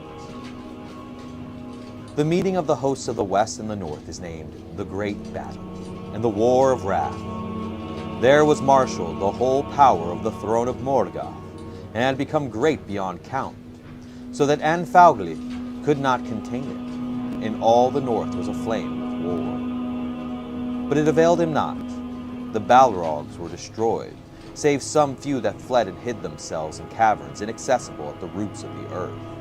And the uncounted legions of the orcs perished like straw in a great fire, or were swept like shriveled leaves before a burning wind. Few remained to trouble the world for long years after, and such few as were left of the three houses of the elf friends, fathers of men, fought upon the part of the Valar, and they were avenged in those days for Beragund and Barahir, Galdor and Gundor, Huor and Huri, and many others of their lords. But a great part of the sons of men, whether of the people of Uldur or others new come out of the east, marched with the enemy, and the elves do not forget it. Then seeing that his hosts were overthrown and his power dispersed, Morgoth quailed, and he dared not to come forth himself. But he loosed upon his foes the last desperate assault that he had prepared. And out of the pits of Angband there issued the winged dragons that had not before been seen. And so sudden and ruinous was the onset of that dreadful fleet that the host of the Valar was driven back. For the coming of the dragons was with great thunder and lightning and a tempest of fire. But Eärendil came, shining with white flame, and about Vingolot were gathered all the great birds of heaven, and Thorondor was their captain. And there was battle in the air all the day and through a dark night of doubt. Before the rising of the sun, Eärendil slew Ancalagon the Black, the mightiest of the dragon host, and cast him from the sky. And he fell upon the towers of Thangorodrim, and they were broken in his ruin. Then the sun rose, and the host of the Valar prevailed, and well nigh all the dragons were destroyed, and all the pits of Morgoth were broken and unroofed, and the might of the Valar descended into the depths of the earth. There Morgoth stood at last at bay, and yet unvaliant. He fled into the deeps of his mind, and sued for pardon and peace. But his feet were hewn from under him, and he was hurled upon his face. Then he was bound with the chain Eingainor, which he had worn aforetime, and his iron crown they beat into a collar for his neck, and his head was bowed upon his knees, and the two Silmarils, which remained to Morgoth were taken from his crown, and they shone unsullied beneath the sky, and Eonwe took them and guarded them. Thus an end was made of the power of Angband in the north, and the evil realm was brought to naught.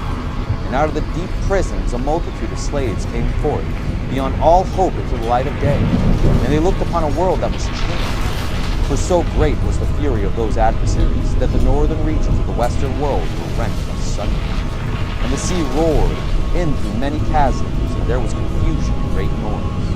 And rivers perished or found new paths, and the valleys were upheaved, and the hills trod down, and the Sirion was no more. Then Eonwe, as herald of the elder king, summoned the elves of Beleriand to depart from Middle-earth. But Maedhros and Maglor would not hearken, and they prepared, though now with wariness and loathing, to attempt in despair the fulfillment of their oath. For they would have given battle for the Silmarils, were they withheld, even against the victorious host of Valinor, even though they stood alone against all the world. It was that because of the ban of the Valar, the voyages of the Dunedain in those days went ever eastward, and not westward from the darkness of the north to the hearts of the south, and beyond the south to the nether darkness. And they came even into the inner seas, and sailed upon Middle-earth, and glimpsed from their high brows the gates of morning in the east. And the Dunedain came at times to the shores of the great lands, and they took pity on the forsaken world of Middle-earth. And the lords of Númenor set foot again upon the western shores in the dark years of men, and none yet dared to withstand them. For most of the men of that age that sat under the shadow were now grown weak and fearful. And coming among them, the Númenorians taught them many things. Corn and wine they brought, and they instructed men in the sowing of seed and the grinding of grain, in the hewing of wood and the shaping of stone, and in the ordering of their life, such as it might be in the lands of swift death and little bliss. Then the men of Middle-earth were comforted, and here and there upon the western shores the houseless woods drew back, and men shook off the yoke of the offspring of Morgoth, and unlearned their terror of the dark. And they revered the memory of the tall sea kings, and when they had departed they called them gods, hoping for their return, for at that time the Númenorians dwelt never long in Middle-earth, nor made there as yet any habitation of their own.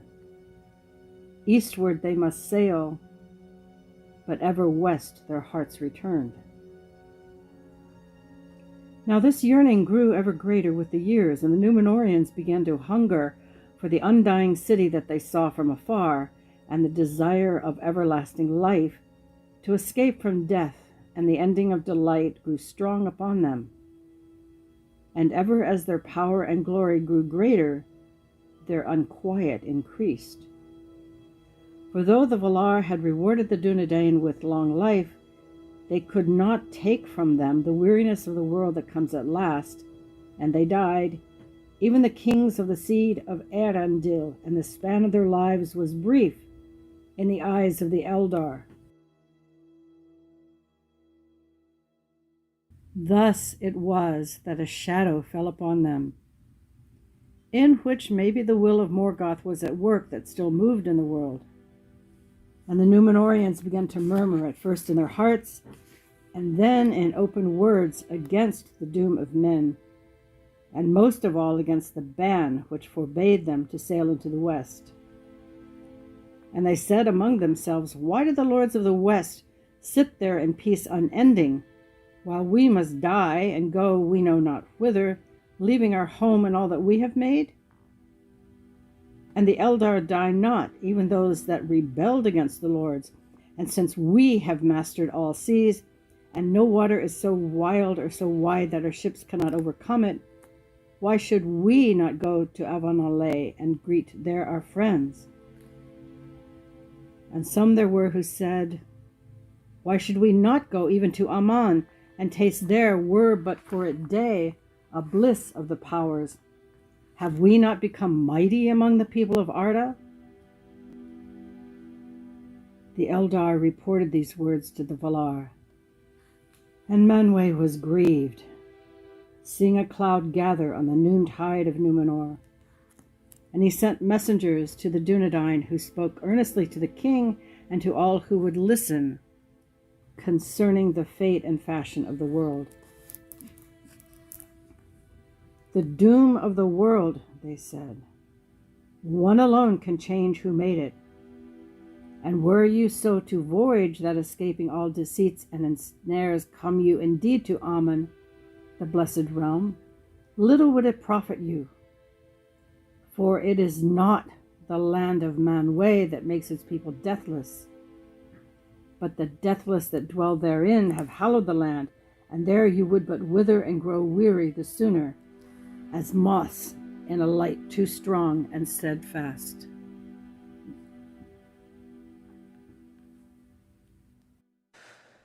Now aforetime in the island of Numenor, the weather was ever apt to the needs and liking of men.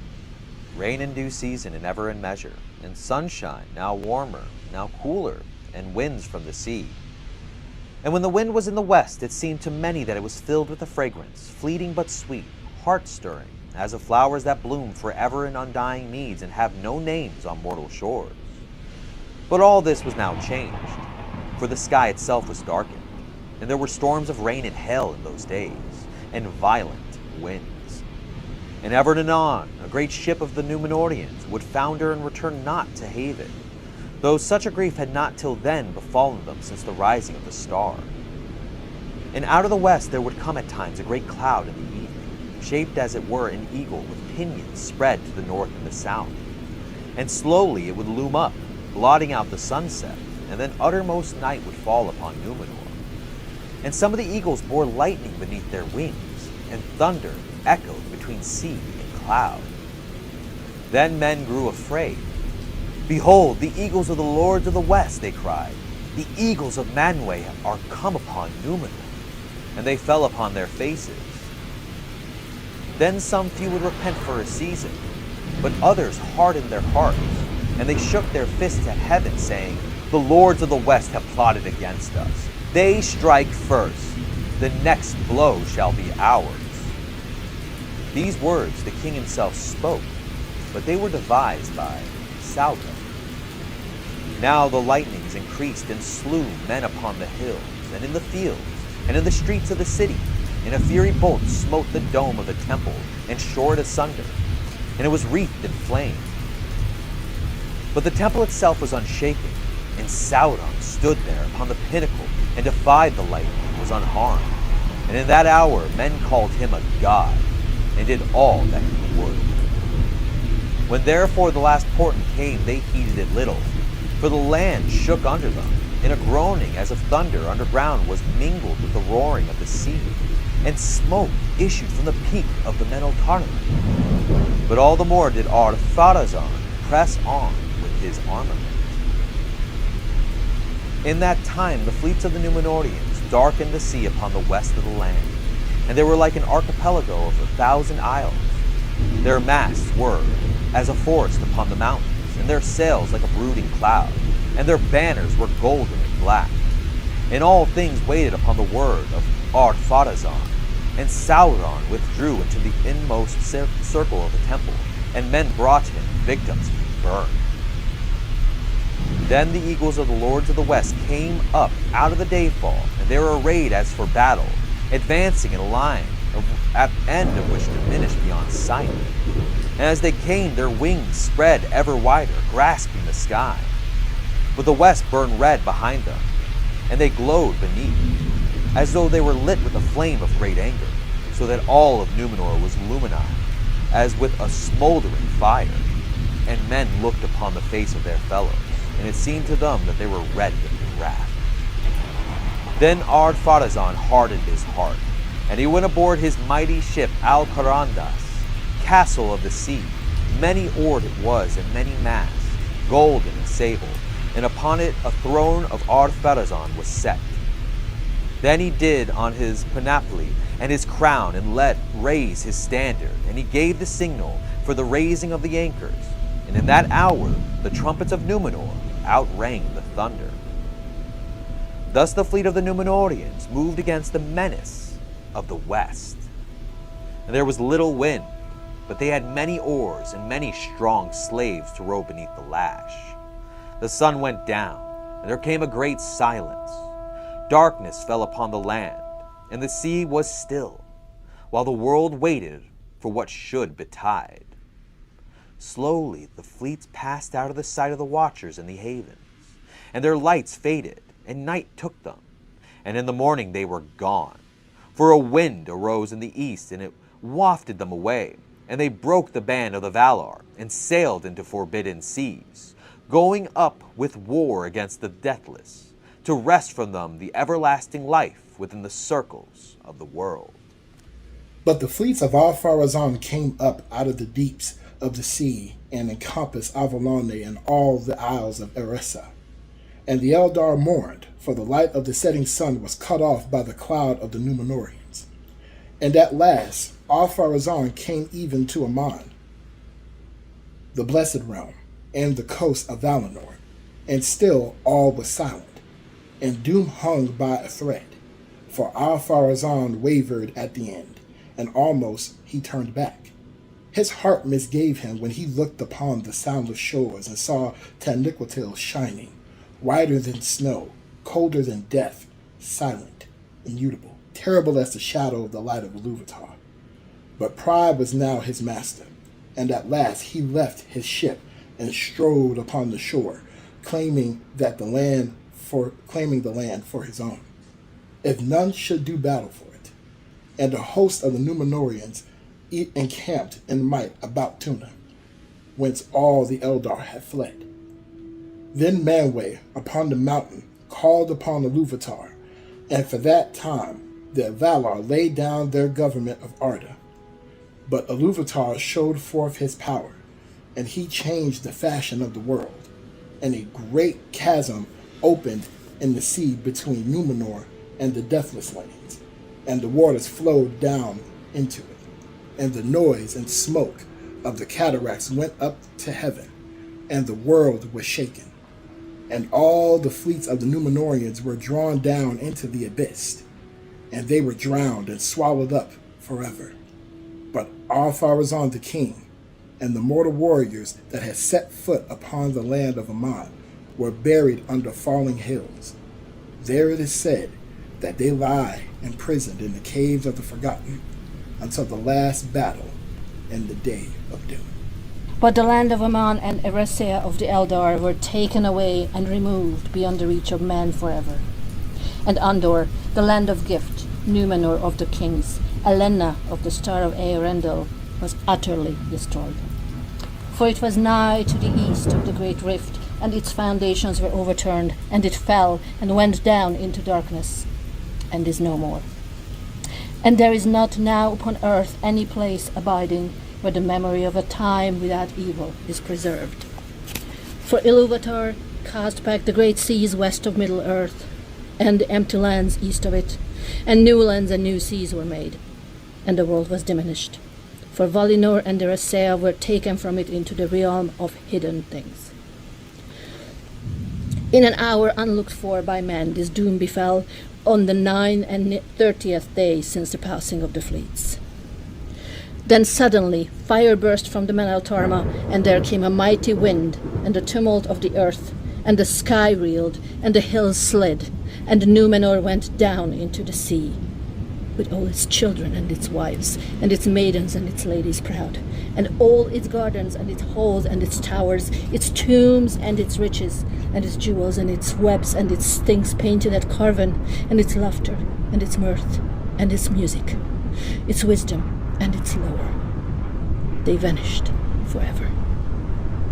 And last of all, the mounting wave, green and cold and plumed with foam, climbing over the land, took to its bosom Tar Miriel, the queen, fairer than silver or ivory or pearls.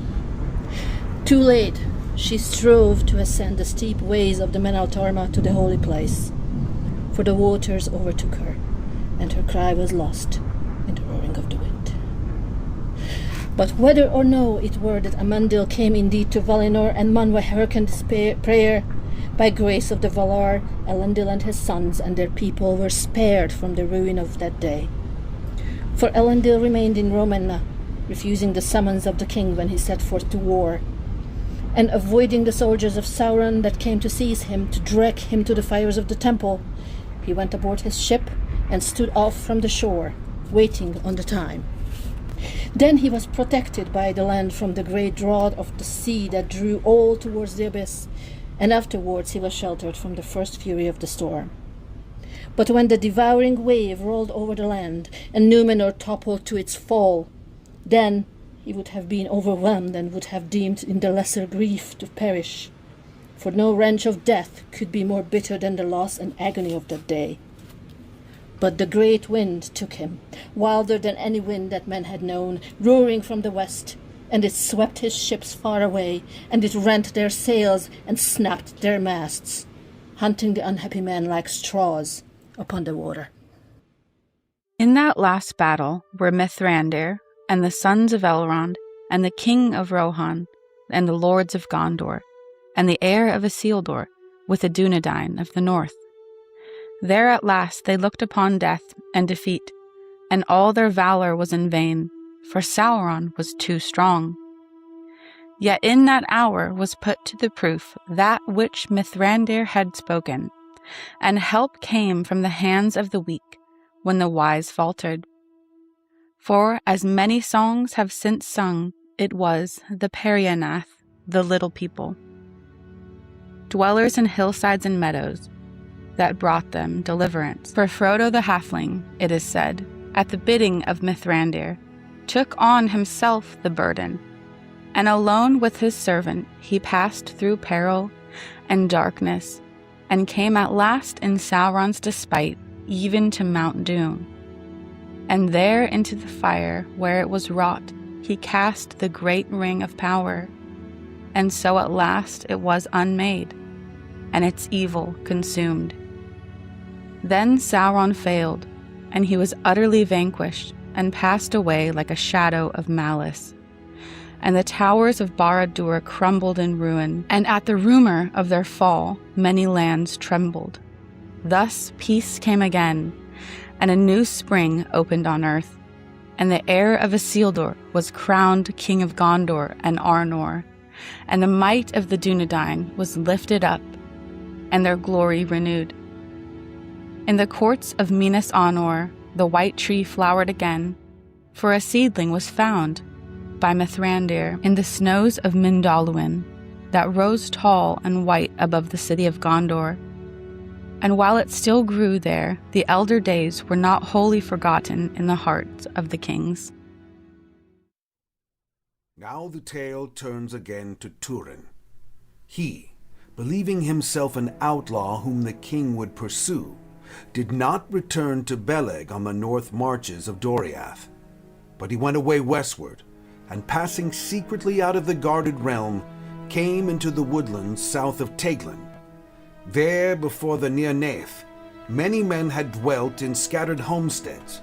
They were of Hallis folk, for the most part, but owned no lord, and they lived both by hunting and husbandry, keeping swine in the mastlands, and tilling clearings in the forest, which were fenced from the wild.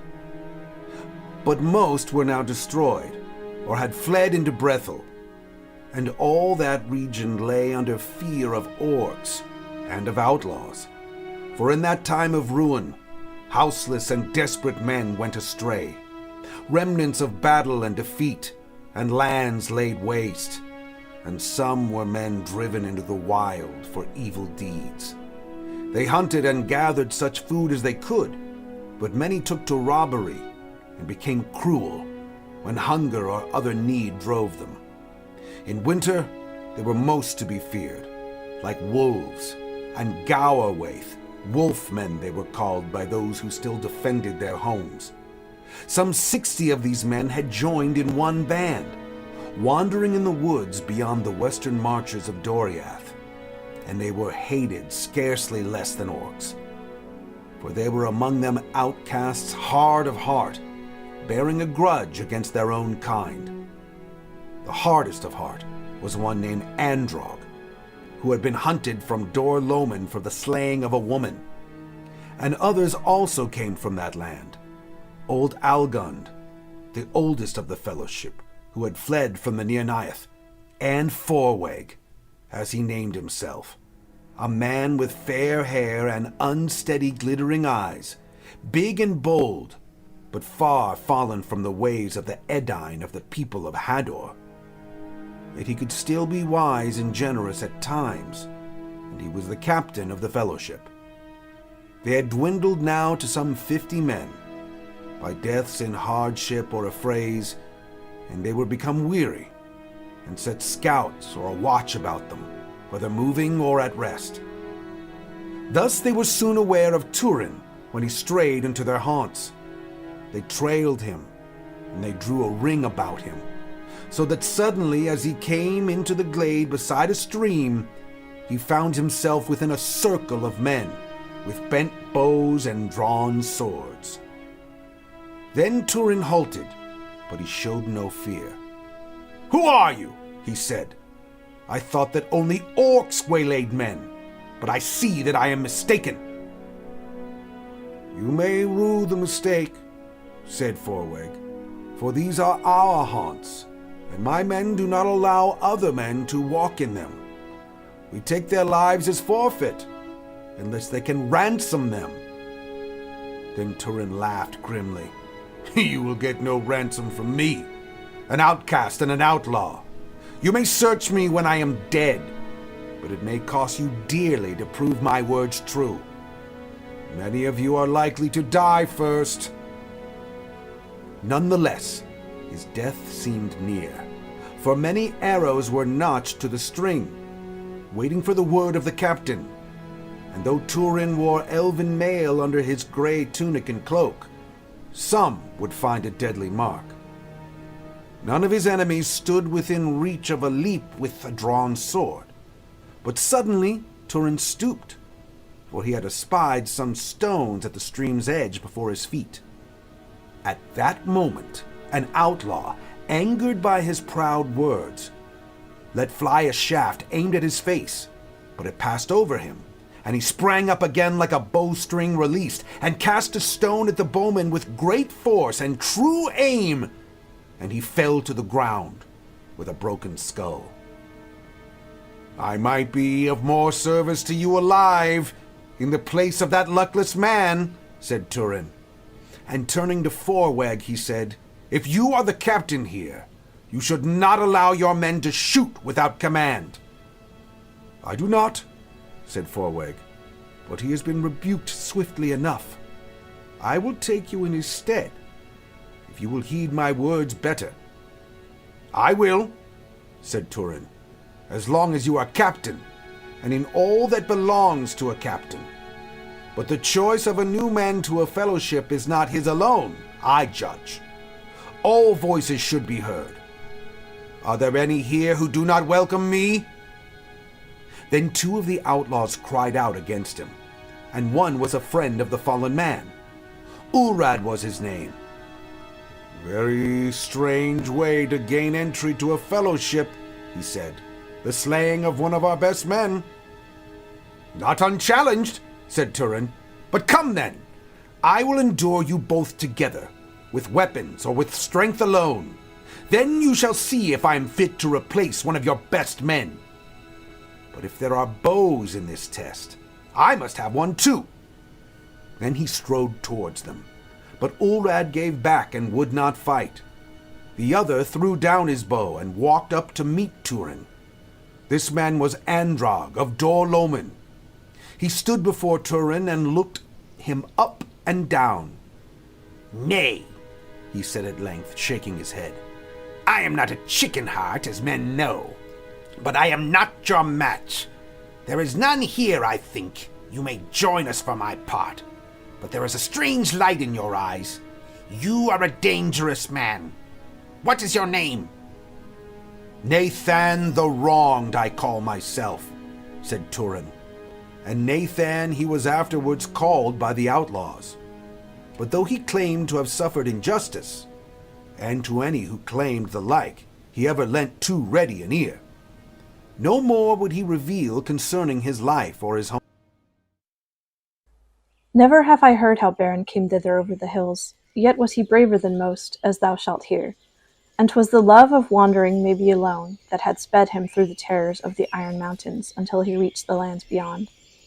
Now Beren was a gnome, son of Egnor the Forester, who hunted in the darker places in the north of Hisalome. Dread and suspicion was between the Eldar and those of their kindred that had tasted the slavery of Melko, and in this did the evil deeds of the gnomes at the Haven of the Swans revenge itself. Now, the lies of Melko ran among Beren's folk, so that they believed evil things of the secret elves. Yet now did he see Tinuviel dancing in the twilight, and Tinuviel was on a silver pearly dress, and her bare white feet were twinkling among the hemlock stems. Then Beren cared not whether she was Vala, or elf, or child of men, and crept near to see, and he leaned against a young elm that grew upon a mound, so that he might look down into the little glade where she was dancing, for the enchantment made him faint. So slender was she, and so fair, that at length he stood heedlessly in the open, the better to gaze upon her. And at that moment the full moon came brightly through the boughs, and Daeron caught sight of Beren's face. Straightway did he perceive that he was none of their folk, and all the elves of the woodland thought of the gnomes of Dorloman as treacherous creatures, cruel and faithless. Wherefore Daeron dropped his instrument, and crying, "Flee, flee, O Tinuviel, an enemy walks this wood," he was gone swiftly through the trees.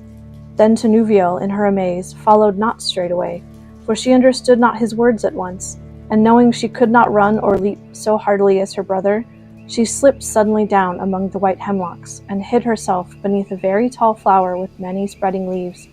And here she looked in her white raiment like a spatter of moonlight shimmering through the leaves upon the floor. Then Beren was sad, for he was lonely and was grieved at their fright, and he looked for Tinuviel everywhere about, thinking her not fled. Thus suddenly did he lay his hand upon her slender arm beneath the leaves, and with a cry she started away from him, and flitted as fast as she could in the wan light, in and about the tree trunks and the hemlock stalks. The tender touch of her arm made Beren yet more eager than before to find her, and he followed swiftly, and yet not swiftly enough, for in the end she escaped him, and reached the dwellings of her father in fear, nor did she dance alone in the woods for many a day after. This was a great sorrow to Beren, who would not leave those places, hoping to see that fair elfin maiden dance yet again, and he wandered in the wood, growing wild and lonely for many a day, and searching for Tinuviel. By dawn and dusk he sought her, but ever more hopefully when the moon shone bright. At last one night he caught a sparkle afar off, and lo, there she was dancing alone on a little treeless knoll, and Daeron was not there. Often and often she came thereafter, and danced and sang to herself, and sometimes Daeron would be nigh, and then Beren watched from the wood's edge afar, and sometimes he was away, and Beren crept then closer. Indeed, for long Tinuviel knew of his coming, and feigned otherwise, and for long her fear had departed, by reason of the wistful hunger of his face lit by the moonlight, and she saw that he was kind, and in love with her beautiful dancing. Then Beren took to following Tinuviel secretly through the woods, even to the entrance of the cave and the bridge's head, and when she was gone in, he would cry across the stream, softly saying, "Tinuviel," for he had caught the name from Daeron's lips, and although he knew it not, Tinuviel often hearkened from within the shadows of the cavernous doors, and laughed softly or smiled. At length one day, as she danced alone, he stepped out more boldly, and said to her, "Tinuviel, teach me to dance." "Who art thou?" said she. "Beren, I am from across the bitter hills." "Then if thou wouldst dance, follow me," said the maiden, and she danced before Beren away, and away into the woods, nimbly, and yet not so fast that he could not follow, and ever and anon she would look back and laugh at him stumbling after, saying, "Dance, Beren, dance, as they dance beyond the bitter hills." In this way they came by winding paths to the abode of Tínwelint, and Tinuviel beckoned Beren beyond the stream, and he followed her, wandering down into the cave in the deep halls of her home. Bulldog, I heard, was lately slain, warring on the borders of that domain where robber Thingol and outlaw folk cringe and crawl beneath elm and oak in drear Doriath. Heard ye not then of that pretty fay of Luthien? Her body is fair, very white and fair. Morgoth would possess her in his lair. Boldog he sent, but Boldog was slain. Strange ye were not in Boldog's train. Nereb looks fierce, his frown is grim. Little Luthien! What troubles him? Why laughs he not to think of his lord crushing a maiden in his hoard? That foul should be what once was clean, that dark should be where light has been. Whom do ye serve, light or murk? Who is the maker of mightiest work? Who is the king of earthly kings, the greatest giver of gold and rings? Who is the master of the wide earth? Who despoiled them of their mirth, the greedy gods? Repeat your vows, orcs of Balglir. Do not bend your brows. Death to light, to law, to love. Cursed be moon and stars above. May darkness everlasting old that waits outside in surges cold drown Manwë, Varda, and the sun. May all in hatred be begun, and all in evil ended be in the moaning of the endless sea. But no true man nor elf yet free would ever speak that blasphemy, and Beren muttered, Who is Thu, to hinder work that is to do? Him we serve not, nor to him owe obeisance, and we now would go. Thu laughed, Patience! Not very long shall ye abide, but first song I will sing to you, to ears intent. Then his flaming eyes he on them bent, and darkness black fell round them all. Only they saw as through a pall of eddying smoke those eyes profound in which their senses choked and drowned. He chanted a song of wizardry, of piercing, opening, of treachery, revealing, uncovering, betraying. Then sudden Felagund, their swaying, sang in answer a song of staying, resisting, battling against power, of secrets kept, strength like a tower, and trust unbroken, freedom, escape, of changing and of shifting shape, of snares eluded, broken traps, the prison opening, the chain that snaps.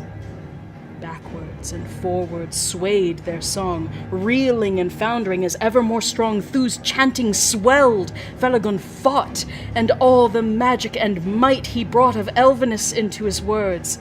Softly in the gloom they heard the birds singing afar in Nargothrond, the sighing of the sea beyond the western world, on sand of pearls in Elvenland. Then the gloom gathered. Darkness growing in Valinor, the red blood flowing beside the sea, where the gnomes slew the foam riders, and stealing drew their white ships with their white sails from lamplit havens. The wind wails, the wolf howls, the ravens flee, the ice mutters in the mouths of the sea. The captives sad and Angband mourn, thunder rumbles, and fires burn, a vast smoke gushes out, a roar! Felagund swoons upon the floor. Behold, they are in their own fair shape, fair-skinned, bright-eyed, no longer gape orc-like their mouths, and now they stand betrayed into the wizard's hand. Thus came they unhappy into woe, to dungeons no hope nor glimmer know, where chained in chains that eat the flesh and woven in webs of strangled mesh, they lay forgotten in despair. Yet not all unavailing were the spells of Felagund, for Thu neither their names nor purpose knew. These much he pondered and bethought, and in their woeful chains them sought, and threatened all with dreadful death if one would not with traitor's breath reveal this knowledge.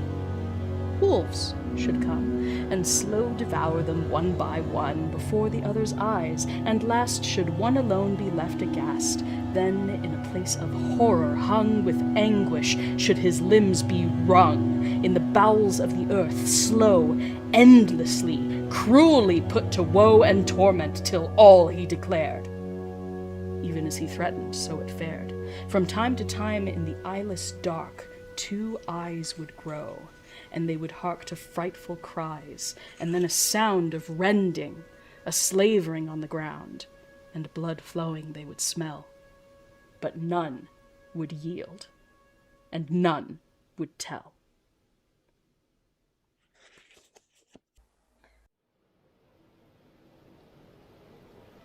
Now Tuor felt his feet drawn to the sea strand, and he went down by long stairs to a wide shore upon the north side of Taras Ness. And as he went, he saw that the sun was sinking low into a great black cloud that came up over the rim of the darkening sea, and it grew cold. And there was a stirring and a murmur as of a storm to come. And Tuor stood upon the shore, and the sun was like a smoky fire behind the menace of the sky. And it seemed to him that a great wave rose far off and rolled towards the land. But wonder held him, and he remained there unmoved. And the wave came towards him, and upon it lay a mist of shadow. Then suddenly, as it drew near, it curled and broke and rushed forward in long arms of foam. But where it had broken, there stood dark against the rising storm a living shape of great height and majesty. Then Tuor bowed in reverence, for it seemed to him that he beheld a mighty king. A tall crown he wore like silver, from which his long hair fell down as foam, glimmering in the dusk. And as he cast back the grey mantle that hung about him like a mist, behold, he was clad in a gleaming coat, whose clothes fitted as the mail of a mighty fish, and in a kirtle of deep green that flashed and flickered with sea fire as he strode slowly towards the land. In this manner the dweller of the deep, whom the Noldor name Ulmo, Lord of Waters, showed himself to Tuor, son of Huor, of the house of Hador, beneath Vinyamar. He set no foot upon the shore, but standing knee-deep in the shadowy sea, he spoke to Tuor. And then, for the light of his eyes and for the sound of his deep voice that came it seemed, from the foundations of the world, fear fell upon Tuor, and he cast himself down upon the sand. "Arise, Tuor, son of Huor," said Ulmo. "Fear not my wrath. Though long have I called to thee unheard, and setting out as last thou hast tarried on thy journey hither. In the spring thou shouldst have stood there, but now a fell winter cometh soon from the land of the enemy. Haste thou must learn, and the pleasant road that I designed for thee must be changed. For my counsels have been scorned, and a great evil creeps upon the valley of Sirion. And already a host of foes is come between thee and thy goal. What then is my goal, Lord?" said Tuor. "That which thy heart hath ever sought," answered Ulmo, "to find Turgon, and look upon the hidden city. For thou art arrayed thus to be my messenger, even in the arms of which long ago I decreed for thee. Yet now thou must under shadow pass through peril. Wrap thyself therefore in this cloak, and cast it never aside until thou come to thy journey's end." Then it seemed to Tuor that Ulmo parted his grey mantle and cast to him a lappet, and as it fell about him, it was for him a great cloak wherein he might wrap himself over all, from head to foot. "Thus thou shalt walk under my shadow," said Ulmo. "But tarry no more, for in the lands of Anar and in the fires of Melkor it will not endure. Wilt thou take up my errand?" "I will, Lord," said Tuor. "Then I will set words in thy mouth to say unto Turgon," said Ulmo. "But first I will teach thee, and some things thou shalt hear which no man else had heard, nay, not even the mighty among the Eldar." And Ulmo spoke to Tuor of Valinor and its darkening, and the exile of the Noldor, and the doom of Mandos, and the hiding of the Blessed Realm. "But behold," said he, "in the armor of fate, as the children of earth name it, there is ever a rift, and in the walls of doom a breach until the full making, which ye call the end. So it shall be while I endure, a secret voice that gainsayeth, and a light where darkness was decreed. Therefore, though in the days of this darkness I seem to oppose the will of my brethren, the lords of the west, that is my part among them, to which I was appointed ere the making of the world. Yet doom is strong, and the shadow of the enemy lengthens, and I am diminished, until in Middle-earth I am become now no more than a secret whisper. The waters that run westward wither, and their springs are poisoned, and my power withdraws from the land. For elves and men grow blind and deaf to me because of the might of Melkor. And now the curse of Mandos hastens to its fulfillment, and all the works of the Noldor shall perish, and every hope which they build shall crumble. The last hope alone is left, the hope that they have not looked for and have not prepared. And that hope lieth in thee, for so I have chosen. Then shall Turgon not stand against Morgoth? As all the elder yet hope? Said Tuor. And what wouldst thou of me, Lord, if I come now to Turgon? For though I am indeed willing to do as my father, and stand by that king in his need, yet of little avail shall I be, a mortal man alone, among so many and so valiant of the high folk of the west. If I choose to send thee, Tuor, son of Huor, then believe not that thy sword is not worth the sending. For the valor of the Edain, the elves shall ever remember as the ages lengthen, marveling that they gave life so freely of which they had on earth so little.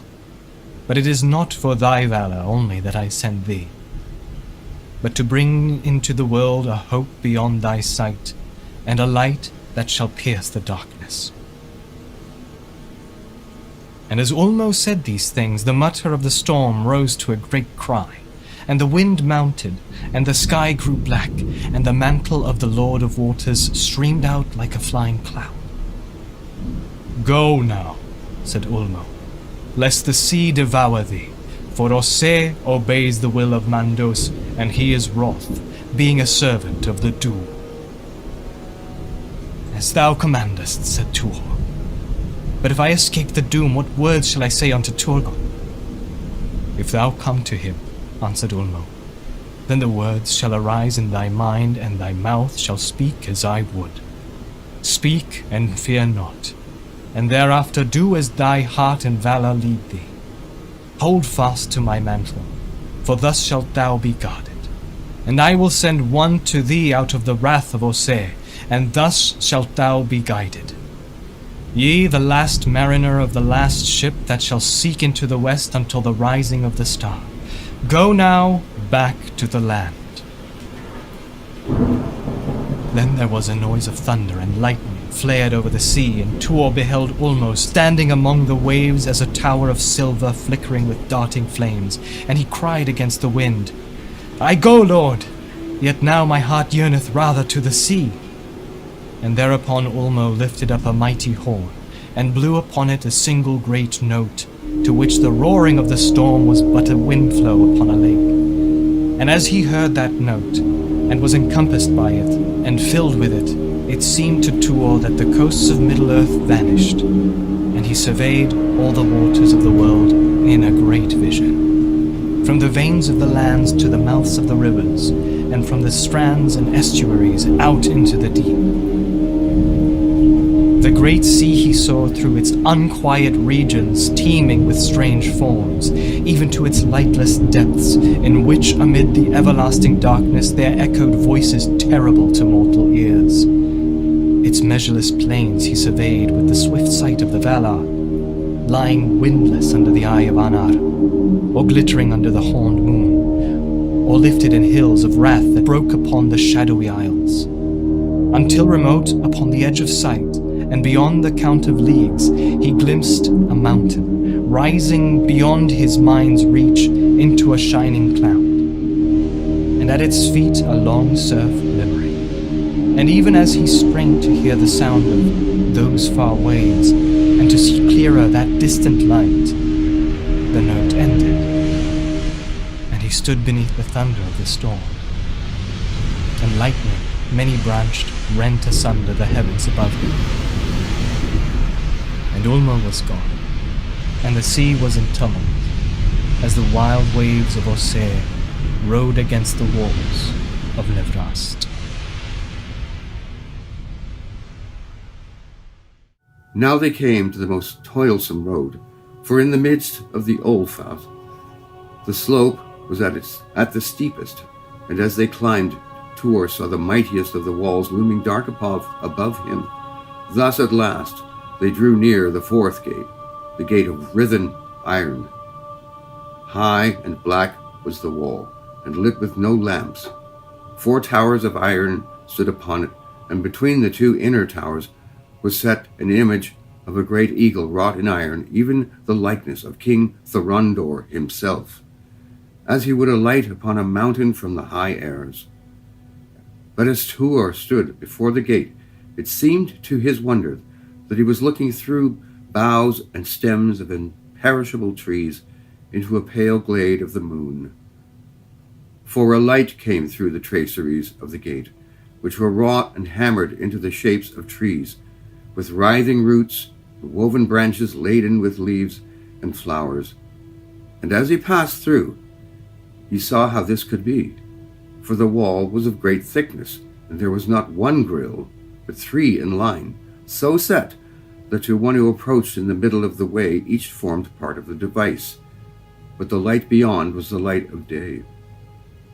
For they had climbed now to a great height above the lowlands where they began, and beyond the iron gate the road ran almost level. Moreover, they had passed the crown and hearth of the Akoriath, and the mountain towers now fell swiftly down towards the inner hills, and the ravine opened wider, and its sides became less sheer. Its long shoulders were mantled with white snow, and the light of the sky, snow-mirrored, came white as moonlight through a glimmering mist and filled the air. Now they passed through the lines of the iron guards that stood behind the gate. Black were their mantles and their mail and long shields, and their faces were masked with visors bearing each an eagle's beak. Then Alemachil went before them, and they followed him into the pale light. And Tuor saw beside the way a sward of grass, where like stars bloomed the white flowers of Uilos, the ever-mind that knows no season and withers not. And thus in wonder and lightning of heart he was brought to the gate of silver.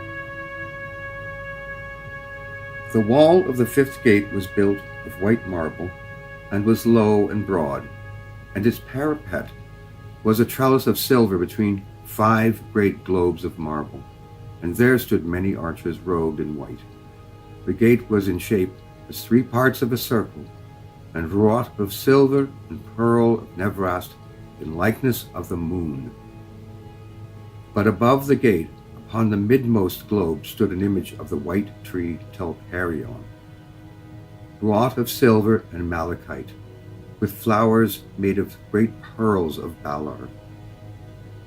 And beyond the gate, in a wide court paved with marble, green and white, stood archers in silver mail and white-crested helms, 100 upon either hand. Then Alemachil led Tuor and Baronwe through their silent ranks, and they entered upon a long white road that ran straight towards the 6th gate. And as they went, the grass sward became wider, and among the white stars of Uilos there opened many small flowers like eyes of gold. So they came to the Golden Gate, the last of the ancient gates of Turgon that were wrought before the Nirnaeth. And it was much like the Gate of Silver, save that the wall was built of yellow marble, and the globes and parapet were of red gold. And there were 6 globes. And in the midst upon a golden pyramid was set an image of Laurelin, the tree of the sun, with flowers wrought of topaz in long clusters upon chains of gold. And the gate itself was adorned with discs of gold, many rayed, in likenesses of the sun, set amid devices of garnet and topaz and yellow diamonds. In the court beyond, there were arrayed 300 archers with long bows, and their mail was gilded, and tall golden plumes rose from their helmets, and their great round shields were red as flame. Now sunlight fell upon the further road, for the walls of the hills were low on either side and green, but for the snows upon their tops, and a Lamechil hastened forward, for the way was short to the seventh gate, named the Great, the Gate of Steel, that Maeglin wrought after the return from the Nernaeth, across the wide entrance to the Olfak Echoar. No wall stood there, but on either hand were two round towers of great height, many windowed, tapering in 7 stories, to a turret of bright steel. And between the towers there stood a mighty fence of steel that rusted not, but glittered cold and white. 7 great pillars of steel there were, tall, with the height and girth of strong young trees, but ending in a bitter spike that rose to the sharpness of a needle.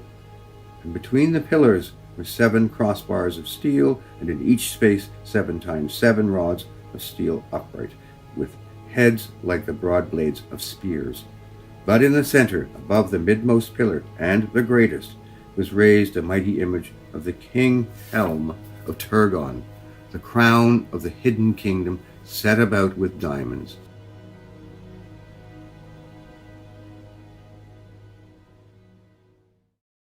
Hello, and thank you for joining me for Tolkien Reading Day.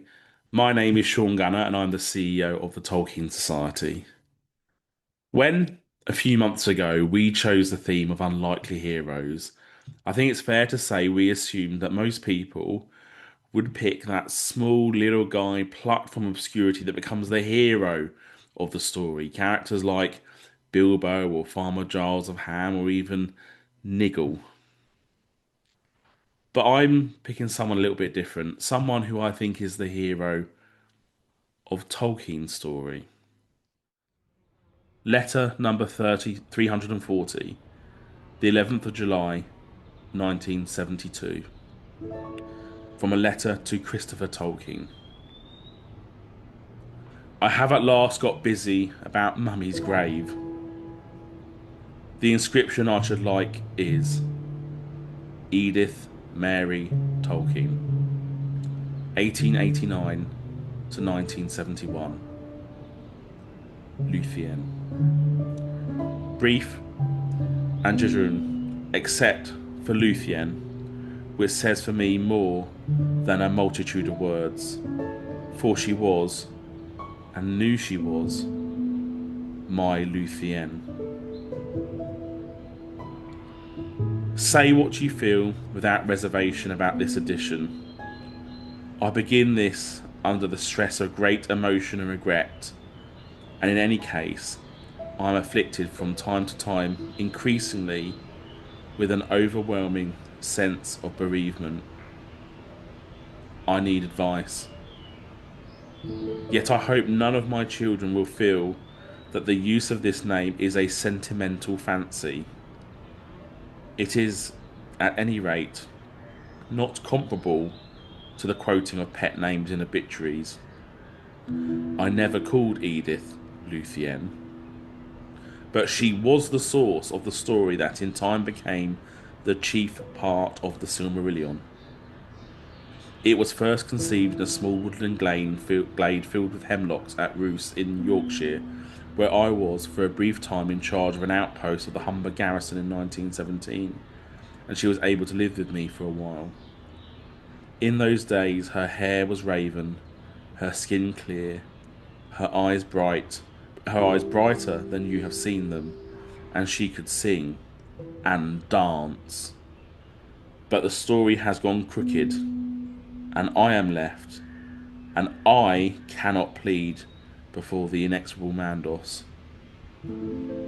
I will say no more now, but I should like ere long to have a long talk with you For if, as seems probable, I shall never write any ordered biography, it is against my nature, which expresses itself about things deepest felt in tales and myths. Someone close in heart to me should know something about things that records do not record. The dreadful sufferings of our childhoods, from which we rescued one another, but could not wholly heal the wounds that later often proved disabling. The sufferings that we endured after our love began, all of which, over and above our personal weaknesses, might help to make pardonable or understandable the lapses and darknesses which at times marred our lives, and to explain how these never touched our depths nor dimmed our memories of our youthful love. Forever, especially when alone, we still met in the woodland glade and went hand in hand many times to escape the shadow of imminent death before our last parting. All right, we are almost at the end, but we have one reading left. I wanted to save this one right till the very end, and I think you'll know why. It's quite a special passage. So thank you all so much for joining me today. It's been so much fun to hear everyone's different readings, and I hope that you have a chance to check out the Soundscape on my website later. Check out the Kickstarter if you haven't already, and check out all of these amazing people's work. Go back and check out the QR codes and all that stuff, and get ready for next year. But for now, we will end things off with this last reading, and thank you all so much, and enjoy. There was Eru, the One, who in Arda is called Iluvatar. And he made first the Ainur, the holy ones, that were the offspring of his thought, and they were with him before aught else was made.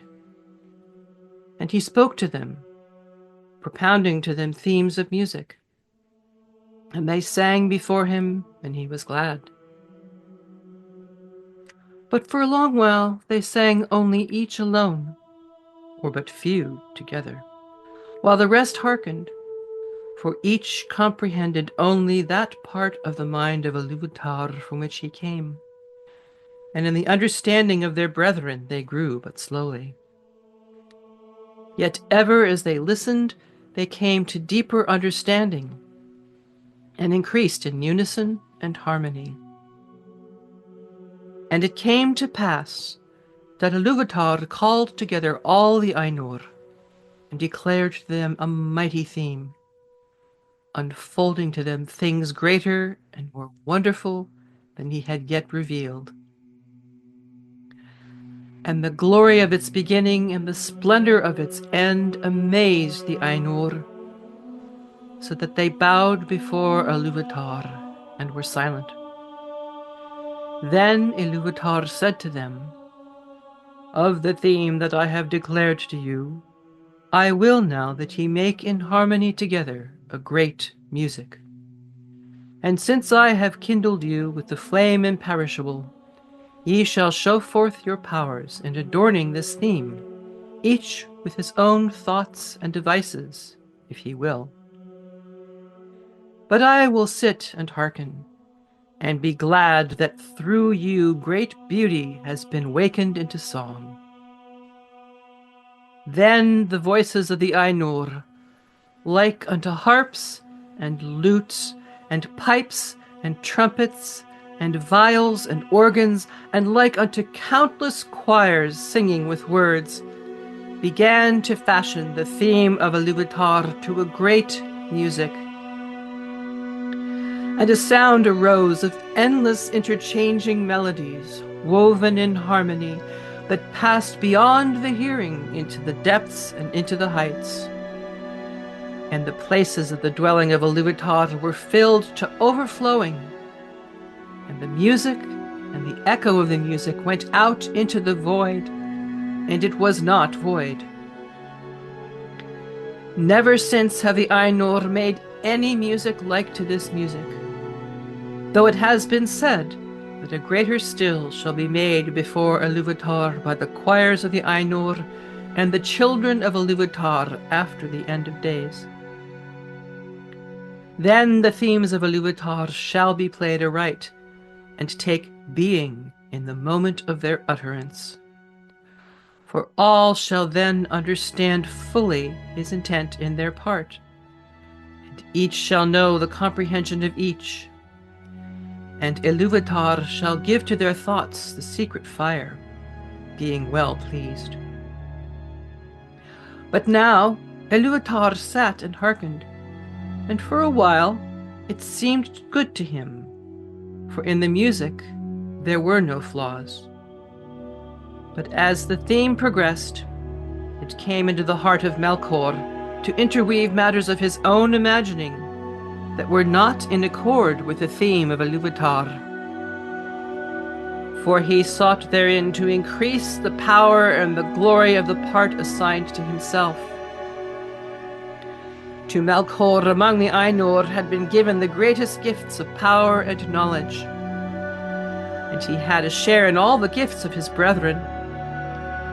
He had gone often alone into the void places, seeking the imperishable flame, for desire grew hot within him to bring into being things of his own.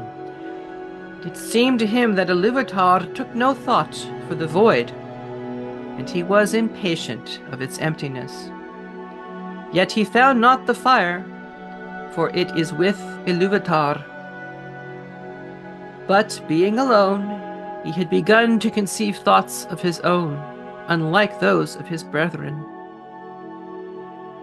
Some of these thoughts he now wove into his music, and straightway discord arose about him, and many that sang nigh him grew despondent, and their thought was disturbed, and their music faltered. But some began to attune their music to his, rather than to the thought which they had at first. Then the music of Melkor spread ever wider, and the melodies which had been heard before foundered in a sea of turbulent sound. But Iluvatar sat and hearkened, until it seemed that about his throne there was a raging storm, as of dark waters that made war one upon another in an endless wrath that would not be assuaged. Then Iluvatar arose, and the Ainur perceived that he smiled. And he lifted up his left hand, and a new theme began amidst the storm, like and yet unlike to the former theme, and it gathered power and had new beauty. But the discord of Melkor rose up in uproar and contended with it. And again there was a war of sound more violent than before, until many of the Ainur were dismayed and sang no longer, and Melkor had the mastery. Then again Iluvatar arose, and the Ainur perceived that his countenance was stern, and he lifted up his right hand, and behold, a third theme grew amidst the confusion, and it was unlike the others, for it seemed at first soft and sweet, a mere rippling of gentle sounds and delicate melodies. But it could not be quenched, and it took to itself power and profundity. And it seemed at last that there were two musics progressing at one time before the seat of Iluvatar, and they were utterly at variance. The one was deep and wide and beautiful, but slow and blended with an immeasurable sorrow, from which its beauty chiefly came. The other had now achieved a unity of its own, but it was loud and vain and endlessly repeated, and it had little harmony, but rather a clamorous unison as of many trumpets braying upon a few notes. And it essayed to drown the other music by the violence of its voice, but it seemed that its most triumphant notes were taken by the other and woven into its own solemn pattern. In the midst of this strife, whereat the halls of Iluvatar shook and a tremor ran out into the silence as yet unmoved, Iluvatar arose a third time, His face was terrible to behold. Then he raised up both his hands, and in one chord, deeper than the abyss, higher than the firmament, piercing as the light of the eye of Iluvatar, the music ceased.